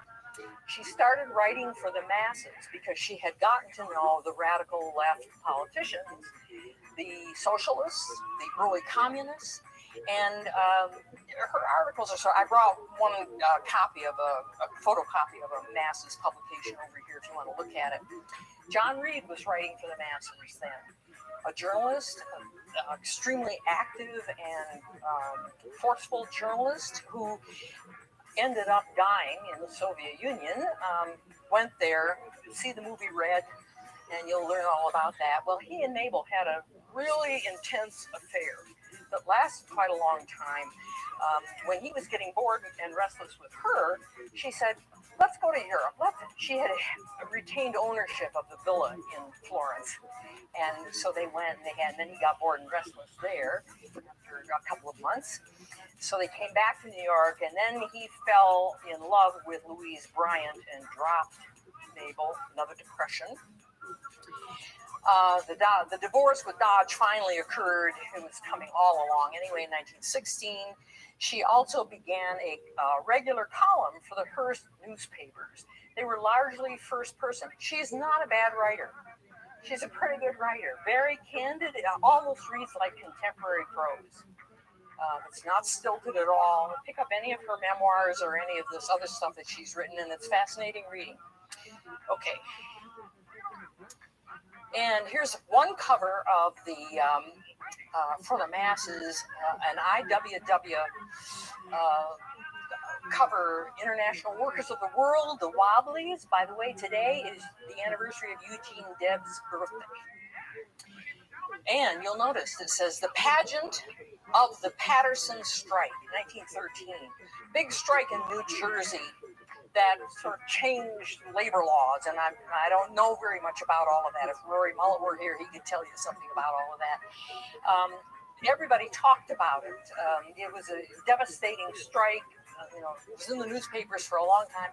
Mabel got the idea of restaging the strike, inviting, performed by the strikers themselves. She paid all their way up to New York City, and they reenacted the strike. And they all went to Madison Square Garden, where there was more activity and everything else, and a theatrical recreation. But she funded this whole thing. She helped organize it, so she was in that circle very, very tightly. She has the affair with John Reed. She's writing for all of these things. Sound, dodge, and slumming. Okay, these are the things you should know. Here's a picture of John Reed at a typewriter, and very interestingly, a Soviet stamp. Tribute to him. And important in her circle, important in salon d'age, the American avant-garde, and particularly this New York power couple, Alfred Stieglitz and Georgia O'Keeffe. Pre-war period, he was already very famous with his galleries and his own photography, and he promoted Georgia O'Keeffe big time. This is her Blue Flower from a 1918 exhibit at the Intimate Gallery, which Mabel saw. She talked about, she invited them, she pursued them to try to come to her Wednesday evenings. So these were the circles that she moved in. This was the time of the New Age thinking, the New Thought, and of course she became bored at some point with all of this. And she saw the exhibit of the Taoist artist. She had her dream. She had her new husband, Maurice Stern, his letter from the Southwest area and the prophecy. So she's ready to now leave New York. I have to justify, why did she leave New York? This incredible life she was leaving. And there's a photograph of her preparing to meditate, and she always had a costume a white silk costume with a white silk turban that she wore when she meditated. Taos, of course, was known. She did not discover it. Survey photographers like John Hiller's 1879.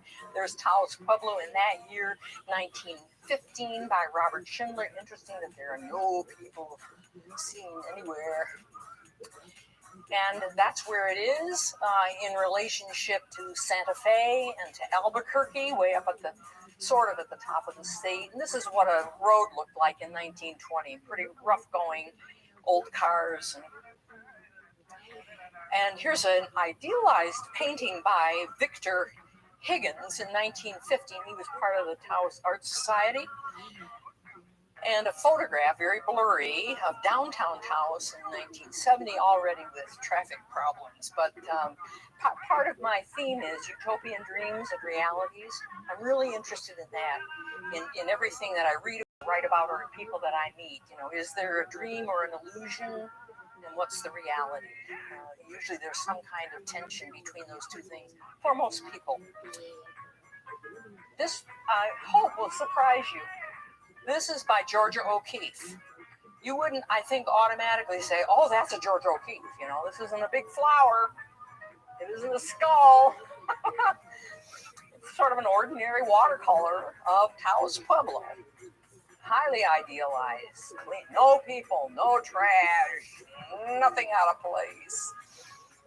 Okay, 1929, she did this, she stayed there 2 summers. 29 was one of those. Okay, so now her final memoir is titled Edge of the Desert and Escape to Reality. This is the paperback version of this memoir. It's a little fat, but not terribly. And there's a picture of Mabel and Tony on the cover of this copy. I think it's so interesting that she titled An Escape to Reality. I would have used the word from. Anyway, there are 4 key people that I'm going to mention quickly. Maurice Stern, her 3rd husband. Tony Lujan, her 4th husband. D.H. Lawrence, British writer who came to stay on a couple of occasions. Georgia O'Keeffe, the American painter who came to stay, had a huge falling out with Mabel. We'll talk about that maybe. So here's her 3rd husband, his birth and death dates. He was a painter and a sculptor. He also traveled to Bali. There's one of his paintings, a kind of mixture of abstraction and realism. And there's his painting of the Taos Indian and Maurice roughing it. Her 4th husband, Tony Lujan. Allegedly, this is a photograph of Tony Lujan by Edward Curtis. It's not absolutely authenticated. Much later, 1930, by Edward Weston, and then you've seen this before, 1929. All of them, I think, an image of the heroicized, idealized Indian. And here's Tony and Mabel from Getty Images. You've seen that picture before. She liked it. She always liked it when he wore his big headdress. She wanted him to wear his big headdress. Thought it made a statement for all the eastern New York City visitors. She liked that. And there's a fairly candid shot of Tony over there in the house. Okay. One reason she was able to marry Tony, because there were 2 exes that were involved here. Tony was married to Candelaria Lujan from the Taos Pueblo. And she, of course, Mabel was, of course, married to Maurice. So she talked to her lawyer and other people and figured out a way to do this, talked to Tony, figured out a way to do this. Candelaria Lujan finally agreed to a contract where Mabel would pay her $35 a month for life if she would divorce Tony, enabling him to marry Mabel. At the same time, an offer was made to Maurice Stern to pay him $100 a month for life if he would agree to a divorce so that she could marry Tony. For a length of time, they married, and Tony was ostracized by the Pueblo community. Only gradually, and he was an elder, only gradually was he allowed back in. And that painting over on the left is again by Victor Higgins, part of the Taos Society, and another one of Stern. His paintings, quite a large number of Stern's paintings, are in the Phillips collection in Washington, D.C. Very fine private collection. A lot of modernist art, European and American art there. And Mabel paved the way for Phillips to accept Stern's paintings and his sculpture. See how powerful, she had plenty of influence. Okay. What about son John Evans? Well, here's a picture of John. He was periodically in her life. This is John, and I think this is Tony and a friend at Taos Pueblo, dressed in the ceremonial white of an elder. And John and Tony went to Niagara Falls and Buffalo in 1918. And when Tony was away, he really liked Western dress. So there they are at Niagara Falls in Western dress. Tony's favorite role in his life with Mabel was driver and guide. And this is a picture of him standing by the car, and there are three people there, and it's identified in the Getty images. Andrew Dosberg was a painter who was out there, and Mary Foote was a friend, 1929. Let's see. These are relatively late photos. This is interesting to me because she's dressing like a New Yorker here. And Tony is an Indian. He kept his braids, but they're inside the big house. And this is at 71. And he's wearing all of this. Okay. And I want to get to the other famous people that were a part of her life in the early years, at any rate. She really pursued D.H. Lawrence. She wrote to him constantly, come to the United States. She knew he was ill. He had tuberculosis. The weather will be great here for you. You'll rally in this dry climate. It will be just excellent for you. You can continue writing. I'll give you a private house, which she did. And it will make everything possible for you to come here. So he had a couple of visits between 1922 and 1925. But there were storms and turmoil from the beginning. She was a very aggressive person. She knew what she wanted. One of the things she wanted is she wanted to have an affair with him. And she wanted to replace Frida Lawrence as the principal woman in D.H. Lawrence's life and be his muse, his lover, all of that stuff. And he was a smart man. He noticed all this coming, and Frida was a really stormy person, so there were a lot of problems. Let's see. Well, I don't need to say more than that, and I've already told you about the book that she wrote about Lorenzo. As a gesture of appeasement, she offered to give him this cabin with some acres. Martha was recently down there. You may talk about that in the question period. This is a picture of the Lawrence cabin. You can go there today and see it. Mabel offered to give him this, and she just was going to give it outright, and that was an uneasy thing. So the trade was for him to give her his original manuscripts for Sons and Lovers.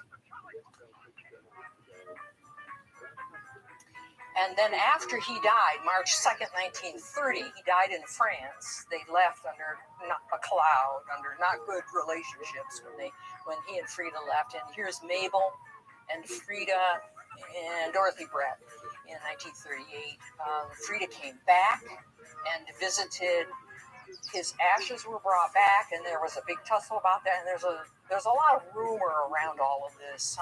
Some people say Frida wanted to take them back to England, and Mabel would have none of it, so she buried the ashes in cement on the property. So I'm not fully up to date on where that lies right now, or whether we'll ever be. But anyway, that's what the ashes dispute is all about. And of course, Georgia O'Keeffe, there are her birth and death dates. She was there 2 different summers, 29 and 30. Her little painting there. They didn't get along at all. Georgia was a very private person, fairly serious, and worked very hard. She was in the studio every single day. She was a disciplined artist. She acquired that habit early in her life, and she kept it through into her 90s. She was a remarkable and extremely prolific person. And Mabel in the big house was having a party every single night. There were plenty of drugs. There was a lot of alcohol. There was a lot of wife swapping, a lot of, free love going around, everything else. And so Georgia just exited. She made a quick exit, stayed in a different place on the property, reluctantly came back the second summer, but was never really a part of all that whole scene. I've already told you that. Oh, in 1929, Mabel flew back to Buffalo to have a hysterectomy. She was having a lot of physical problems. And she had already been diagnosed with syphilis. 3 of her 4 husbands had syphilis. And she was suffering from that among some other problems. And she went back to Buffalo to her favorite doctor, not the one I mentioned earlier, to have her hysterectomy with a doctor she trusted. And while she was gone, Georgia was at the big house and in Taos and everything else. And Tony was teaching her how to drive and driving her all over the countryside so she could sketch and paint and everything else. And she wrote 2 letters to Mabel saying, Tony has been so wonderful. He is such a wonderful host. He's driving me everywhere. He's teaching me how to drive. And Mabel's reaction, which was her reaction in a lot of other situations, was hot jealousy. She figured Georgia was putting the moves on Tony. Tony was quite willing.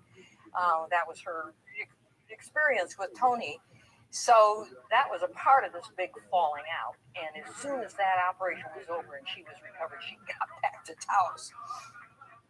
Some of you know the Lawrence tree. This is a George O'Keeffe painting. I'm just going to show you these quickly. This was in these 2 summers, 29 and 30, Ranchos de Taos and Bell and Cross. Okay. Well, all right. We've got her in Taos. You know some of the reason why. This woman who led a life of privilege and could essentially buy anything she wanted, have anything she wanted. She had a voracious appetite. She probably was bipolar, probably something like that, with extremes, but a woman of enormous appetite. And so, at the end, she had a long decline. There aren't many pictures of her after 48, 49, 50. This one is by Laura Gilpin on the left. This is her grave in the Kit Carson Cemetery in Taos. And she died in 1962, I think. Okay. I'll tell you what was on the death certificate in a minute. This information for the end of this talk is largely based on this really interesting book called The Suppressed Memoirs of Mabel Dodge Lujan. If you will notice the subtitle, Sex, Syphilis, and Psychoanalysis in the Making of Modern American Culture. It's all about venereal disease and art.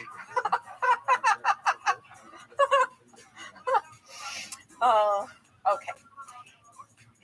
In the unpublished memoirs, her writing, it's not somebody talking about her. She describes the extended affair she had with Dr. Parmenter that precipitated her going off to Europe and then her second marriage.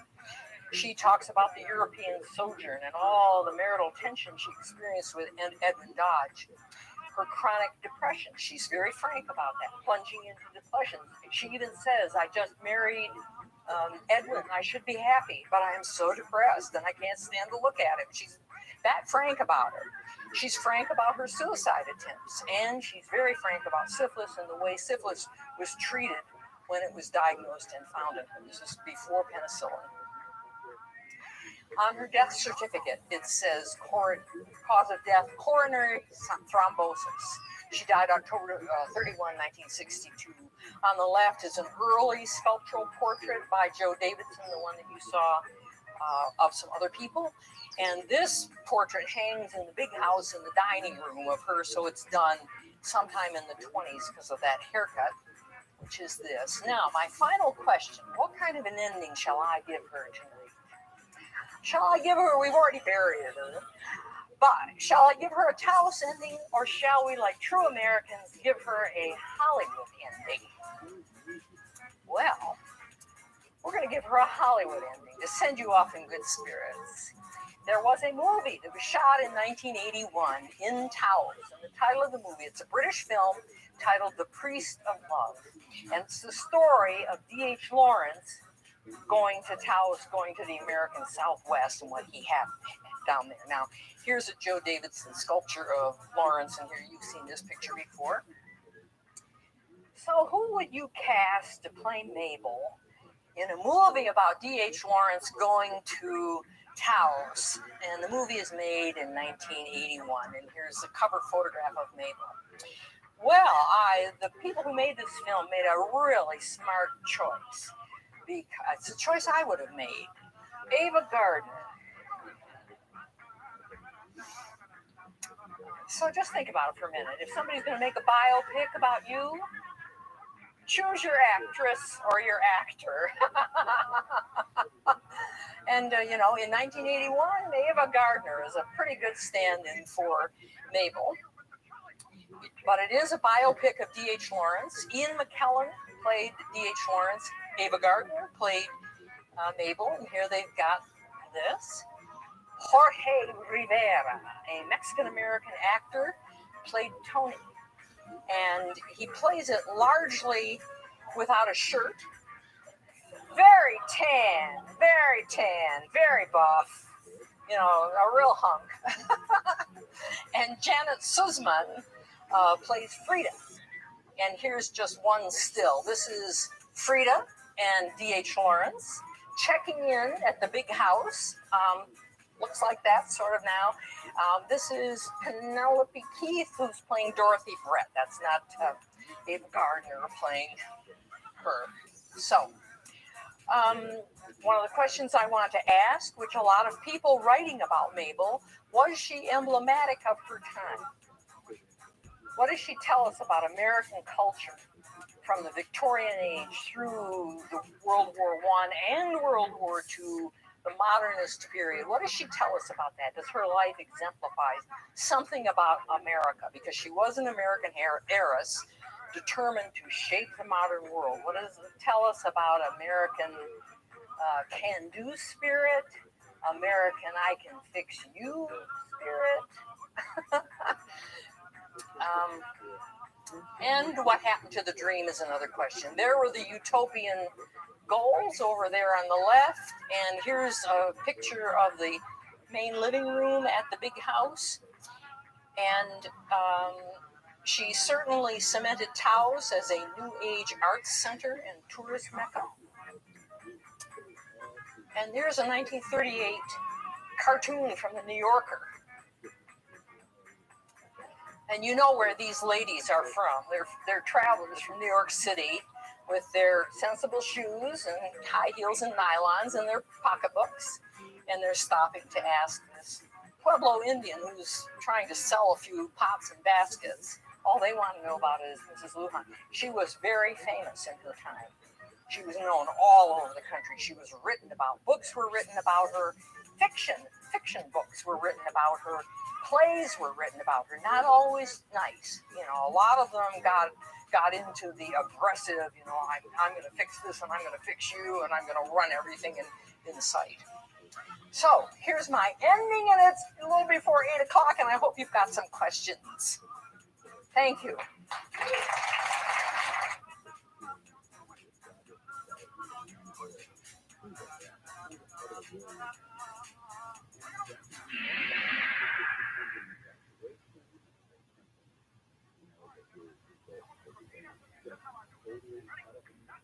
So, this is in the footsteps of the ink, and I'm not sure that's the best ever title. But since I did hike the trail, and I'm assuming quite a few of you, certainly many of you have been to Machu Picchu, and I'm assuming also many of you have hiked the Inca Trail, and there's lots of Inca trails, but the one here is a 4-day backpack into Machu Picchu with 3 nights out. Anyway, that's what I did about a year ago, and I'm not going to dwell on that. I'm going to just talk right now about the Inca civilization, the Inca Empire. But at the end of the talk, I will talk about the hike. Now, we have to break roughly at 8 o'clock, so people that have heard enough can leave. But that's when then I'll talk about the Inca Trail, and then maybe we'll have questions.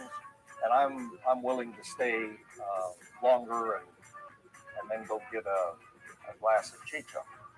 So I'm going to start kind of in a strange way. Again, my background is not anthropology, it's not archaeology, it's not history. And so this is probably back to high school or something, and you're saying, what does this have to do with the Inca? Well, this is what I learned in a history class about the Southwest, that there were these conquistadors that came up out of Mexico, and they were running around the Southwest, and they were looking for 7 cities of gold. They would have been happy to find 1 city of gold. But this is Coronado when he shows up at a Zuni pueblo in Arizona. But I always thought, how gullible can somebody be? You know, who sold them this thing that you would find cities of gold wandering around? And I just for a long time just didn't believe it, and I thought you know, it was some type of a scam.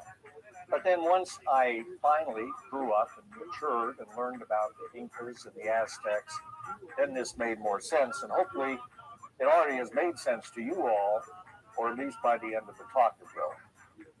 This is a map of South America, and so this is a little bit of geography. South America has the Andes Mountain running all the way top to bottom. That's the longest mountain range in the world. It's the second highest, second only to the Himalayas, with lots of peaks over 20,000 feet. The west of that is this area here, where from the Pacific Ocean, very rapidly, the elevation goes up to about 10,000 feet. You can't read the labels on here, but this brown is 10,000 feet above. So it's a very, very high plateau then pushing up against the Andes. It's in the rain shadow, or I'm sorry, just go over that, and then you have the Amazon going out to the Atlantic, but it's in the rain shadow of the Andes, and it gets very little rainfall. It's a very, very dry, arid place. Let me see here. The Acoma Desert down in there is the driest place in the world, receiving something like 0.01 inches of rain per year. Some years it doesn't rain at all. So it's very, very dry. But there's a lot of snow and rain that falls in the Andes. So there's water going off into the Amazon basin, and there's water going west into the Pacific. And that water runs down rivers, runs down valleys or canyons. So the point is, there's quite a bit of water going out, but the land itself is very dry. So that's what we're dealing with. I'm not doing something. Okay, and I'm showing you down here where Cusco is. Cusco, the word I think means navel, and that's the center of the Inca Empire. And then just south of that, I don't know if you see that little lake there, that's Lake Titicaca, the highest lake, 12,000 feet, the highest navigable lake in the world. And we'll be talking about some of those. Now, I also, pushing the wrong button, I freehand drew on here this red line. This is my interpretation of where the Ring of Fire is, this tectonic line you can draw around the Pacific Basin. It's tectonic, it's very, very active, so there's a lot of volcanoes and earthquakes, again, along that line. So now here's another representation, but now showing all the way up through Central America, up into Mexico. And here I show the Maya civilization. I just want to run through very quickly these 3 other civilizations and empires. The Maya were from 250, and I'm going to use Common Era CE and BCE rather than AD and BC, but they're one and the same. So the Maya were for 250 BCE to 900, so that's about 1150 years. That's quite a while. But if you compare that to other civilizations, the Sumerians, the Egyptians, Romans, that's kind of typically a pretty good run. And now I put on here the Aztecs, which are kind of centered around present-day Mexico City. The Aztecs were from 1400 to 1521. So that's only 120 years or so. That's not very long. And then finally the Inca down here. You can see how much, I'm sorry. Mitch said the problem with this is they put all 4 buttons right together, so it's a little bit hard for me to drive this. So the Inca, you can see where the Inca Empire is. It's very, very large compared to the others, but it also runs from about 1438 to 1531, so less than 100 years, which is quite surprising. Now, the Inca didn't call their civilization or their empire, even their land, Inca. Inca was the term for the leader, the king, the Super Inca, the head of the whole group. But when the Spanish came, and there's the spoiler for this, the Spanish were coming, they were confused about all this, so they just applied the word Inca to everyone, to all the people, the royal family, and the Super Inca. But themselves the Wantansuyu, which means 4 quadrants or 4 districts, and that's kind of what they looked out, kind of the cardinal directions, and there were 4 quadrants that came out to Cusco. Now it's kind of interesting, 1521, 1531, those 2 that are completely disconnected.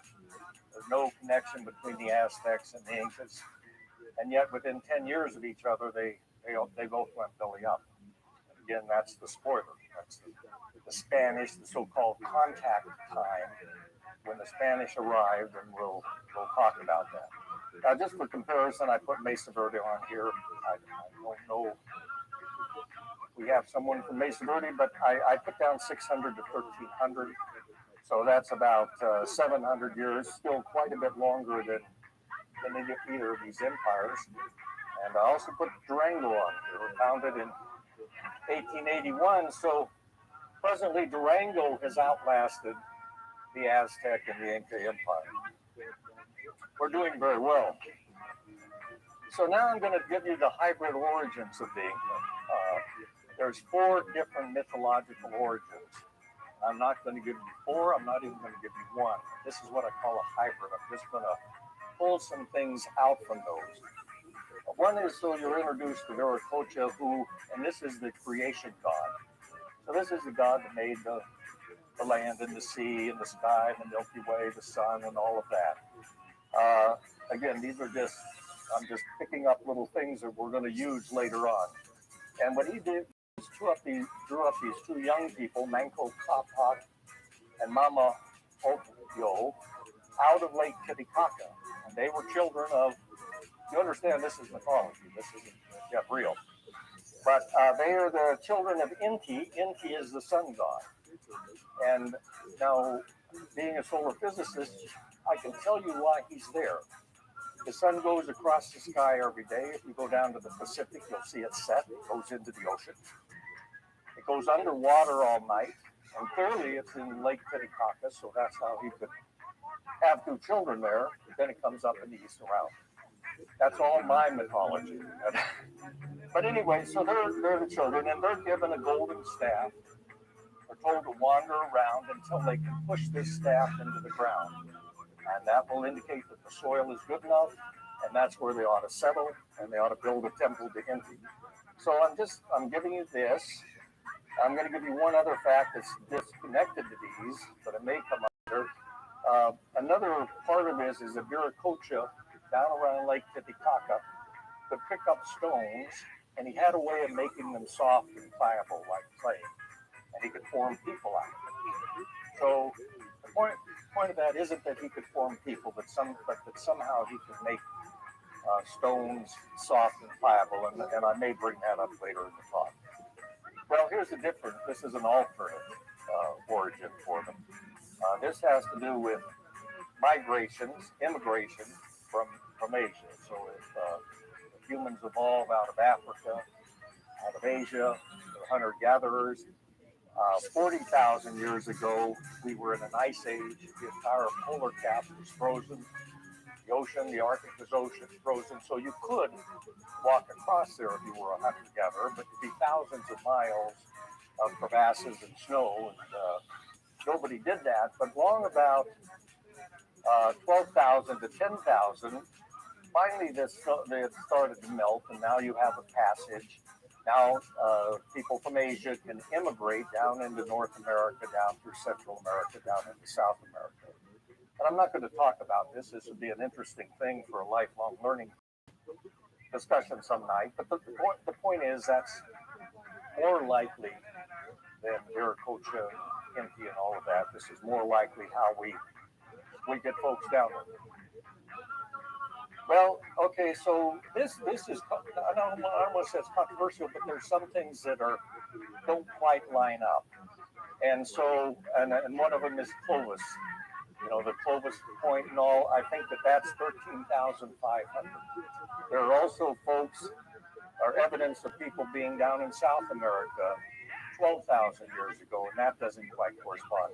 So there is another thought that at least either all of this route or some of this route, you could do that by boat. But that's something I know very little about, but we could have a talk about it someday.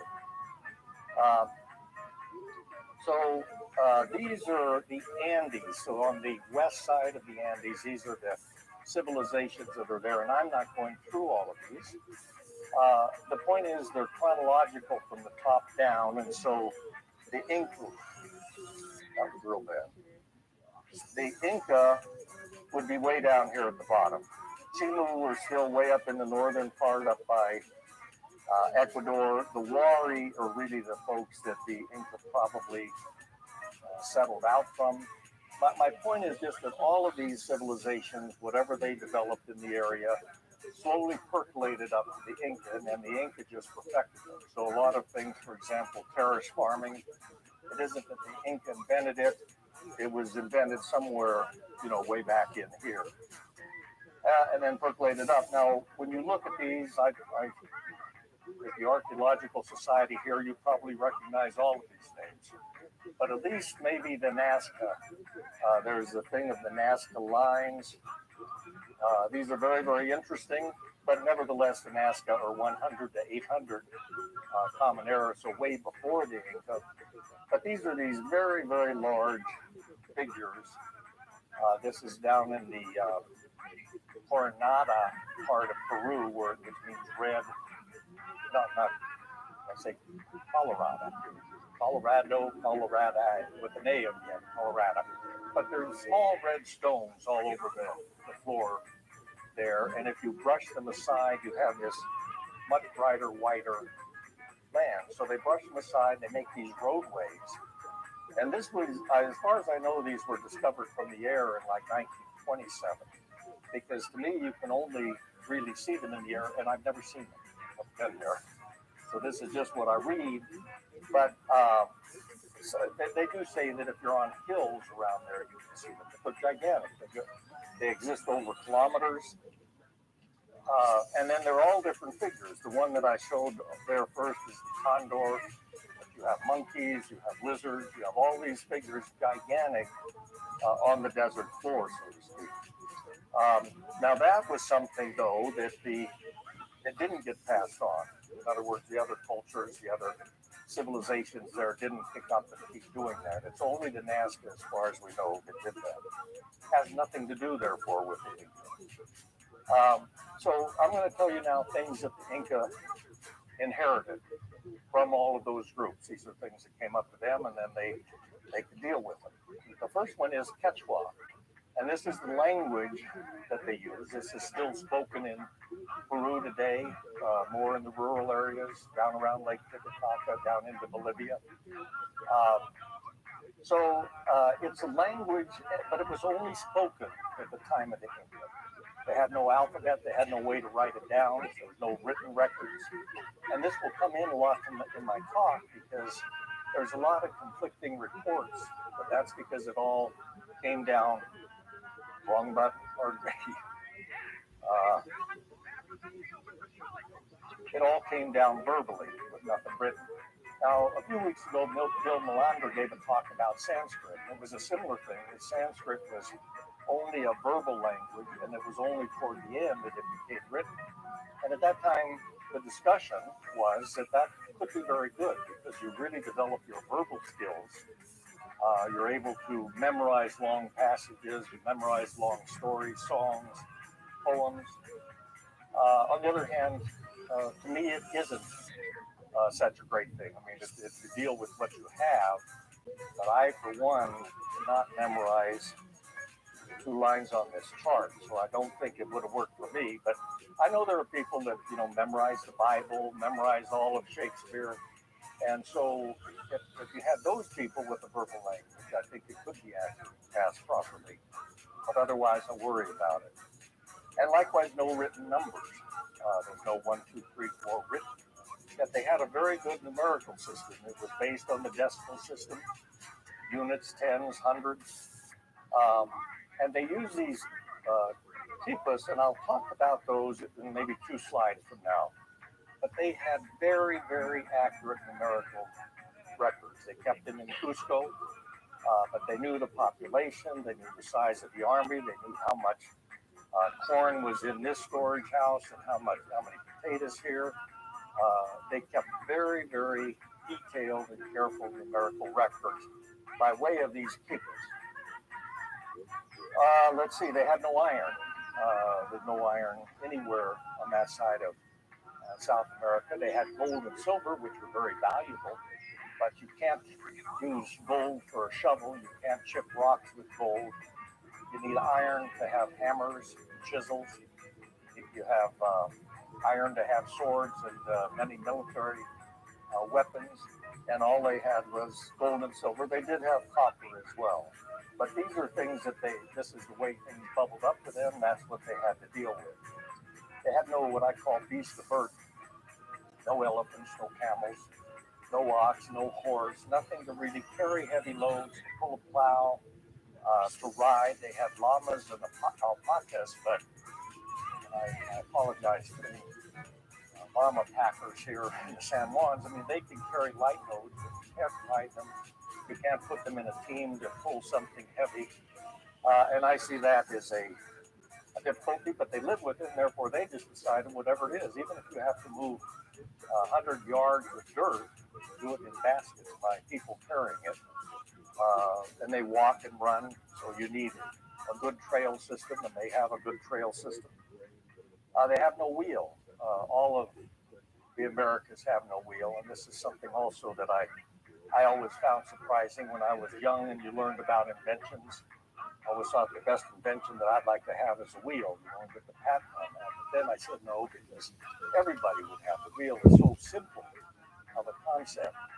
And it is simple if you talk about a disc with a hole in it. You can make a necklace or beads, you can make toys for children, but if you really try to make a wheel that can carry a heavy load, it's very, very difficult. And it isn't the wheel, it's the axle in the wheel, and the tolerances on that. If you go and try to make something like that in your garage, it'll wobble, fall apart. Soon you'll pick up the load and carry it yourself. They have a barter system. Everything was barter.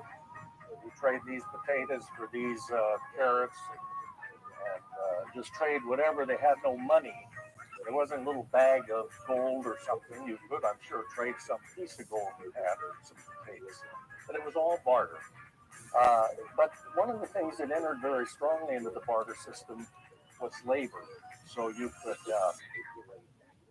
for potatoes, you could give somebody 2 weeks of working in their farm or whatever. And even that's used in a way that today now in Peru, if somebody walked up and gave you a bag of potatoes, if you took it, you're immediately obligated to give them some labor. You have to somehow give them back. And there's a thing where they go and they give people like maybe it's equivalent to a silver dollar. They say, here, take this. And you take it, you're immediately obligated to do some labor for them. Oh yes, mummies. And this, remember, these are things even before the Inca. Last 2 weeks ago, I guess, Dennis Erickson gave a talk about after death, what then, I think. And we didn't talk about mummies. So all of these people believe that there was a life after death. You lose the energy out of your body, but you're going to get it back. But you are still, your body is still do a lot of things. So they knew how to embalm, just almost similar to what the Egyptians did. Where the Egyptians would then take the body and wrap it up, put it in maybe a wood casket, in a stone casket, bury it back inside the mountain, seal off the mountain. These people took the mummy and put it in a chair and often kept it at home. So, you know, in the living room, whatever you might have, grandma and grandpa there. If you were royal, well, let me go through some of the things. I'm going to talk about mummies first. So I'm going to have several of these little pictures, and these are from the Chronicle. So these were little booklets written by a fellow, Ayala, sometime after the Inca. And this was a time when the Spanish and Peru especially were really being very hard and heavy on the Inca. So they would write these books in kind of prove the spirit of the local people. So he wrote this, and this is a cover, and what the covers look like to me is if you took children or grandchildren to Denny's and asked for crayons and a coloring sheet, you would get something like this. But here's what they do. They're usually sitting in a chair, wrapped in their best robes. The imperial mummies kept all their wealth and property and often stayed in the palace. They had servants to wave fans and keep flies off them. They were offered food and drink. Doubt they had much. They were consulted. So if you had your family, grandmother and grandfather in the back room, and if you had some problem, you would go and sit with them and consult with them. Wait for an answer. The Incas were very big, all of these on festivals. They would have festivals that would run 2 to 3 weeks, and they would bring the mummies out. So this one picture there on the left, indeed, they may be heading to a festival or something. So you have lots of mummies wandering around in addition to the folks drinking their chicha. And if they were a military mummy, you would often take them to battle. So they would, you would see the whole army pulling up with several of these mummies. So it's an interesting thing, but they were very important to the people.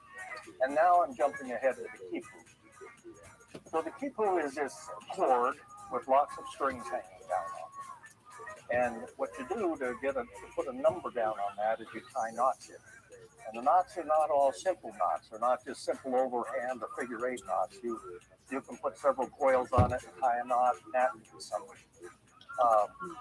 But it's all numerical, so to speak. The people are still studying these because a lot of people feel there's extra information in there. There's this old joke that some of us old people talk about, you know, how you keep telling the same joke over and they're long jokes, and people laugh at them every time, but still they're tired of hearing the whole joke. So they said, well, let's just number the joke. And then all we have to do is say the number, and indeed it works. You know, you say number 23, everybody laughs. But so the question is, can you have numbers that mean other than the 7 commandments? You know, if I just put 7 down or 5, you know, it has additional meaning. But at least they're numbers, and they had in Cusco, they had so many of these quipus. Like I said, they were about population. They were about what was in storehouses, how much land was in cultivation, and so on and so forth. And they had terraced agriculture. So if you have water coming down a river, and if you have land, but you need to irrigate it, you need to get the land very, very flat, and then you need to build a canal or channel to bring the water to that. So you make the land, you have pretty flat land, you just make it very flat, but if it's on a hillside, you make it flat by building a wall on the downhill side and making these terraces. And this is Yatapata, which is a sacred valley in the Urubamba River going down here in the railroad. And this isn't the greatest picture maybe of terraces, but this is one I took as I'm starting to hike the Inca Trail. As you hike up and you look down on that. But I mean, it's not only that it's terraced, but it's aesthetically so pleasing the way they made it. And I think that's very, very nice. And the terraces today, I mean, not today, but at the end, they would take out all the dirt out of the terraces and put rocks in, and then put gravel in, and then put topsoil or dirt in, and then plant their crops. And this sounds just like what you do in a house with a house plant or something. I mean, and you think of moving that amount of dirt in and out of these terraces, it's amazing. You don't have any wagons, you don't have any of that. So here's some people with, or some fellows with these shovels called chakipayes, and the women and the children are planting and breaking pods. They all work together, and they're making potatoes. Potatoes are a major thing in this area. I'll call it Peru. Of course, it wasn't Peru then, but they have hundreds of varieties, 200 varieties, is what they normally say of the potatoes, of all different types. But for the vegetarians, they had all of these vegetables, and they're growing very, very well. An individual farmer can make more than enough for his family and the community, because this terracing system is so stable and so productive. So, yeah, we might come back to this. So now I'm ready to talk about the Inca, and typically the Inca starts with this fellow Pachacuti. That very first picture I showed was one of these by Louis Glansman.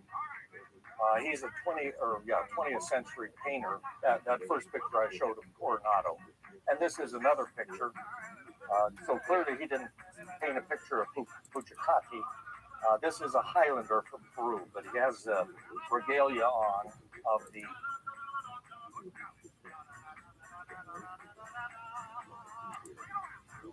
boy.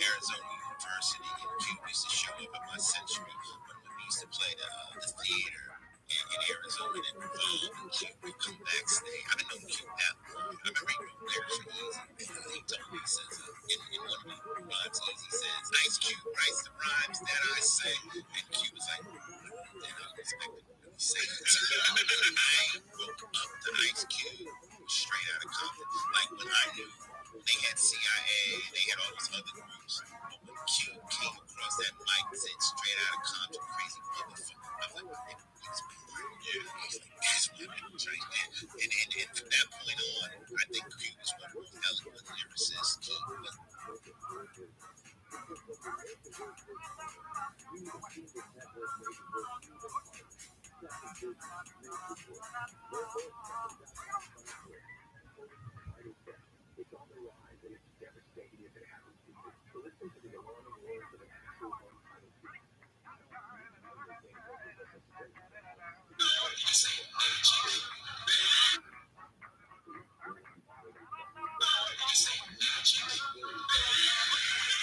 If you keep getting spam texts and calls, it's probably because your data's been leaked. So you're using privacy to go out and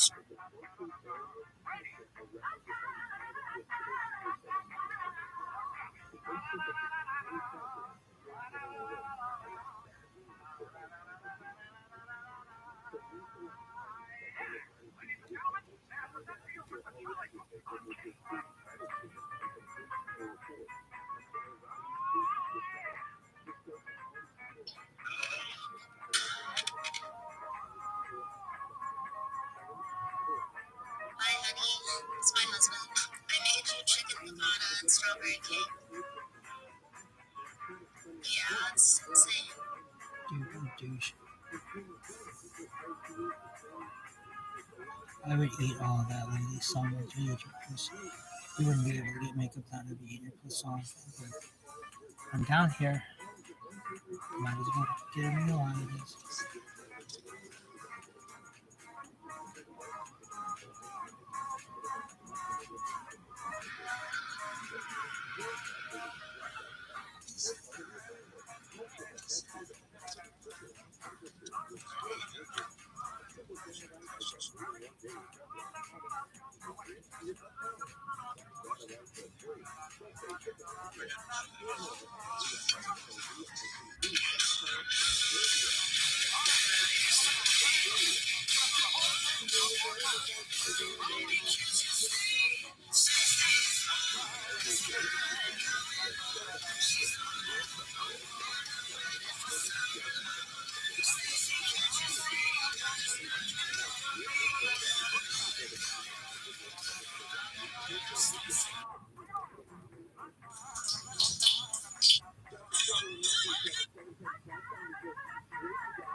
Collecting VHSs that were sealed in the box like 3 years ago because I was really high one night and I thought in 2026 it'll be 20 years since the last VHS was made. And that's enough time for people to believe, oh, that was cool. Like vinyl. I bought all the sealed ones that exist, like 3,000 to 5,000 tapes. You guys sound like my mom. No, that's at my assistant's house and his girlfriend is very mad. Hear me out. As of a month ago, sealed VHSs are now going for like 20 to 30 grand a pop. Rocky just sold for like $27,000. Yes, it's my GameStop. Like this, I own all of it. This is your game, dude. No one believed in me.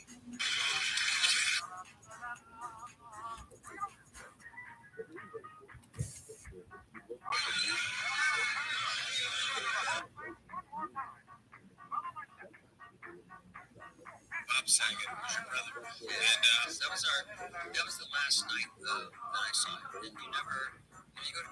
We do want to address, this story and this whole thing that's going out about.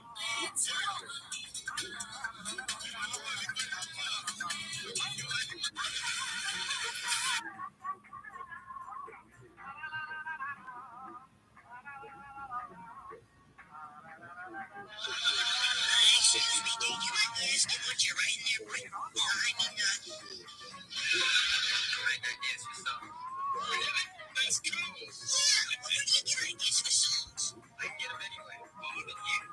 Yeah? Right here in the commissary? Oh, you must mean songs about food. You know, songs like, I want a whole jet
Third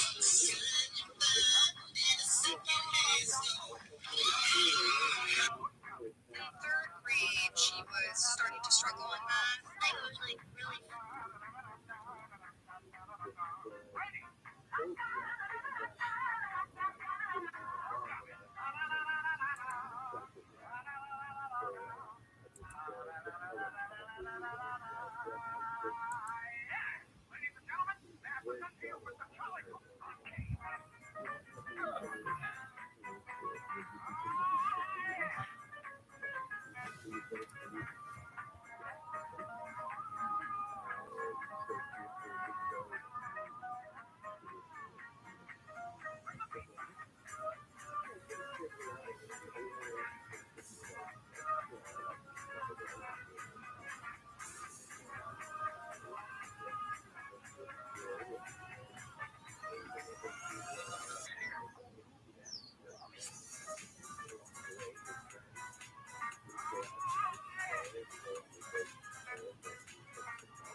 Southern.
in the sky. Nothing could go wrong. Kiss winter goodbye and sing this summer song. I was born here, I guess I'll stay. Why would I ever go away?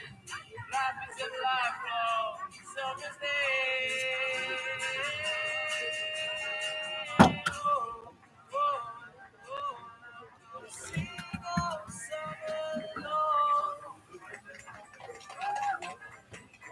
Encore!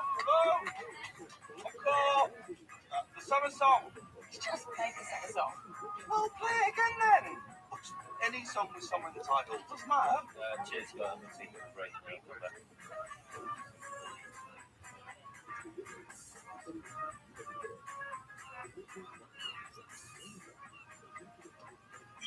Jack! Sir? How are you? Enjoying the job? Yeah, not bad. Good, thank you. Oh, no. Okay, great. Yeah, well, we're supposed to be friendly. Hey, increasing his money, you go. Being gets on my nerves. What's wrong with Shelby? Yeah, I don't like the way you're always late. I don't like the way you dress. But worse, I get the feeling you think working is me. Customers like you. So, if you want to go full time, you can. Right? Okay, well, yeah, great. Let me think about that. Or, here's the alternative stuff. 2 weeks, you're out in your ear. I'll give the job to Jonesy Karen. Okay, great. Well, that's it. Yeah, I'll get right back to you. Look, it's all the same. Make it quick. We've got stuff to sell.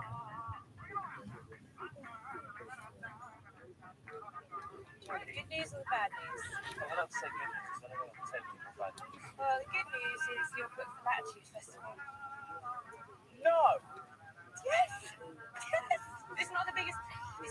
It's a Suffolk tent. I don't care what tent. It's Latitude. It's proper festival. Attitude! Road that I'm walking, well, it's already gone. I found acres on and it all begun. Found all the things I wanted to be. So come take my hand and rock this road with me. Like this road, I'm not gonna stop. Like this road till I'm at the top. Like this road, like this road tonight.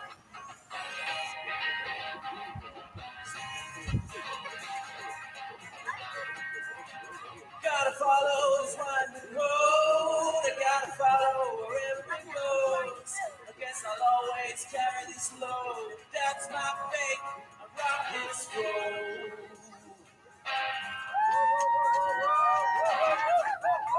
Is that my gratitude, actually?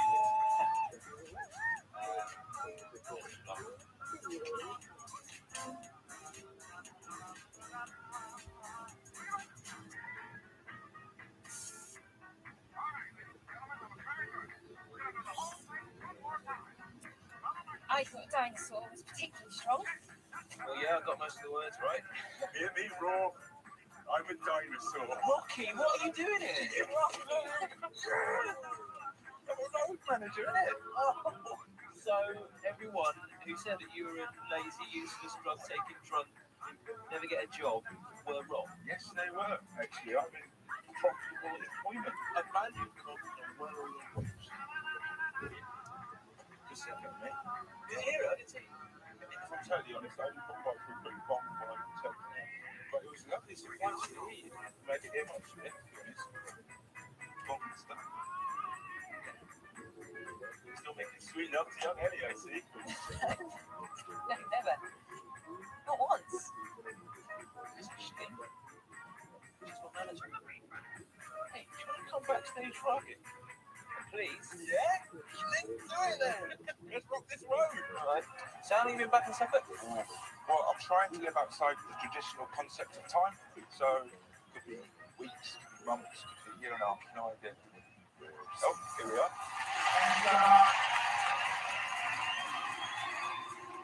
So what exactly do you do? Make sure everything runs like clockwork, service the equipment. Right. sandwiches, baked teas, rice.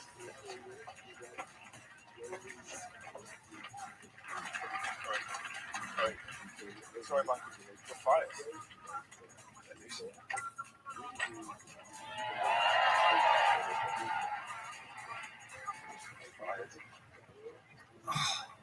Give anyone from me, yeah? No, really, we don't. See you later.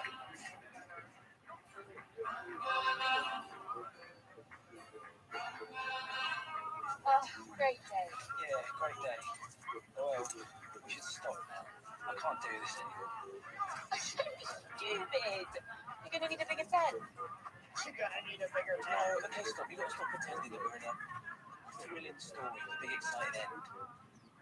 We're in a little story that ends now. I think I hear something special in my songs. You think you hear something special, and I love you for it.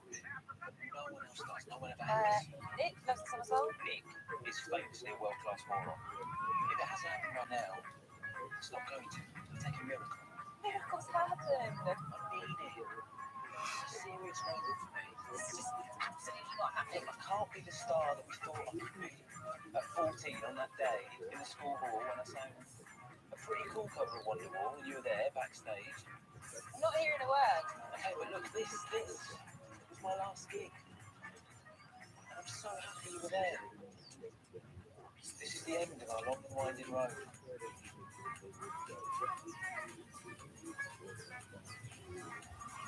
Come on! The world is full of miracles. Like what? Anything can be better.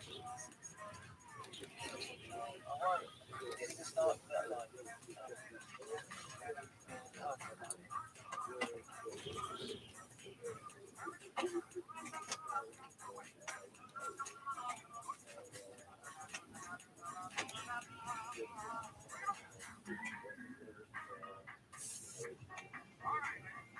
And I got stuff. Yeah, no.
So lucky that had that exact moment a big bus hit you. You know the weird thing they thought was going to happen a bit like 2000? Oh yeah, Y2K. It was very big news, Alicia. We missed entirely.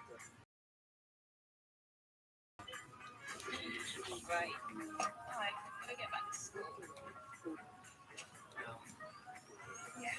Thanks for taking such good care of me. Just well. I'll come back later. We still need me, we still feed me. Why 64? What do you mean? Oh, get it. Why 64?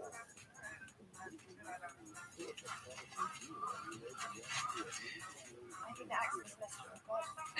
Yeah, he was very angry. I know, you think me getting hit by the bus was God's way of telling me not to go back to teaching. Exactly. That's incredible. And this, God loves us. Look, if God had been remotely interested in my stuff, he would have once, right? Just once. And someone might be found that who wasn't my mum. Or me. Yeah. I mean, that's with the Beatles, you know, I just wanted one to have a standing ovation, not given by people already standing at the bar. Either what? Oh my God. Carol, come and look! I know Ali said it was funny, but no one mentioned visual humour in this point.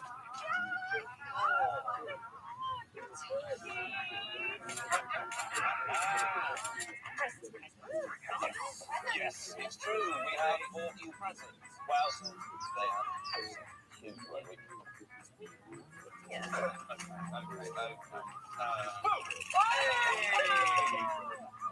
Lots of teeth. Yeah, I know. Well, that's funny. Okay. Number 2. Has he got hit by a bus? Yeah, I remember. Do you? Hilarious. One more, yes. I don't know what this could possibly be. No idea. I mean, I'm thinking something snow shovel. Tiny little giraffe with no legs. Okay.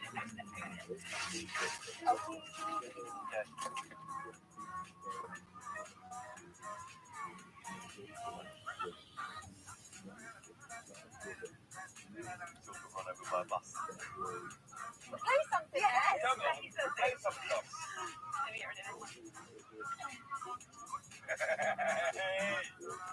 ridiculous stuff in a rocket. Hey, got Sam to stay with us, sleeping on the sofa. Yep, that's forever. That's right. For your entire life. Absolutely. He's got a new guitar and he's going to play song.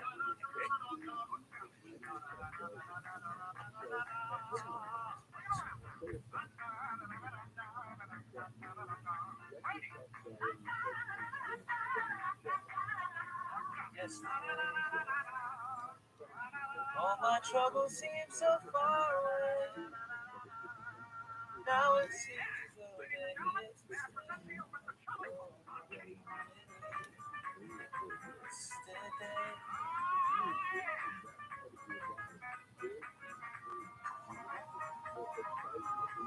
Suddenly, I'm not half the man I used to be. There's a shadow hanging over me.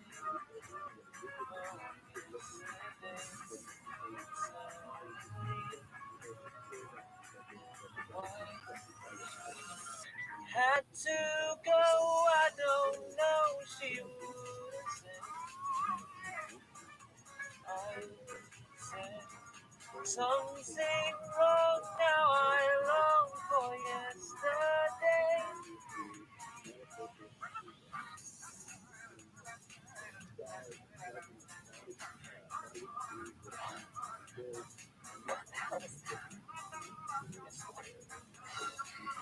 That's one of the most beautiful songs I've ever heard.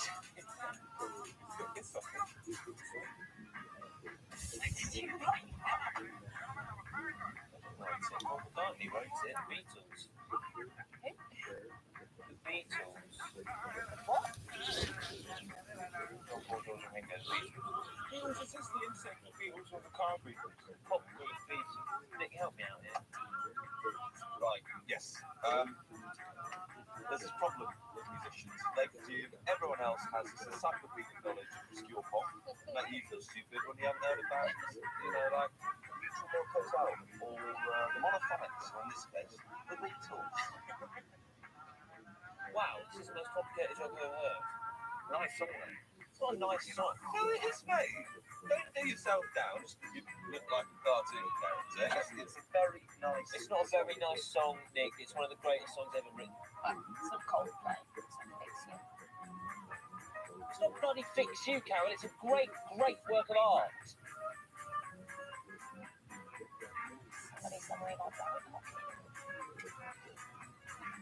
That song was exquisite. How come I've never heard it before? I don't know what you guys are playing at, but it's so weird and quite unfair. In like me having lost 2 teeth, looking like a sort of reverse rabbit. I'm on pretty heavy medication. Just let me out. Okay. You like medication? Yeah, I do love the medication. I really don't know what you're fuss about.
I think it's 76%. It's fucking amazing.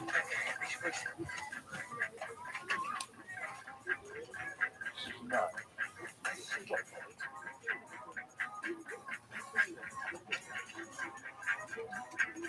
Oh, Oh, fuck off! No!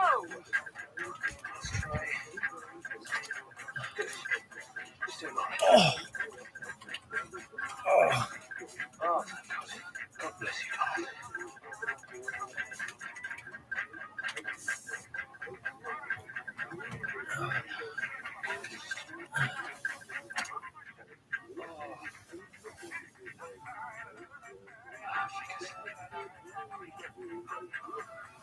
Oh, oh, inches.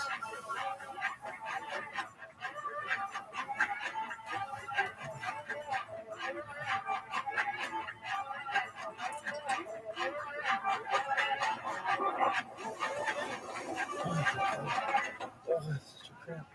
Oh, oh. This bed feels like $1 million. Do you genuinely not know who the Beatles are? Genuinely. And I'm in a really, really, really complicated situation. Seasick, nice pajamas. Jack! Don't even have to remember words. It's okay. Eleanor Rigby lives in a church in a room where the wedding. No. Eleanor Rigby darning her socks in a room where. No. She has socks.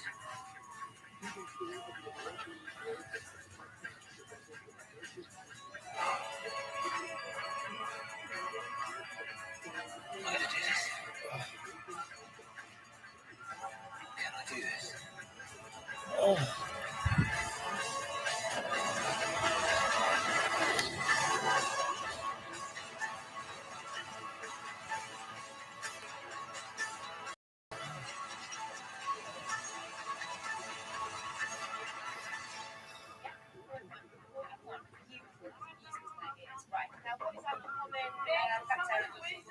Sorry? Yes, right. Can you just give me just 1 second? I want, if there's any more facts of 18, I want to hear it. And they do one more game at there for some new songs.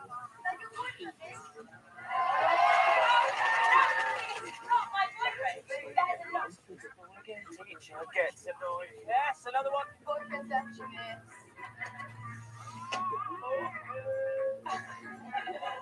You're right, that's very awkward, but it's going. Sitting in his nowhere land. Oh. What did he do there, though? Got out of bed. Yeah. So that's post-it notes I'm going to write all right. Yeah, so it's like my top priority, isn't it? Top priority is your business. That's the new tweet. What your best.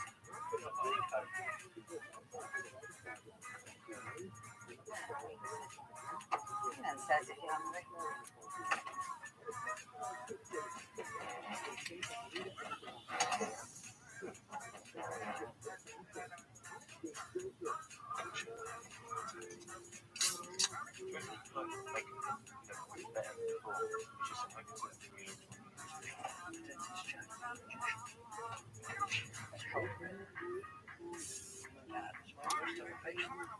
Survives because of people like him.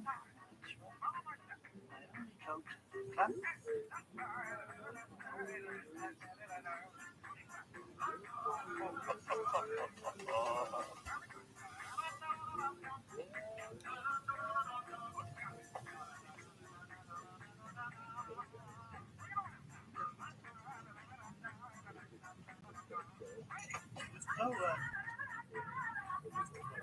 yeah, well, you had that, but I've got a few songs that I thought you were going to. Well,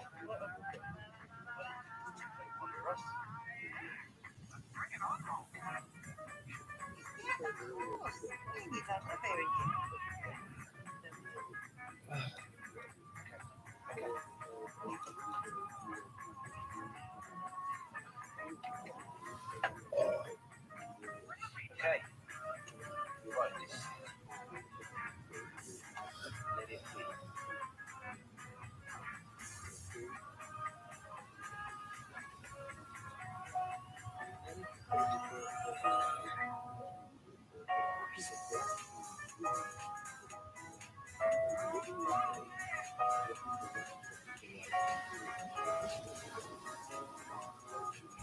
When I find myself in times of trouble, Mother Mary comes to me, speaking.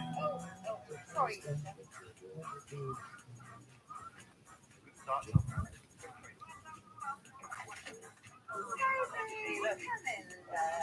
Oh, it's Mary. Oh, Hey.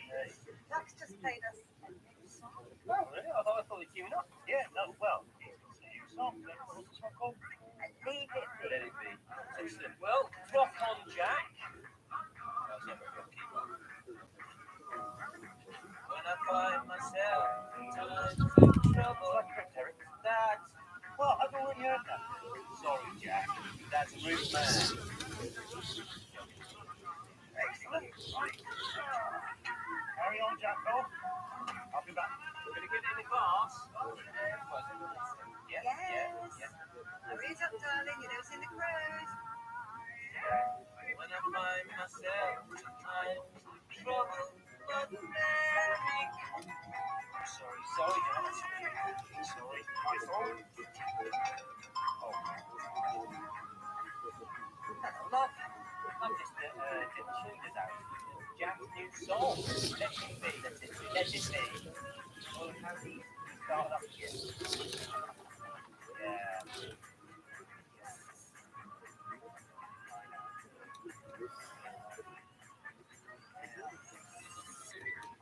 What do you know? Listen, I'll call you back. Oh, all right. Yeah. Carry on broadcasting, young man. Maybe start up the first one.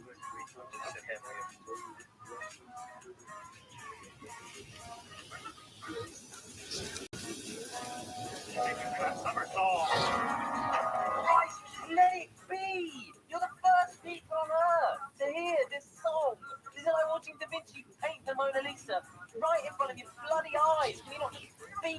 him. Oh, that's nice.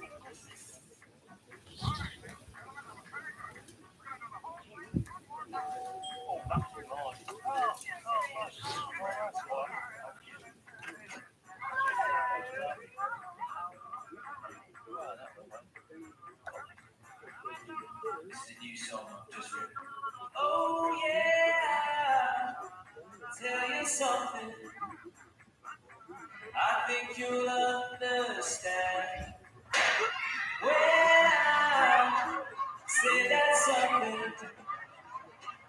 I wanna hold your hand, whisper words and let it be.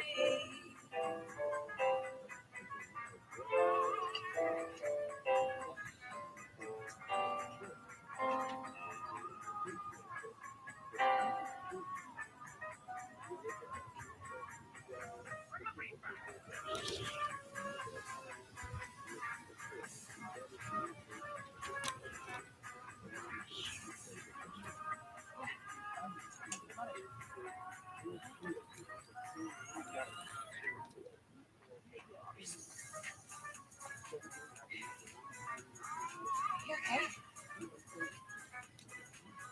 Hey, that's the problem. That's the awful truth. Revelation. No, the songs are strong. Jack Malik's the problem. That's not true. I just thought that it's the difference between Jay-Z and Jay-Y. Well, then how do you explain this?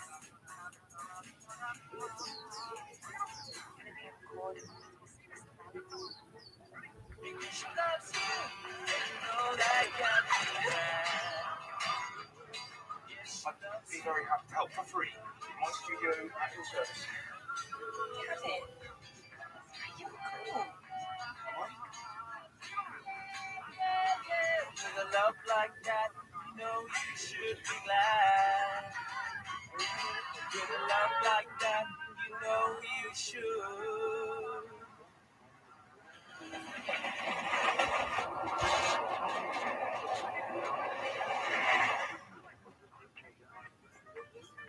Be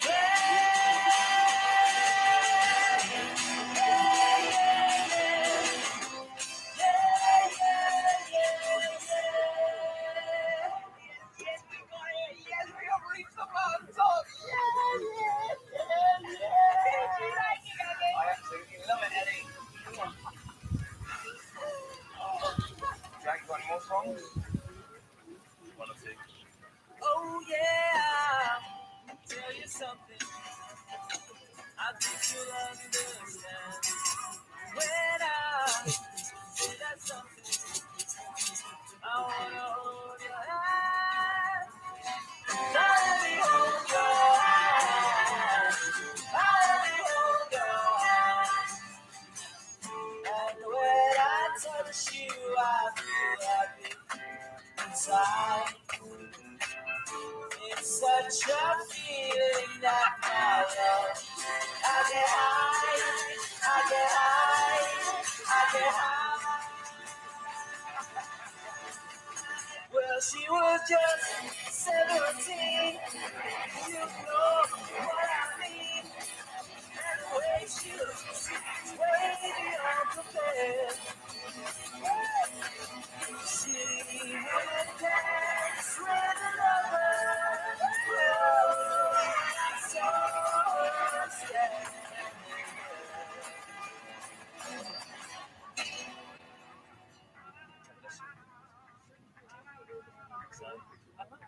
No choice.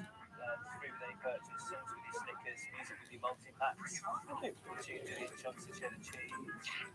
And here's a lovely little story. Jack, you work in the wholesale warehouse in Amsterdam. And we here, members of the retail trade, have been getting a free CD on their jumbo boxes of Nescafe and Russian. We're going to sing us a new song. So here's Jack Malik singing Wholesaler in March. All these friends and lovers, there is no one else with you. And these memories lose their meaning when I think about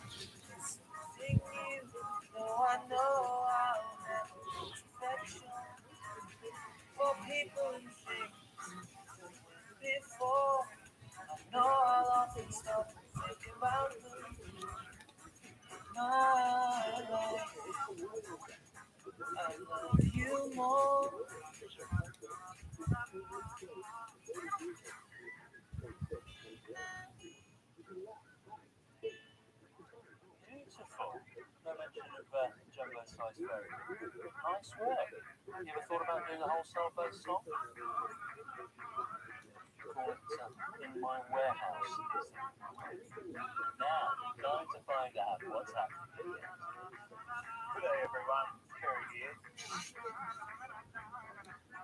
I could have every song from the Rolling Stones to David Bowie and always have been loads of Morgan Warehouse. Oh, no, that's not true. So curious. That's so much creepy. Stop this.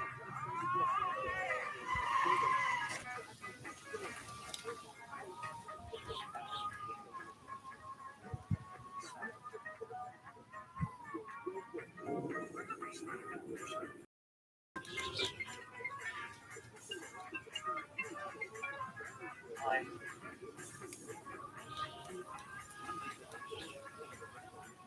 Yeah, no, seriously though, is it?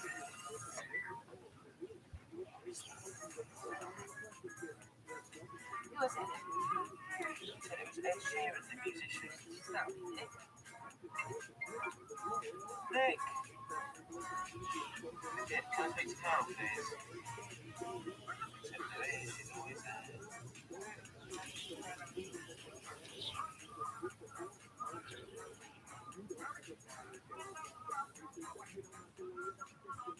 What did he say? He said he was really reading my life. What did Carol say? She was great. He's always there.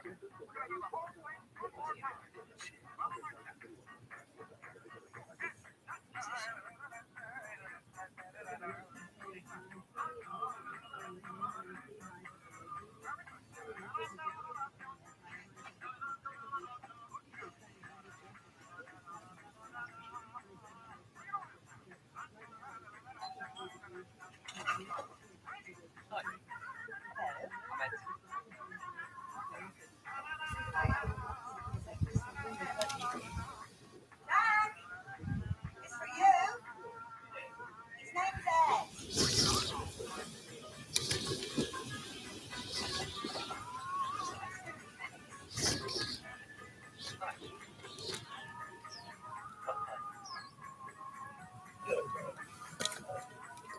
Can I come in?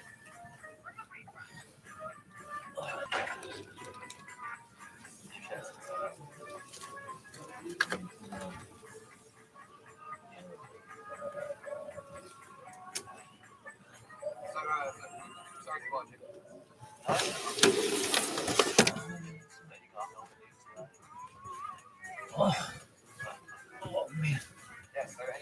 This is really, no, I really did do something political to yourself.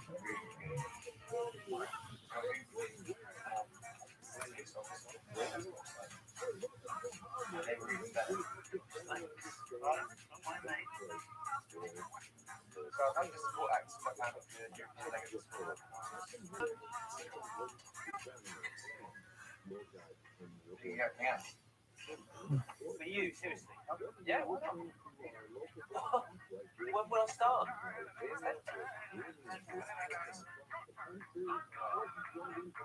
What, Tuesday, not next July? Tuesday? You're hearing all right? No, I hear it's fine. It's just you keep saying some really strange things, but yes, yes. Thank you, yes. How long do you need? About 30 minutes maximum. Any more than that, it's like a rest. Bring on the diffuser. Get in. Hi. Hi. Nice to meet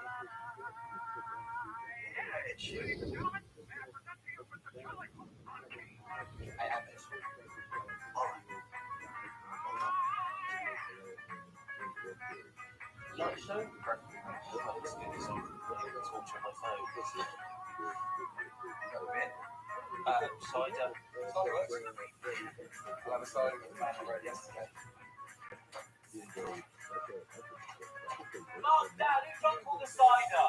That is nuts. Yes, as you said, it's nutty, and he's absolutely covered in tattoos. No, it's not. No, don't stop. It looks so good online, so I just ordered it at the most disgusting thing in history centre. Meanwhile, he's eating the crony tomorrow. What do you mean? You're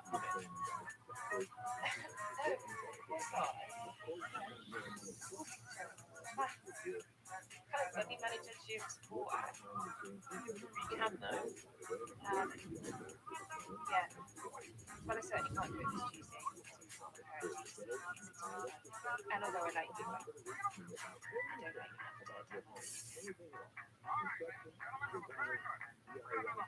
Lucy, please resign from the press. That's being a roadie voice now. Love to, but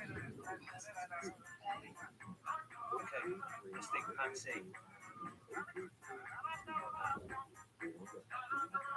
It's a very bad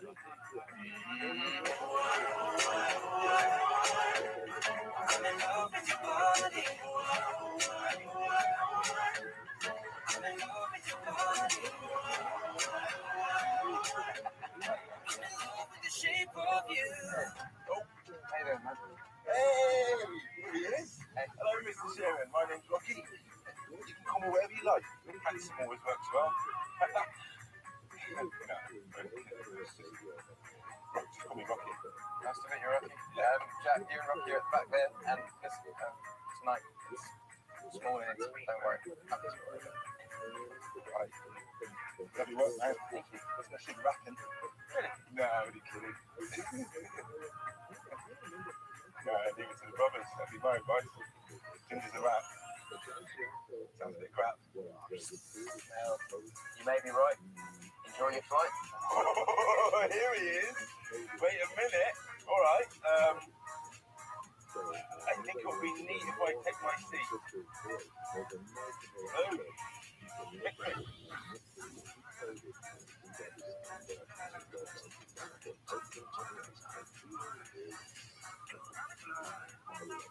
champagne. Sorry?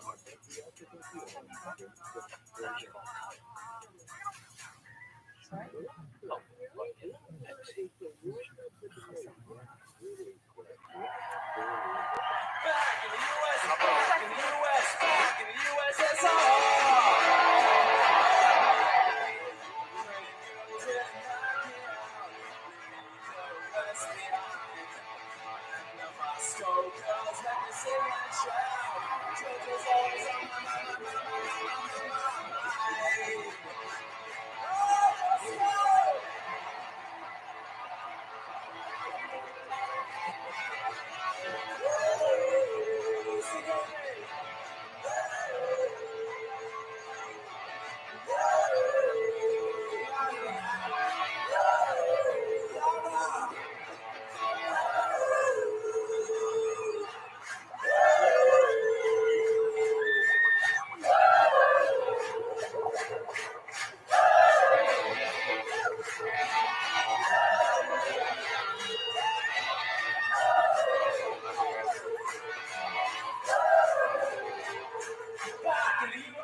On a 3-hour plane journey.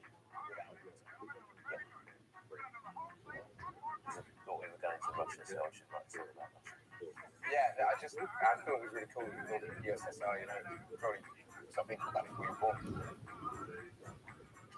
Amazing, man. Love that USSR track.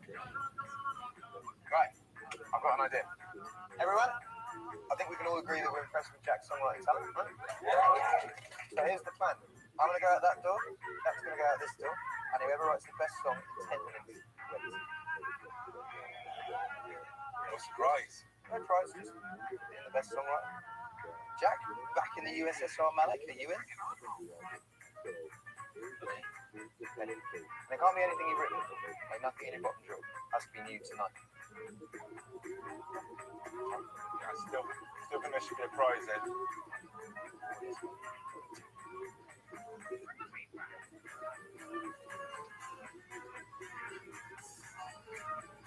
Ladies and gentlemen, we are gathered here tonight to witness an epic battle in the blue corner to Ed Sheeran. hearts and find a love to make them whole. She said we are penguins on the ice.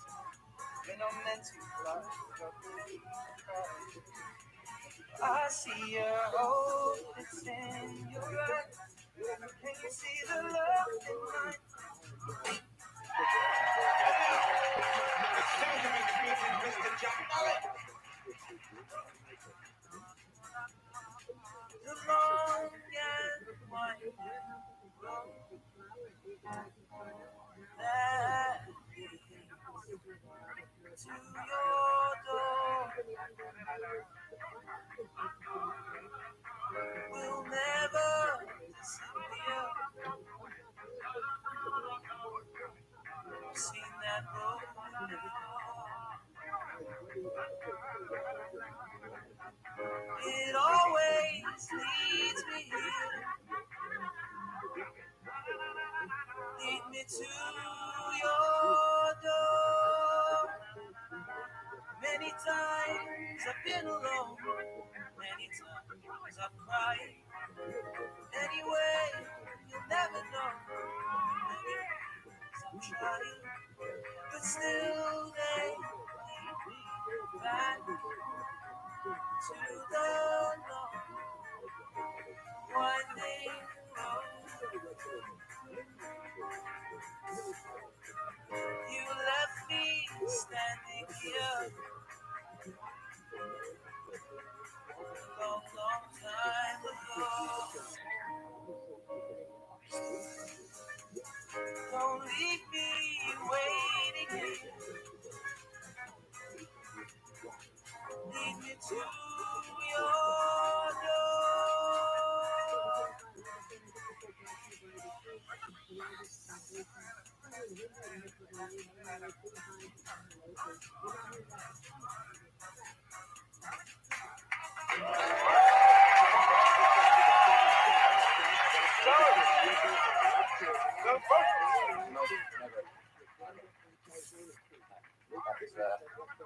Interesting moment.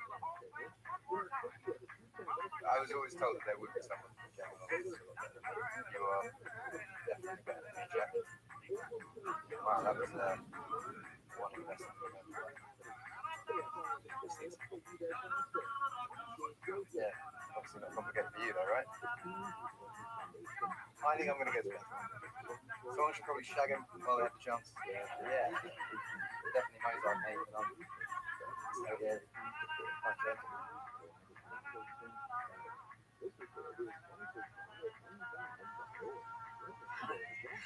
I'm Deborah Hammer. I'm Ed's manager. We should talk. Yeah. Well, I've been up to comment. I didn't know we should talk. Yeah. Great. That's great. Have a good night. I'll see you in Los Angeles. Yeah, well, we need you to come to LA. See, we pay, and then you come, and you write songs, and then we release them, and you make a ton of money. And then we take most of it. Is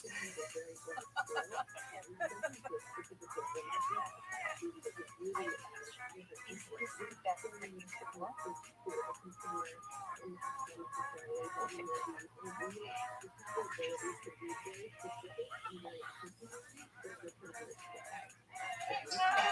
Well, in my capacity as Jack's former musical mentor, stroke manager, stroke roadie, stroke driver, because he can't even drive. Honestly, no, you can have the job back. No thanks. Oh. Why would anyone ever leave Suffolk before the day they die? Right, but if you must go to Los Angeles and hang out with then we wish you good luck and success. Or even better, failure and a swift return.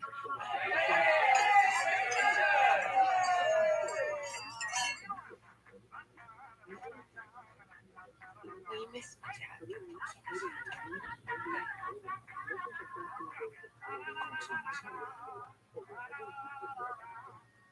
You're leaving, so I can ask you anything.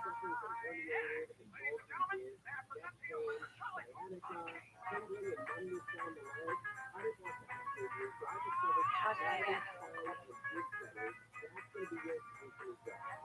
did I get in the friend manager rota columns instead of the other lover?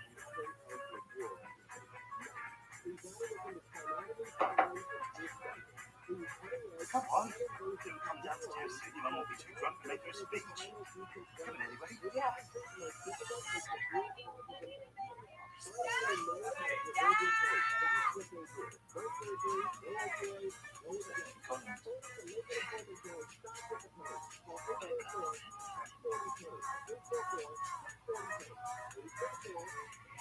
Actually, seriously, he's getting for it. So you need to make it on that.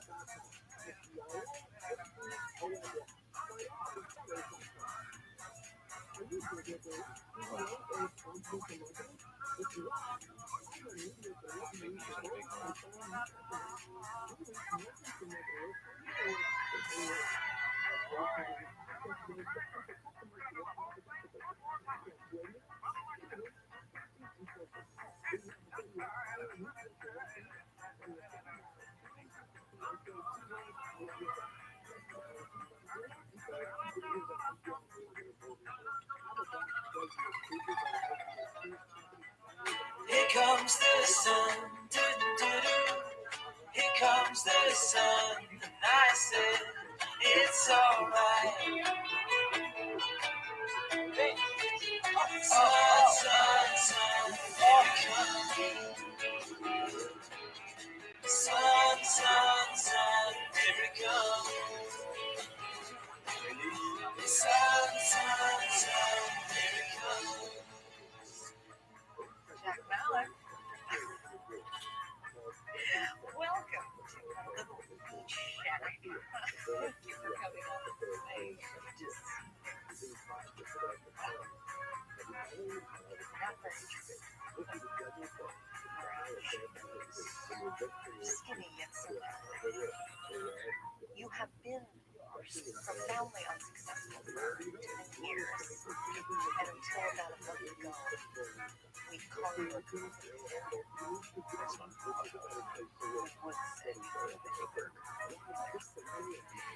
But now, you hit an extraordinary songwriting groove, and you want to be the biggest star in the world. Yes, is the answer to the question. Yes, I guess. Yes.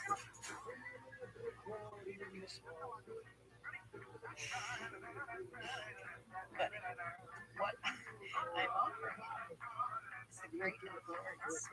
If you do,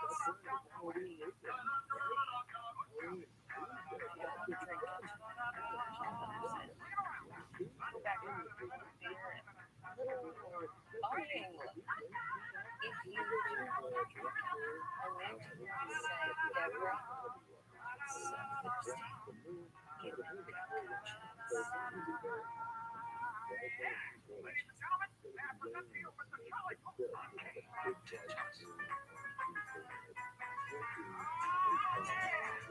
You're asking me, will my love grow?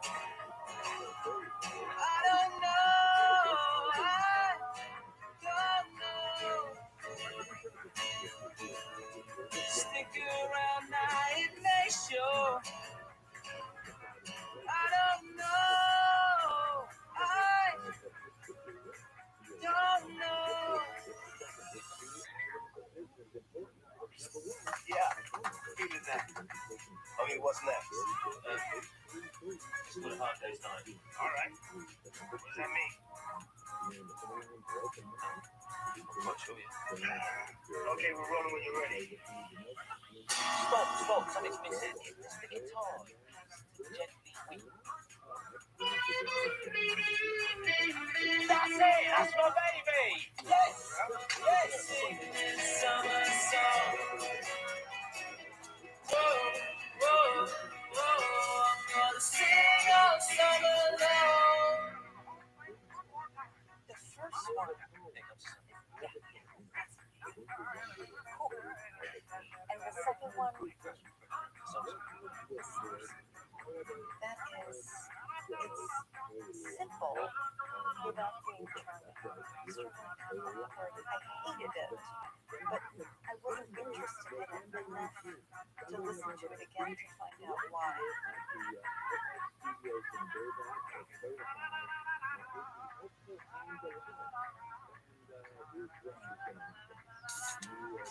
Times like this, I wish I'd given up smoking. Just murder a cigarette.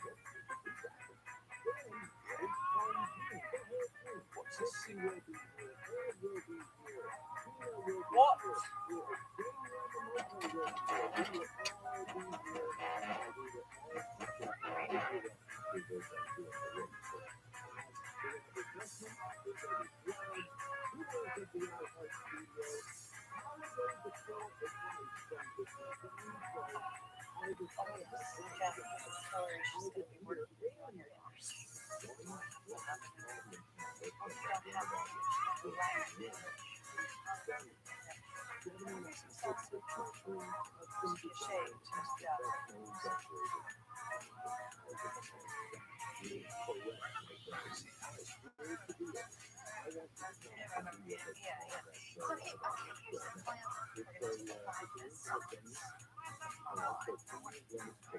No visuals, just the music, the big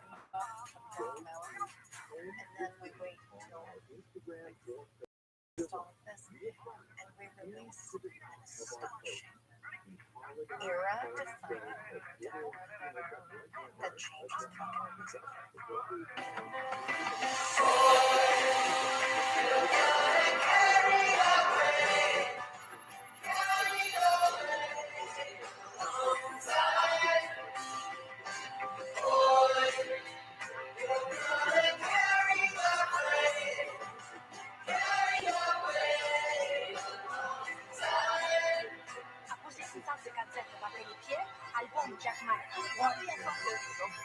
Hashtag Jack Molly.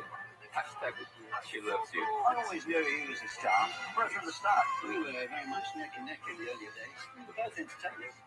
Yes, they do. Jack, they do it. You should walk fast. These are the now famous warehouse tapes, Gavin. Absolutely, and that was the best moment of my life. Basically, we seem to be talking about the Shakespeare. These songs, it's only possible that they break new ground. We've never heard anything like it. We want more sour, more.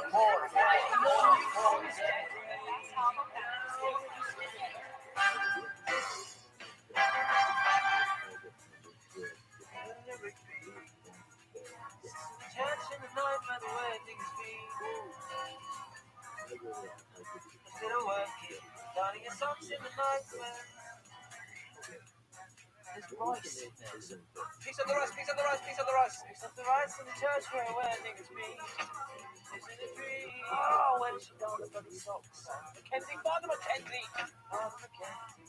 Darning your socks in the night. Darning your socks. Oh, God, when we get to the lonely people all alone. Do them.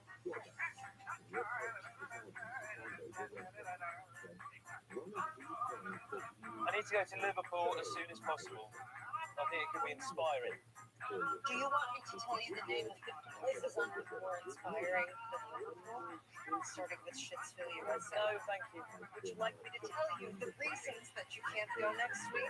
Like having lunch with Ernesto, the head of Universal Music, and when your life depends, like actually finishing the damn album, like picking the damn name for the damn album, like doing the damn videos for the damn album. We'll be back by Saturday. Friday is you on the Late Late Show with James Corden, and Saturday is the major marketing meeting of meetings. Friday you are presented to the world, Saturday you are crowned. Okay, Friday. Is it actually called the major marketing meeting of meetings? Yes, it's actually called that. Yes. What does Liverpool have that LA doesn't? No Salah, Cilla Black, She Peas, Ray. I just thought lucky you're not from Liverpool. It's going to be in Liverpool. Oh my God. How did they know we were here?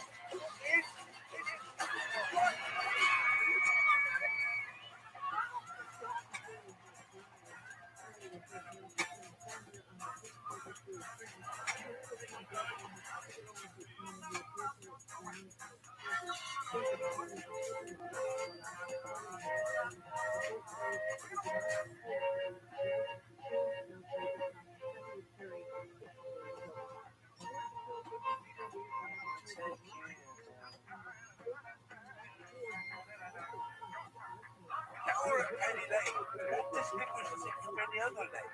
Just show some respect. For what exactly? Also, Ellen Thomas Woods.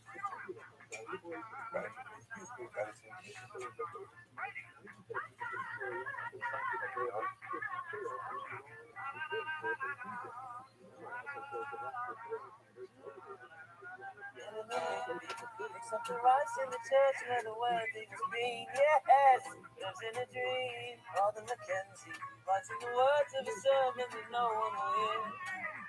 No one comes near. Oh, come on, he's on fire. A fireman! There's a fireman in Penny Lane. Jesus. Oh.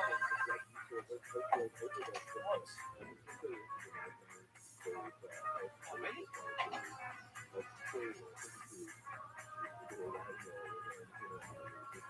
What are you doing here? Fine, I was just passing by. You live 370 miles away. Yeah, you're right. I thought it might be nice to see you. What are you doing here? Like research. So a music industry thing. Yeah. This is so great. Are you hungry? As a big horse. Oh, it feels like we've gone forever. No, no, good Carol. Sorry, I'm happy. Excellent. Well, one night's relaxing, but now she's gone.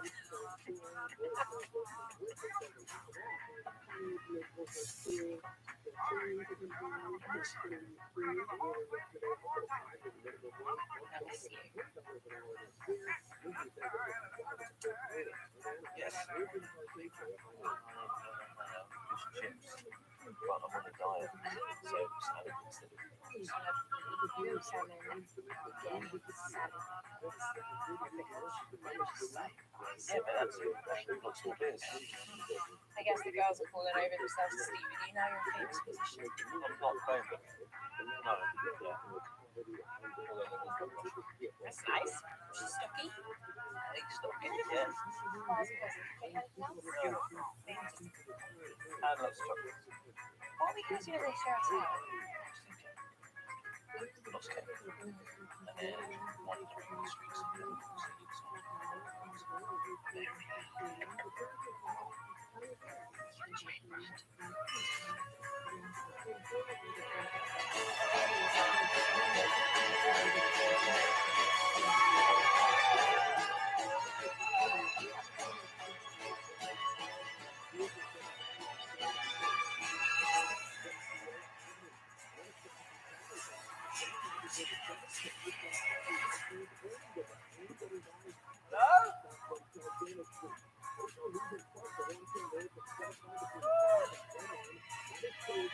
So where's your home?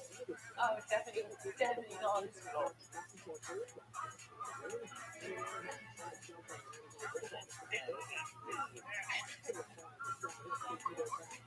Oh.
It's certainly not a statement. It's certainly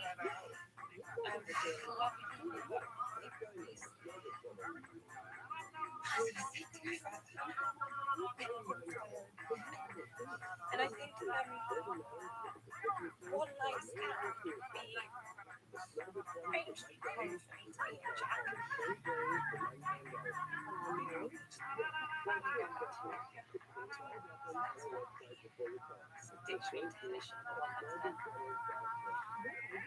It's not for me.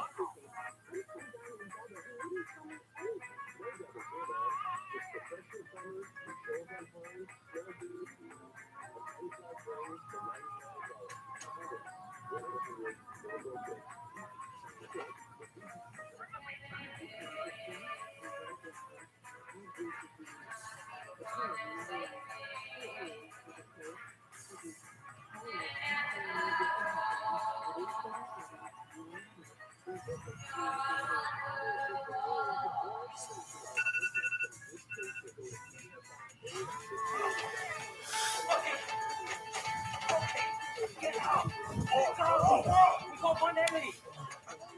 Where? She's not with me. No, she's not. It's Liverpool. You have got a guess, Ellie Appleton? Yeah, we just ordered a taxi at the station. Oh, Thank you very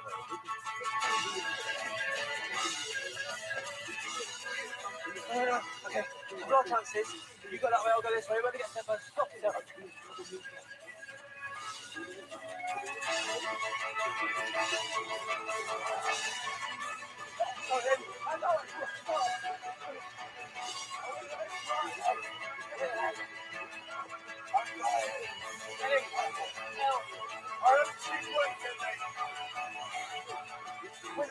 Does anyone know what platform goes to London? No, it's definitely 6. Oh, yeah, no, it's 6 and 7, sorry.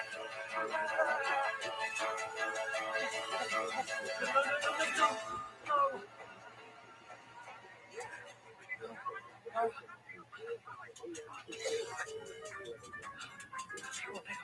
Pick up. Hello? Yes, I came after you, but I missed the train. I'm sorry. We need to talk. Let's talk. Where are you? Right behind you. I'm going to give him smart to get a packet of crisps.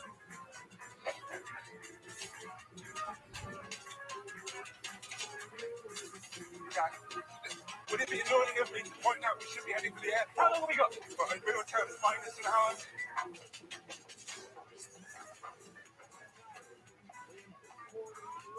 No, he's completely not a conversation apart.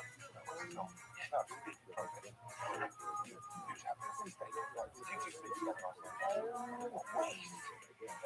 I'll keep an eye on the clock. It's supposed to be 4 minutes.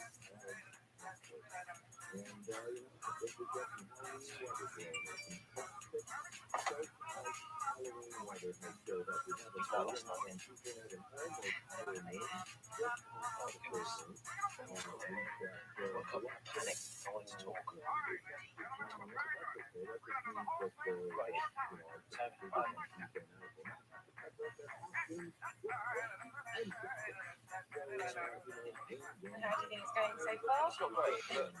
And let me try and help. You've had 20 years to make it review. Exactly that when we got I was 7. And then you had 10 years. Very bad indeed. No, exactly right. No, so I have been waiting confidently enough for you to wake up and love me.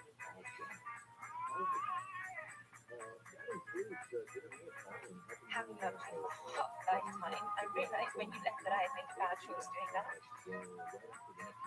And now it's got even trickier because we were playing in pubs to the perfect match, but now I'm an actual school teacher in National Lowestoft. You're one of the greatest singers-songwriters, except that you probably are. 2 minutes, 2 minutes also, just go at it. In the end, too, I'll always really just be Ellie. Everyone has some kind of Ellie who reasons no one understands right and drown. It's just such pain.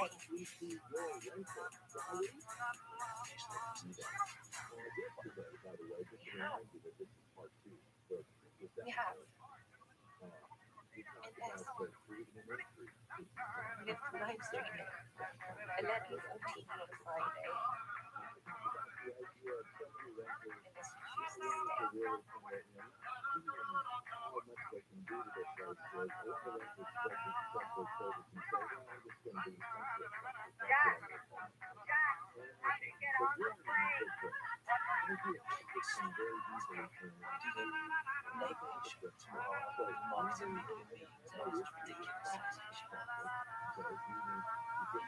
state. I want you to be happy and to make marvelous music. No, just go. Your future is out the door and to the left, the taxi rank.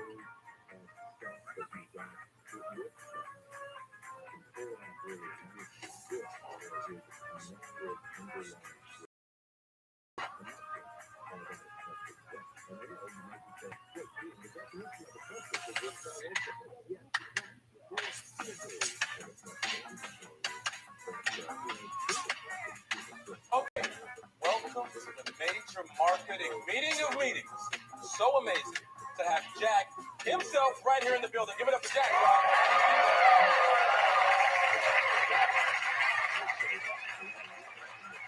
Now, Jack, I do believe I speak for everyone in attendance today when I say it is the climax of our careers. Working on this mind-bending album with you. Give it up, y'all.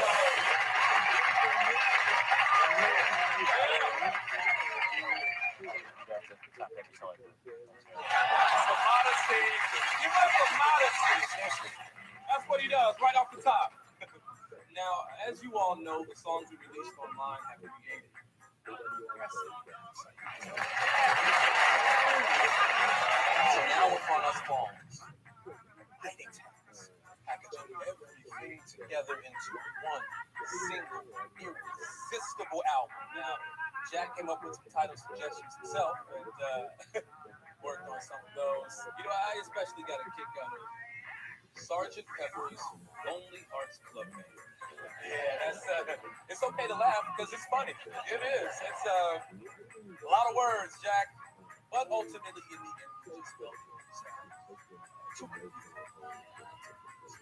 and the White Album has some diversity issues. How? That's a lot of white, Jack. And I know you were pretty enthusiastic about Abbey Road. I gotta say, it didn't have a lot going. It's just the road. Most people driving down the wrong side of the street. That's not exactly what I meant. But we've been developing some ideas of our own. You know, we weren't just sitting around. We focused on one thing that makes this man here unlike anyone else in the entire world. No collaborators, no co-writers, no samples, no steals. No featuring Cardi B. No featuring B. Bird. Just the simple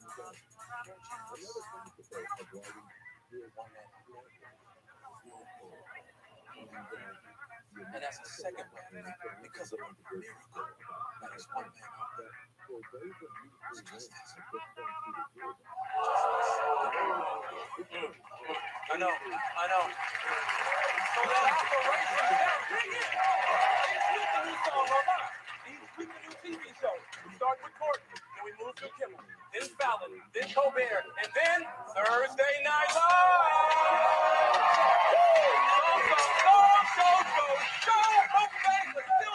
Now let's go make so much money that by this time next Christmas we are wiping our asses with solid gold toilet paper. Ladies and gentlemen, please welcome the one, the only, Mr. Jack Mallet. Jack, I'm such a fan. It's great to meet you. Thank you for being here. The songs of yours I've heard, they're What's life like for you at the moment right now? I mean, the expectation for the album is just rising to insane levels. Yeah, well, they're insane to me. I mean, who here is excited about this album? In this age of sometimes 16 people writing on one song, suddenly here's a guy, him with a guitar, and he writes everything himself on his own. Yeah, I mean, that's how it always used to be, though, with like James Taylor or Stevie Wonder, Bruce Springsteen. So I don't think it's that exceptional. But is it just you? Well, yes. Is it? Yes, it is. Excellent. Because a chance would have it, and do think we love a surprise on this show. A chance would darn well have it. I've got two men backstage playing the songs of theirs. In fact, they say that all of your tunes are the work of their band's Beatles. I don't know. Let's see how this plays out, shall we, ladies and gentlemen, all the way from Liverpool, England, please welcome Mr. Paul McCartney and Mr. Ringo Starr!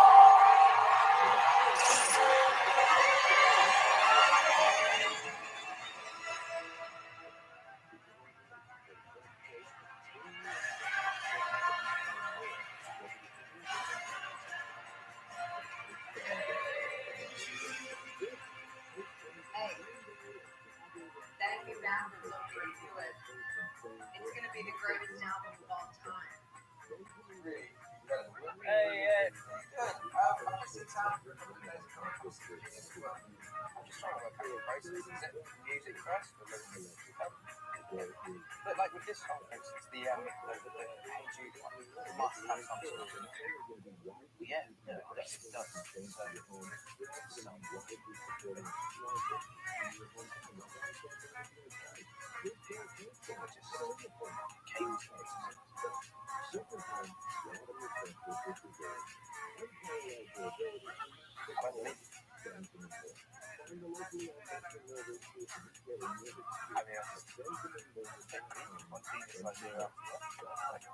do have a suggestion though, about the song. The title, Hey Jude, is just a bit old-fashioned.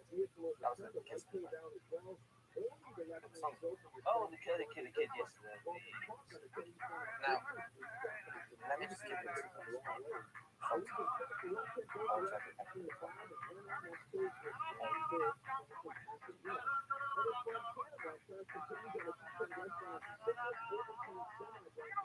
Hey, dude. Hey, dude. Are you sure? So much better. Is it? Yeah. Hey, dude. Don't make it fast. Don't make it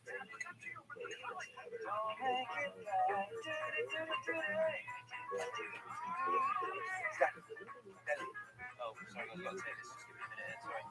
Ow. Jack.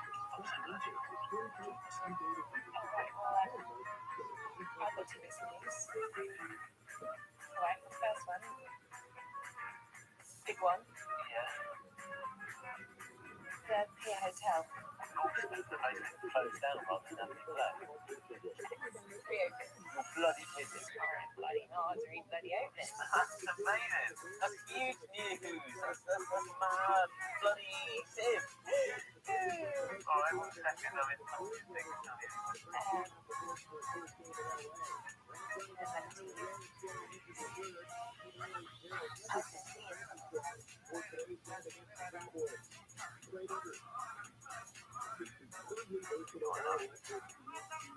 Yeah, Gavin. I know.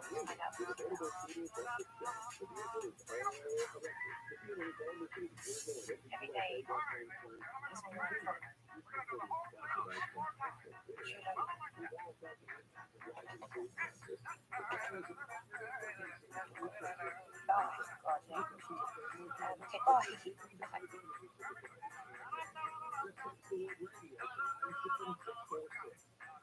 fun. possibly be so urgent that I can't make a single phone call?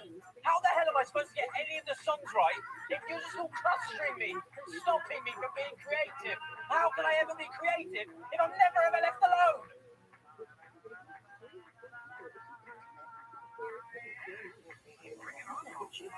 No, I'm not. I'm sorry. No, it's superstar records. Treat the people that you work with like shit and cleaner.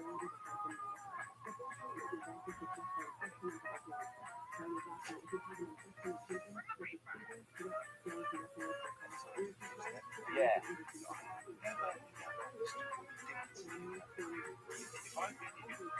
Twice a day. No, Rabbi, that's the idea. Shut up.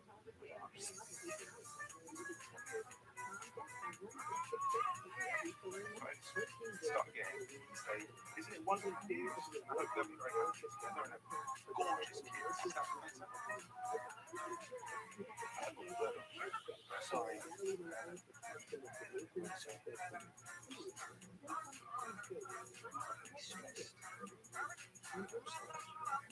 Oh, no, nothing. It's just we have to decide today where and when we're going to launch the album. So nothing big. Probably the biggest decision of your stupid life. The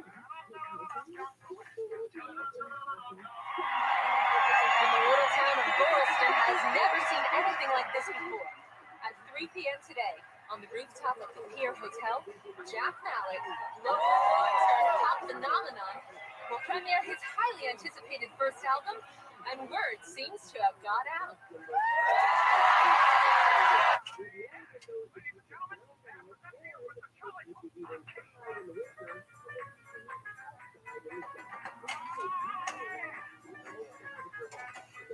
Wow, look at this. Look at you. Just wanted to,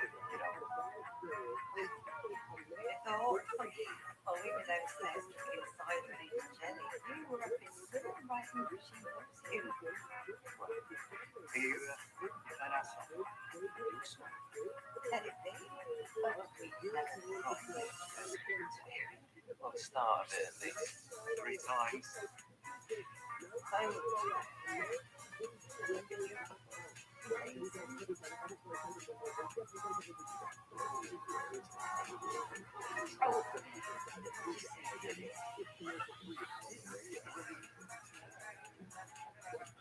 One last thing,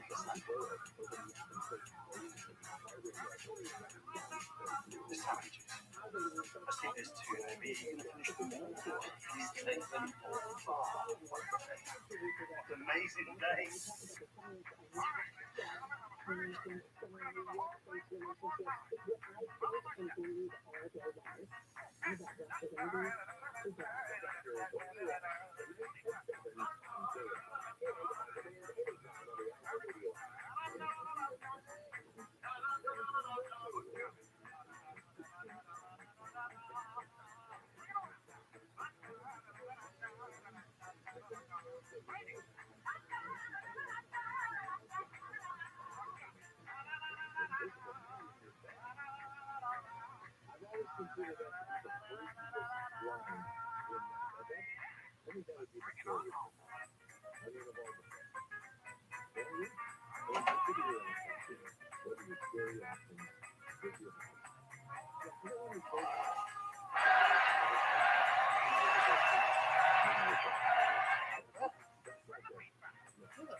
Jaw and chin. Ooh.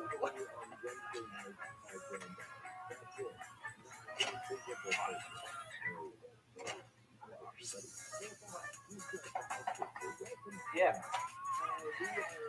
Oh, hi, Ellie. Come in. Deborah, this is Ellie. Ellie's Deborah, my agent. Yeah. He mentioned me. No, I'm kidding. I know nothing about his life because he's a product.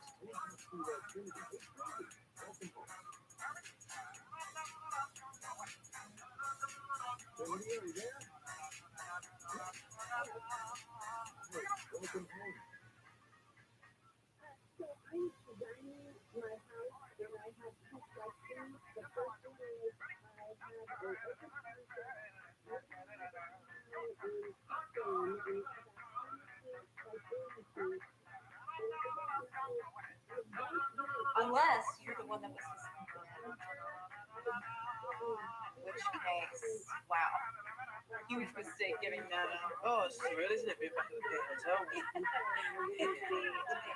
I'm gonna go look at the stage. Yeah. Yeah.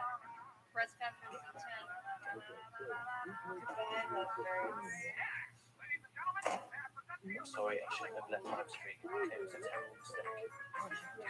Piggy steps in. I've heard your new songs. They're incredible. I don't even know you are. I've been changed those things. What happened? Jack.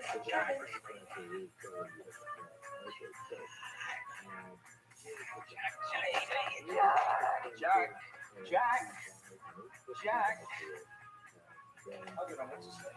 Oh, really? It sounds like you do. Jack. We're just going to say good luck and then break the leg. Yeah, well, fall off the roof. What?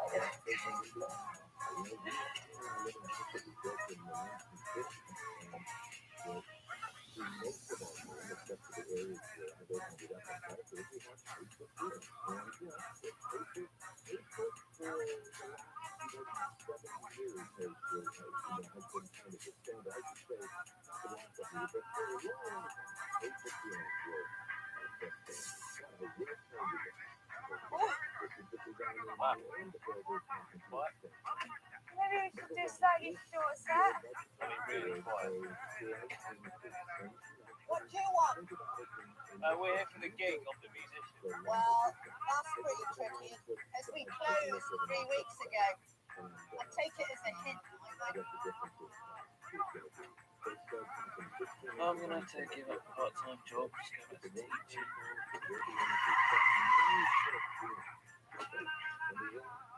What? No. Don't go back to teaching. I've got no choice. Jack, if you go back to teaching, that is when you've got no choice. Because you'll end up putting all your genius into all those kids, and then you won't have any imagination or energy left to put into your music, which really matters.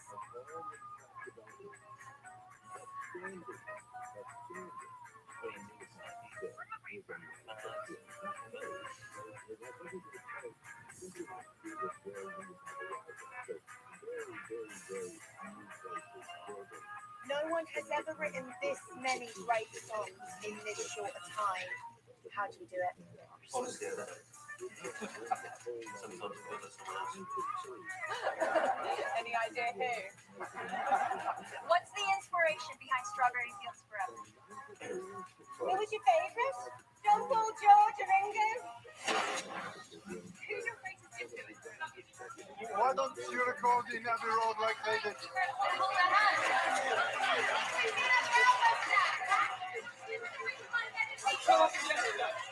Thank you so much. We have to go to the room and we'll see you later.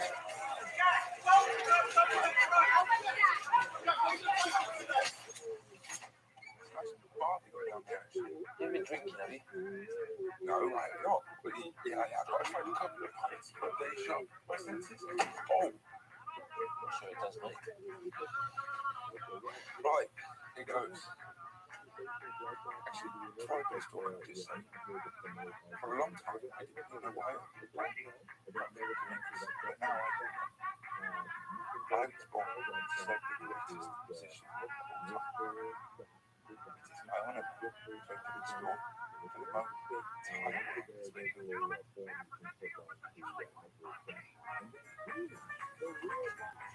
Oh, it's not even one of those long days. So it has.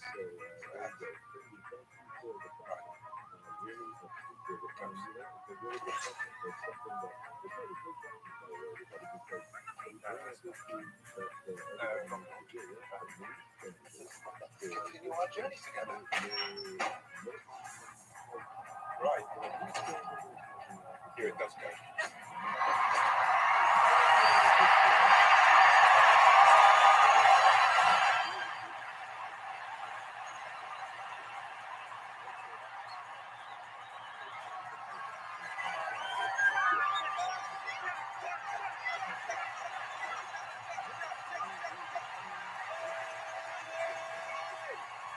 You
can go now, Rob. We could have a listen to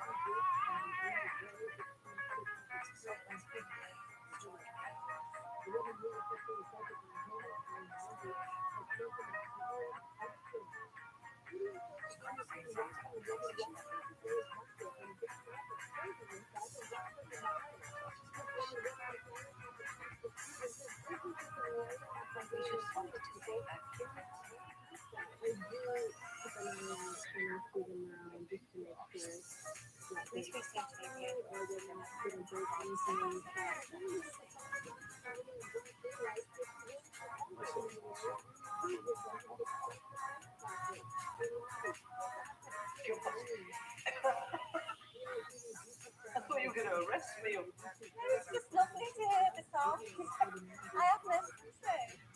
Don't remember any of the lyrics. Oh, sorry.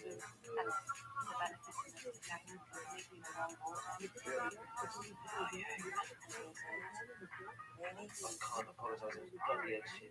But this is amazing.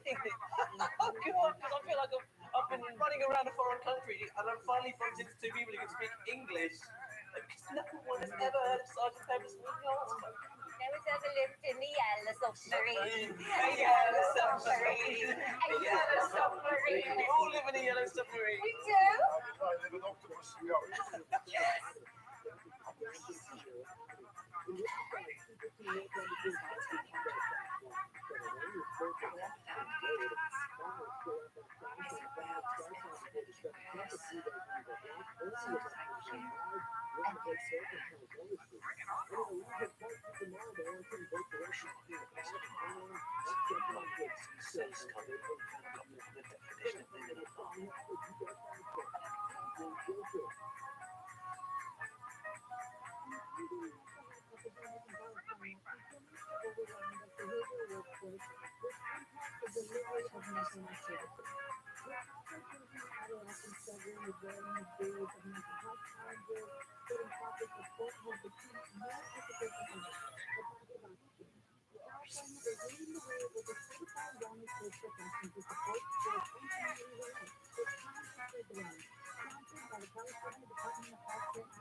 Just said, very happy.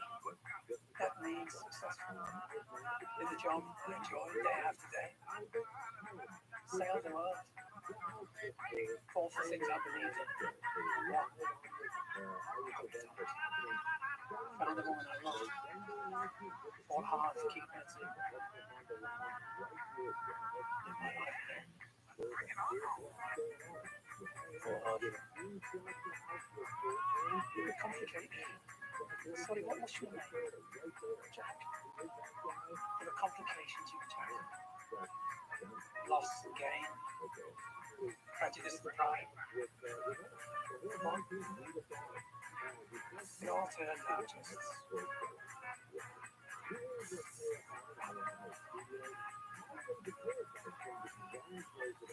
as you would have liked. Bad.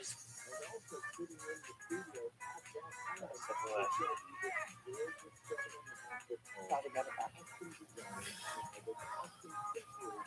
You would like. Complicated.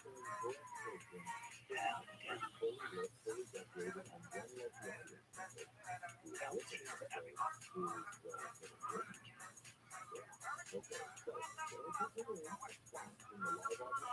Give you a hug. So good to see you. How old are you? 78. Fantastic.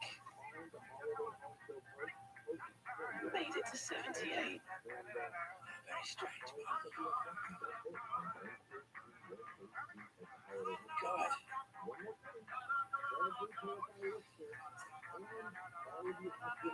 Serious psychiatric wrong.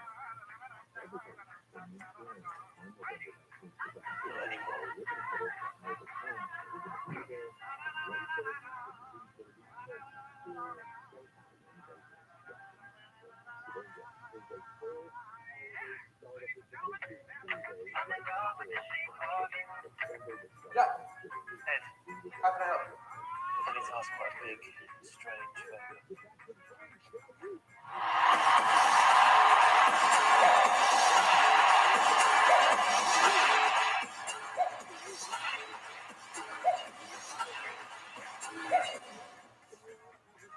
My boy. Deborah. We're at John the Baptist. Nice guy. One or two pretty good songs. He's basically warming the world up for you. Soon to be the most successful artist in the history of music. And the reason I go for everybody, not just one word does that. Well, it's good to see you, Deborah. So does anybody know why you're actually here? Spiced up headset, a couple of songs, and then Songs. I love songs. Thing you like to say. I'd keep it brief. I've never heard you say anything interesting before. I don't know why tonight would be the big break. Have a good show. oh, cool.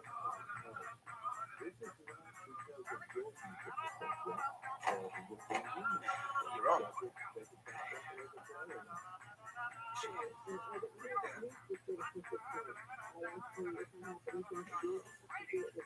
When I get to the last song, Hey, thank you very much. Now, the gig is not quite over. I've got one last surprise for you all. I'm going to bring on an old friend. I know him as my dodgy Moscow support act. You know him as a man that writes very, very good songs. Wembley Stadium, please make some noise for Mr. Jack Mallet.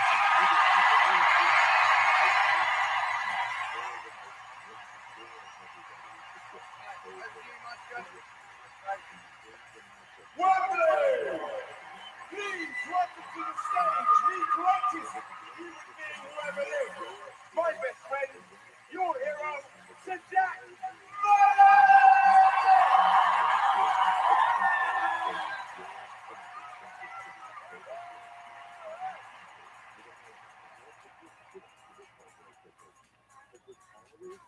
Well, she was just 17.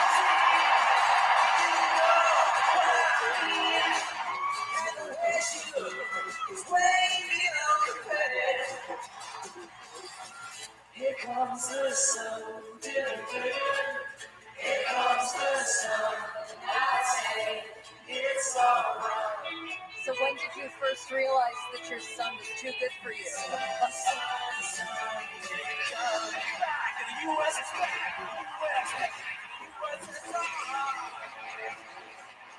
Nothing you can say, but you can learn how to play the game. It's easy.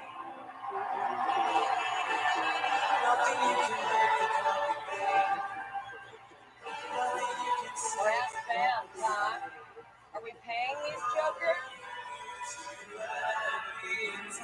It's easy. Everybody, all you need is love. All you need is love. Come on stage with us. All you need is love.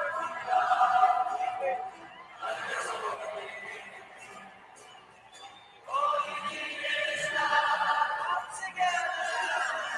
All you need is love. Everybody. All you need is love.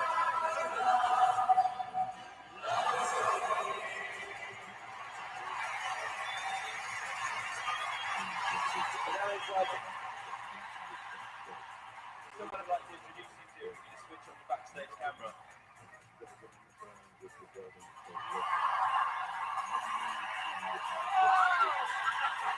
It's Ellie. Mrs. Ellie. And when I had no fans, Ellie was my only fan. The only person in the world who believed in me. And that's why tonight I asked her if I could come on and play, because I want to tell her and you what I've done. I've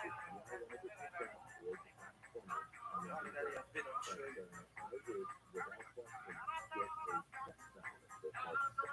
the songs I've sung tonight were really written and performed by 4 men called John Lennon, Paul McCartney, George Harrison, and Ringo Starr. The Beatles.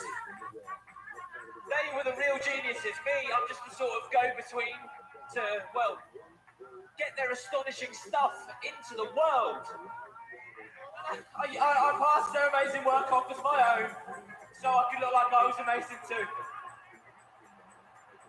I want you all to know that I'm not going to take any money for this work that isn't mine.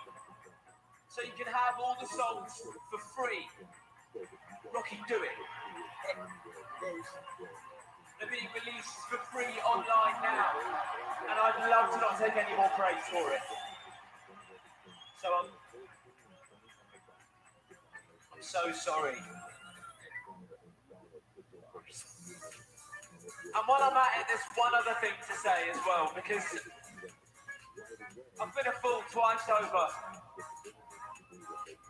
And I want to thank Ellie for her love.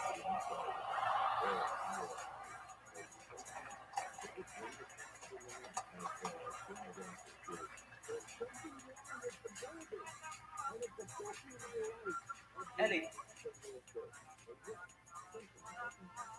Elle. I love you.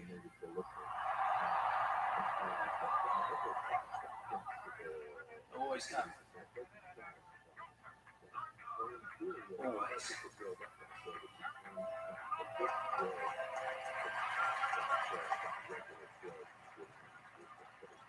That's definitely enough talking for one night. But it's been a blast.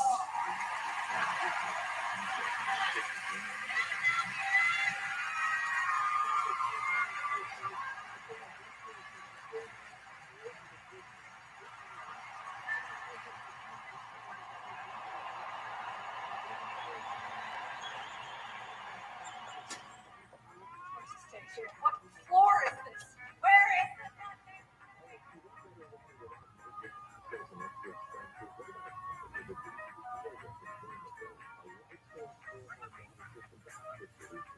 Oh my gosh.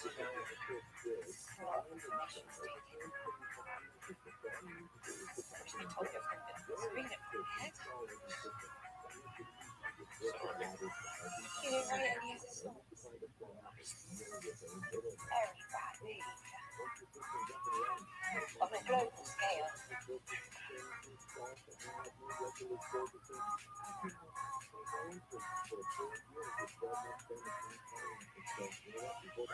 Oh, this is very joyful.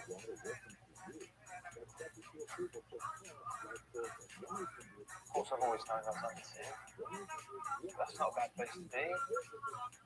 Some of the best songs ever made it to number 1.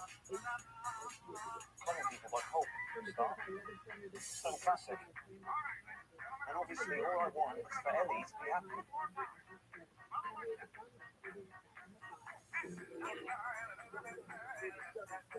Best than I ever.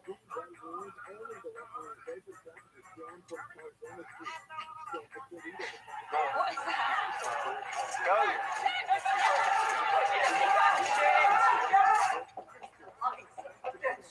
Oh, Vinny. Jack, please take me with you. No one else will employ me. I'm rubbish at my job. Just hold him off, Rocky. In the name of money, stop! Get back here, you stupid English mother!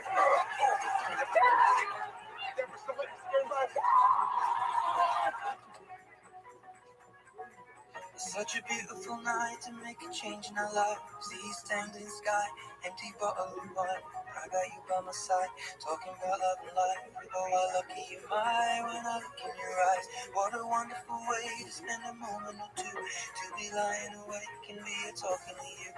I got something to say, you know what I gotta do. To be making a change, now the moment of truth. Why am I feeling so nervous? Things are going so perfect.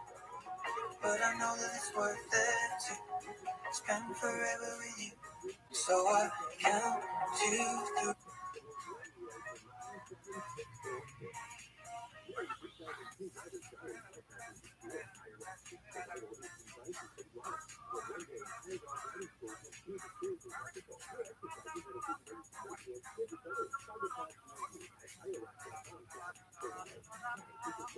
On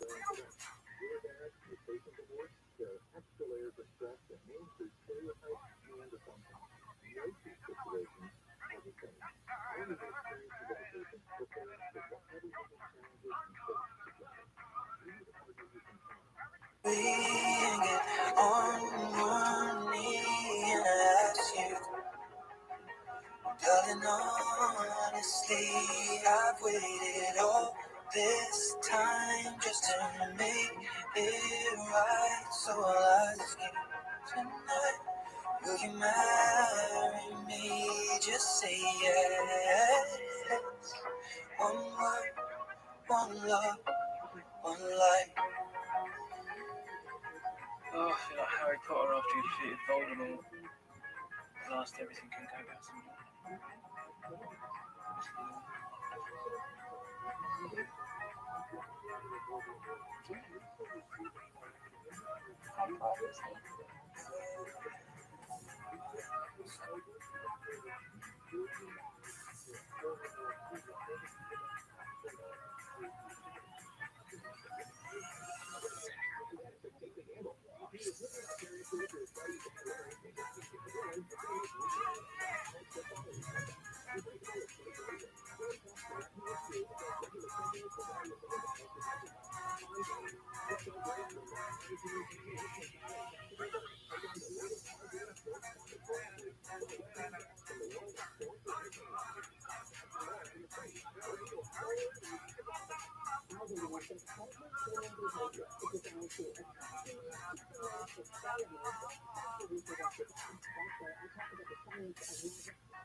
Desmond has a barrow in the marketplace. Molly is a singer with the band. Desmond says to Molly, girl, I like your face. And Molly says this as she takes it by the hand. Oh, daddy, oh, da-da, that goes on. That goes on. Okay. In a couple of years, they have kids. Oh, sweet home. With a couple of kids running in the yard. Desmond and Molly Jones. Ha ha ha ha. He never had her in the marketplace. Molly and the children and dad. Desmond says her husband was a pretty face and a pretty. Oh, that's right.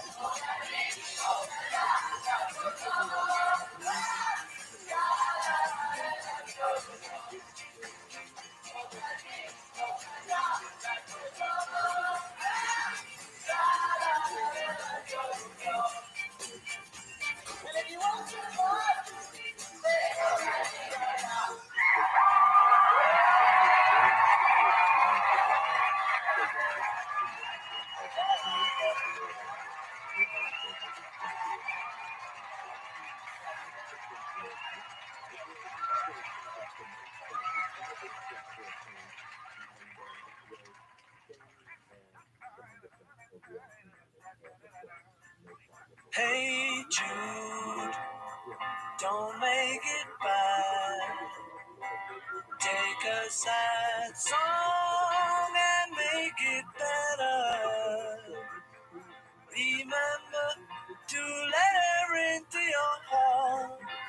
Then you can start to make it better. Hey Jude, don't be afraid. You were made to go out and get her. The minute you let her under your skin, then you begin to make it better. And anytime you feel the pain, hey Jude, refrain. Don't carry the world upon your shoulder. For well you know that it's a fool who plays it cool by making his world a little colder. Na, na, na, na, na, na, na, na, na. Hey Jude, don't let me down. Have found her, now go and get her. Remember, hey, to let her into your heart. Then you can start to make it better. So let it out and let it in.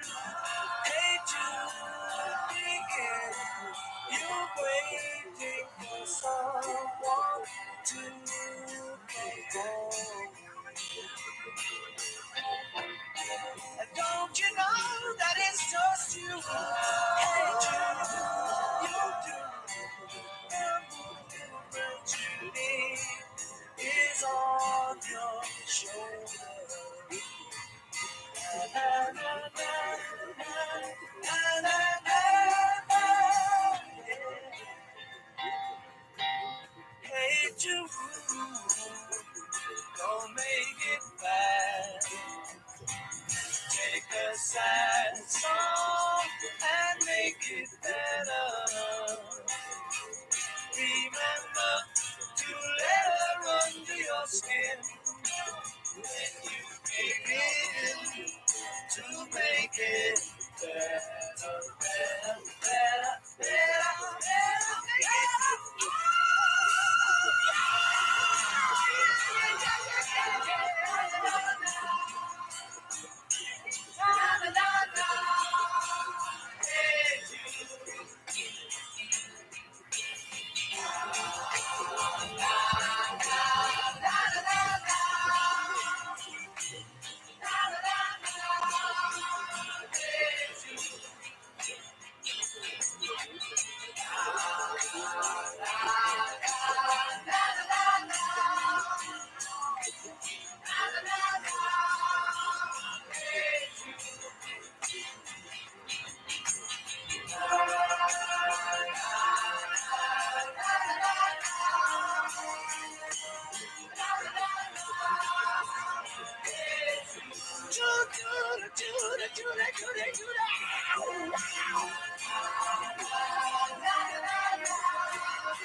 couple of pictures. Here's where I will, sounds like I'm breaking the rule and say, hey, put a bunch of stuff on there.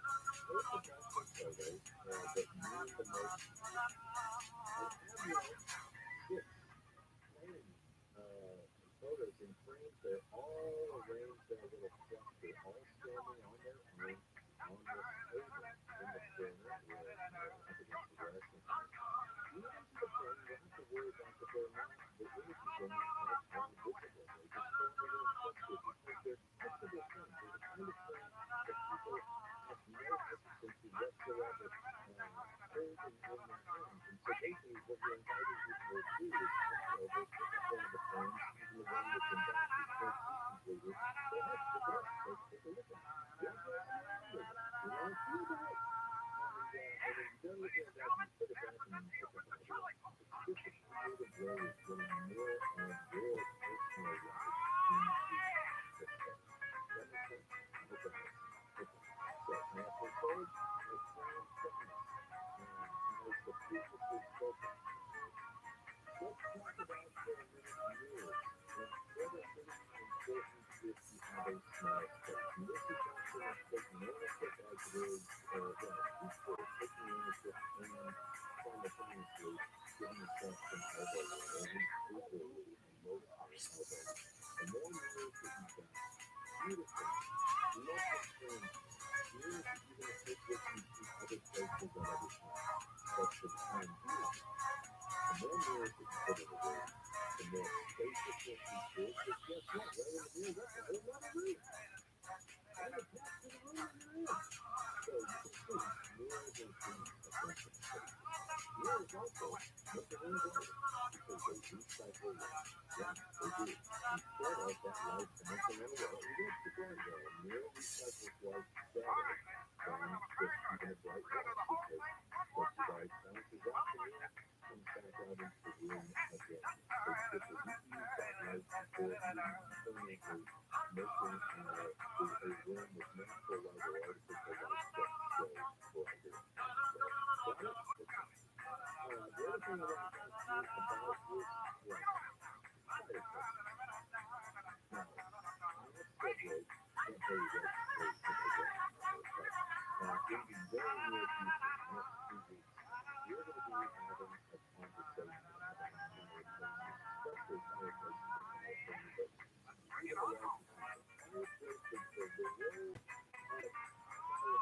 in homes in the 21st century, because let's just face it, fireplaces are a form of technology for originally designed to keep out and cook food that is obsolete. So just look, it's original to function. Cooking food, heating a home are no longer required. And so we do need fireplaces in homes.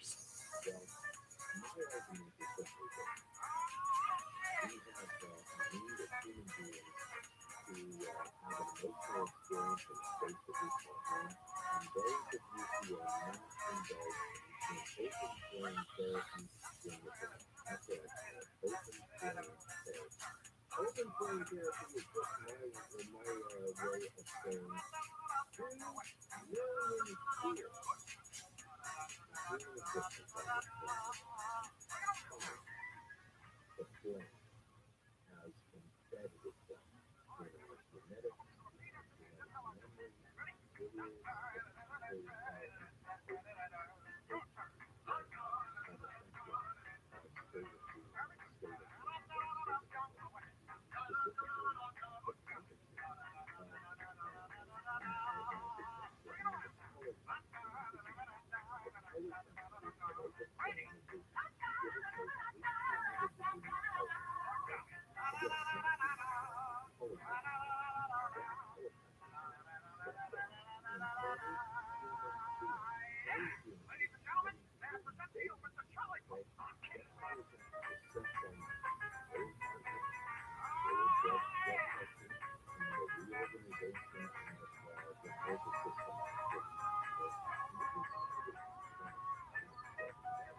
state of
Thank you.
about our love-hate relationship with pictures, which is much of it is scripted, something that you can talk more about. So we have to start, obviously, this is a company town, children's town, of Americans, and everybody likes this. I'd like to tell you if anybody around here is not outside,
classy guys,